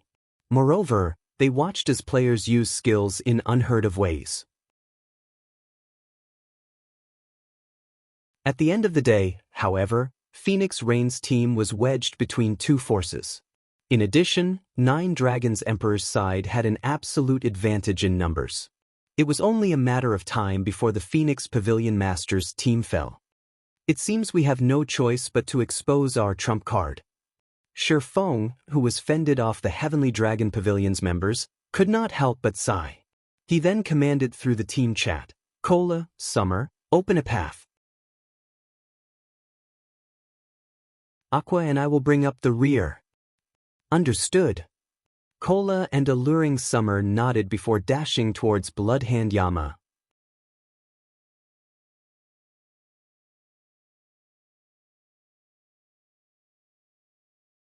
Chapter 1491, Experts Clashing. Chapter 1491, Experts Clashing. Just as Shifeng finished issuing orders, a figure appeared behind Cola. "Assassin! Be careful!" Lifeless Thorn shouted to warn the Guardian Knight when he saw the figure. He stood only 5 yards away from Cola, and at that distance, he could even sense movement in the grace. Yet despite pushing his senses to their limits, he failed to detect the approaching figure. Only after this figure had revealed himself had he noticed the enemy assassin. He had never heard of such a high-level concealment technique. Although Lifeless Thorn tried to stop the assassin's attack, the latter was simply too fast. A split second after the assassin had appeared, a stake of black light sliced across Cola's back. Do you really think you have any hope of leaving this place alive? Shadowtooth, who wore a black mask, hissed after appearing behind Cola. Assassinate! Ping! When the black light descended, nearby players heard the sound of shattering glass. Before anyone had noticed, a transparent barrier had manifested behind Cola. Shadowtooth's attack sliced the barrier in half, but Cola remained unharmed. Someone blocked my attack? Shadowtooth was caught off guard. He turned to search his surroundings, intent on finding the player that had blocked his blade. The assassin's gaze soon found alluring Summer, who wore pitch-black mage robes and wielded a blue, wooden staff. She actually stopped Shadowtooth's ambush? Just who is that female elementalist? Nine Dragons Emperor, who commanded the battle from afar, shot alluring Summer a glance. Shadowtooth was the Dragon Phoenix Pavilion's #1 expert. Both his skills and items ranked among the best in the guild. Even Martial Dragon, who had grasped a domain, could not always fend off Shadowtooth's ambushes. Nine Dragons Emperor wouldn't have been terribly surprised to see a melee player with fast reactions fend off Shadowtooth's strike, but it had been an elementalist's. It was unbelievable. Young lady, your reaction speed is quite impressive. But all you've done is called death upon yourself. Shadowtooth said in a chilling tone, narrowing his eyes at alluring Summer. He then transformed into a shadow, dashing towards the elementalist as he ignored Cola. Once an assassin failed an ambush, they'd have a very difficult time killing an MT of the same level. On the other hand, killing a cloth armor class was easy. This was especially true for Shadowtooth, who had recently obtained the epic-ranked Shadow Boots. These epic boots increased his initial acceleration to 20% of his maximum movement speed, boosting his dexterity to a whole new level. The greatest difference between expert and ordinary players was typically their dexterity. Even with the same attributes, experts seemed faster when they moved. In contrast, ordinary players typically looked like robots, their actions dull and predictable.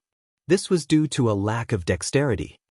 Players' dexterity mainly manifested in their acceleration, how quickly one could go from 0% of their maximum speed to 100% and vice versa, not one's maximum speed. The more dexterous one was, the shorter the interval. Players would then be capable of accomplishing feats that were normally impossible. If a player could begin accelerating at 20% of their maximum movement speed, the change would undoubtedly increase their dexterity by a large margin. Shadowtooth dodged one spell after another. Even when numerous melee experts blocked his path, he easily maneuvered his way through the gaps without getting caught. Lifeless Thorn even executed a perfect split spear, but the combat technique was utterly useless against the assassin. Not only had Lifeless Thorn failed to hit Shadowtooth, but he had even been struck by the man's counterattack. Despite Shadowtooth countering with an ordinary attack, the impact threw Lifeless Thorn over a dozen yards away, his HP instantly falling by 1/6 of its maximum. How is that guy so fast? The outcome stunned Cleansing Whistle and the other Asura members. They never thought that Lifeless Thorn could be repelled so easily. Fortunately, all of the players on Thunder Island were prohibited from using Berserk skills. The consequences would have been unimaginable if Lifeless Thorn had been struck by an empowered Shadowtooth. After removing the Berserker from his path, Shadowtooth quickly reached alluring Summer, slashing Magic Breaker at the Elementalist's throat. Die! Shadowtooth activated the Tier 1 skill, Dark Blade, without hesitation. Not only was this skill impossible to block, but it also ignored the target's defense. Most importantly, the skill would silence the target for 5 seconds when struck.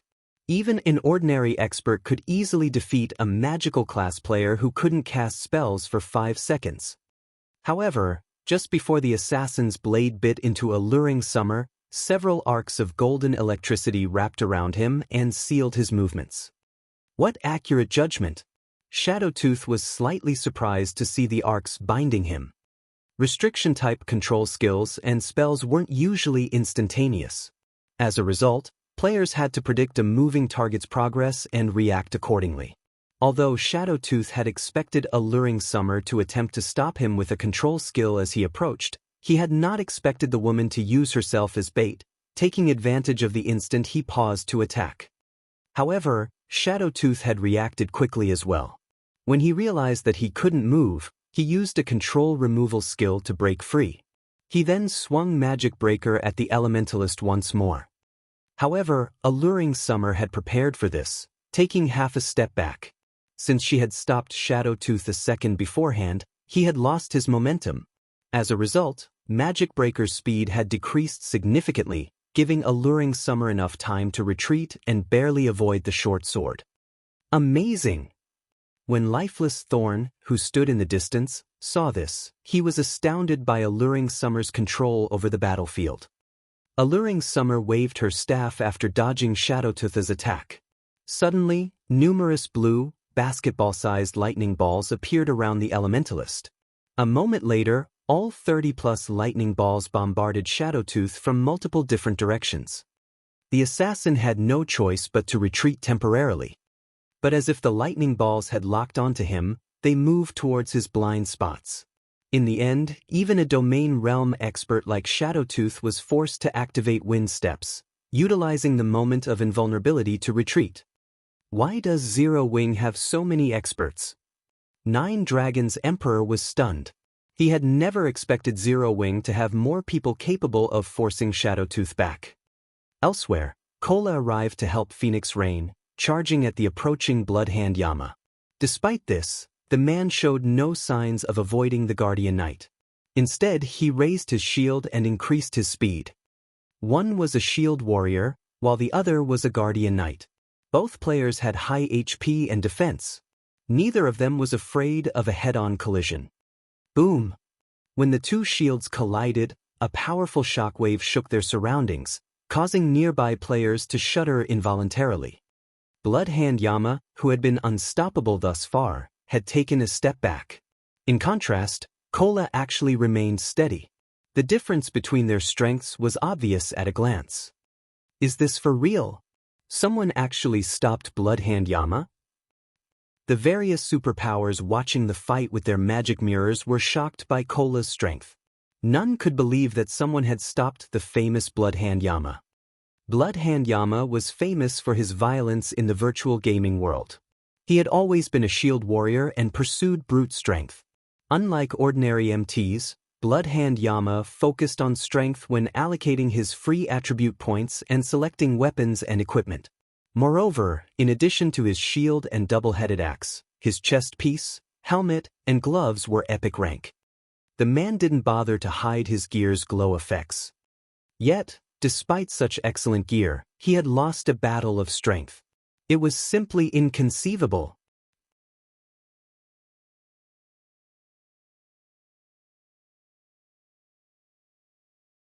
Chapter 1492, Dragon Slayer's Power.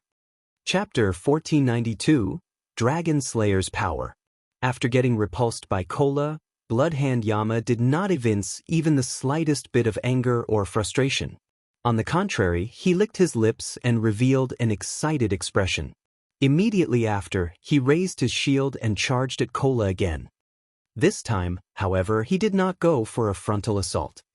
Instead, just when Bloodhand Yama was about to clash with Cola, he suddenly changed his footwork, generating an afterimage in his original location as he circled around and avoided Cola's charge, leaving the Guardian Knight to hit only air.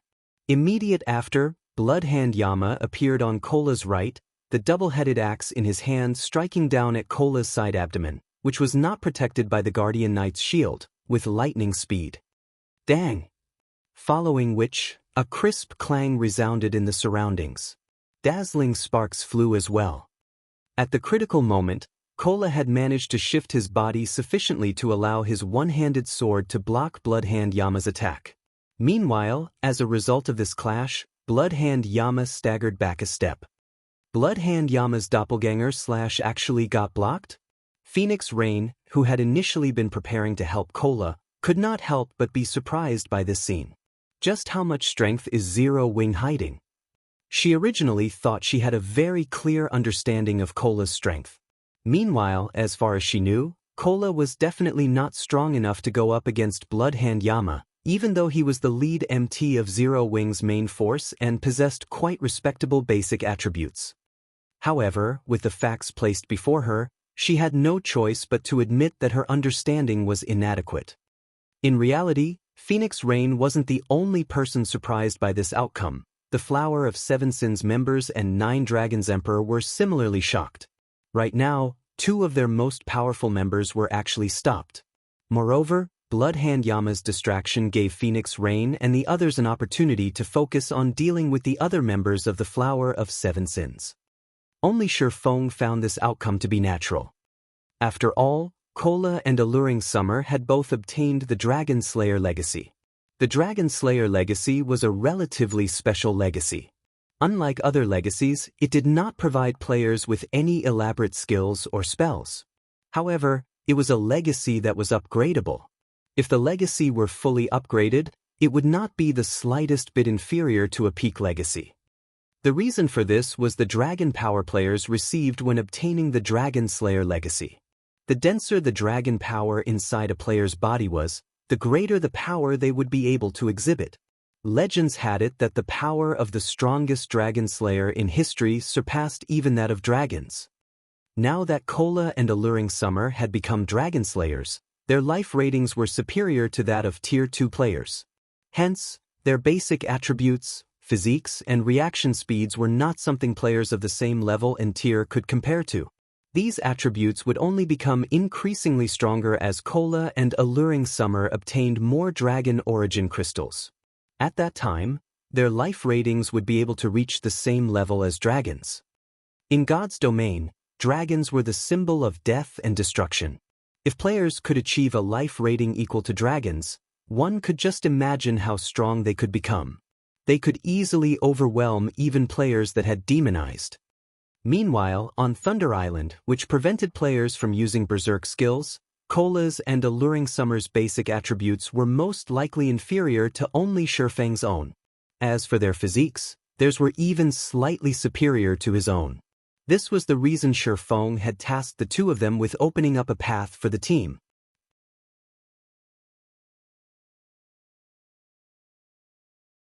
In terms of techniques, Bloodhand Yama and Shadowtooth indeed possessed an overwhelming advantage over Kola and Alluring Summer.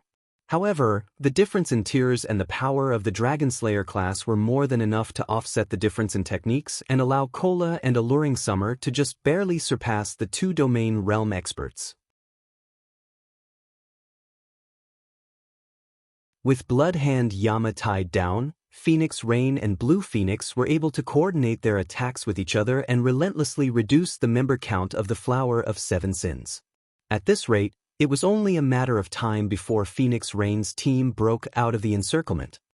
Dragon Pavilion Master, Zero Wing has really hidden a lot of its power.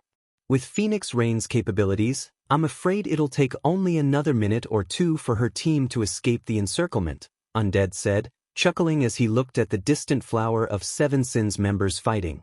Are you really sure you don't need my help? Hearing Undead's words, Nine Dragons Emperor gritted his teeth and said, Fine.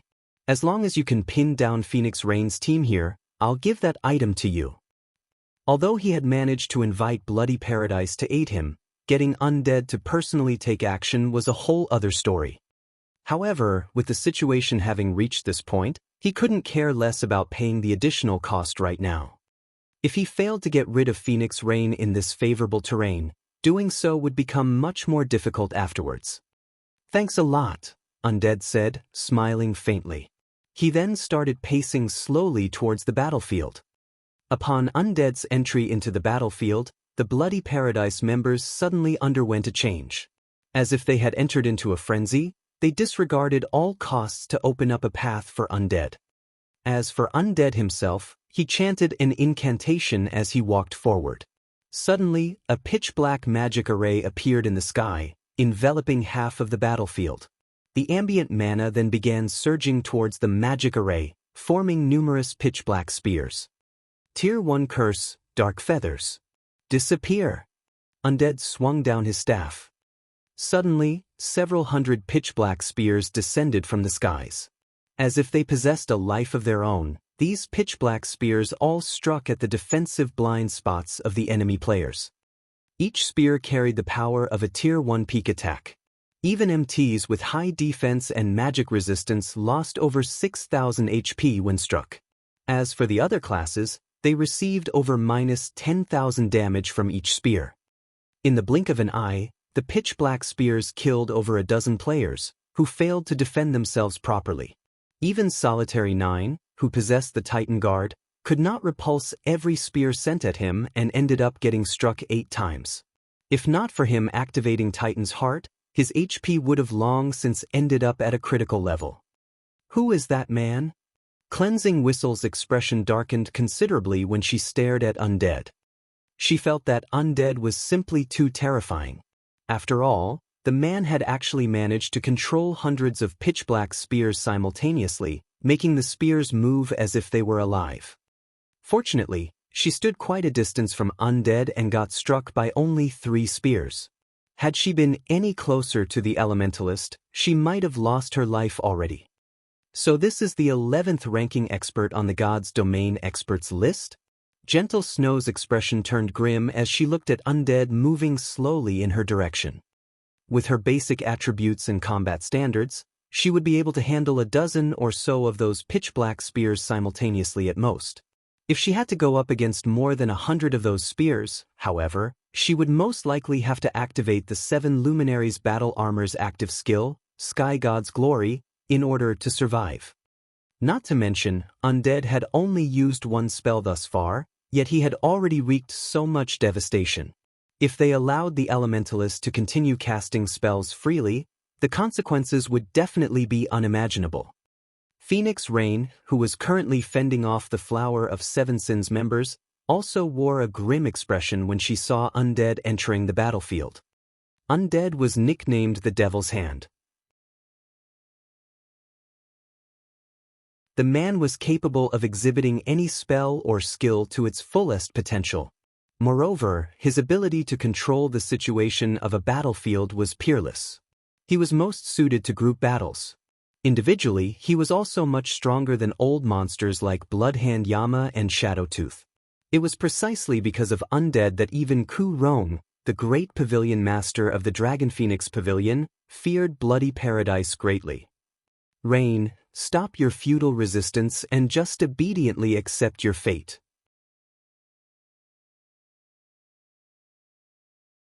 Nine Dragons Emperor said mockingly when he saw the tides of the battle turning in his favor.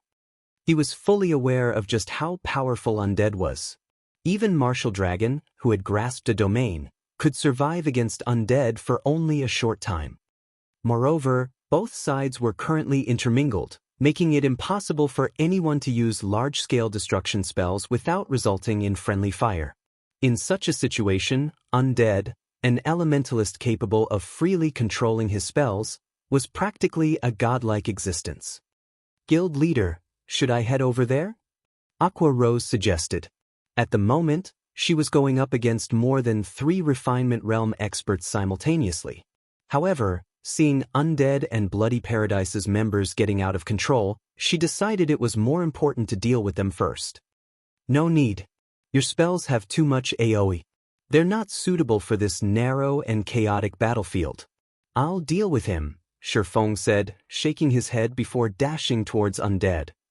You're tuning in to the Passion Pages YouTube channel. We're so grateful for your support, and don't forget to subscribe to join us on this incredible journey through captivating stories. Your generosity through donations truly makes a world of difference, as it's the primary source of revenue that allows me to expand and enhance this channel for you. Thank you from the bottom of my heart for being a part of this adventure.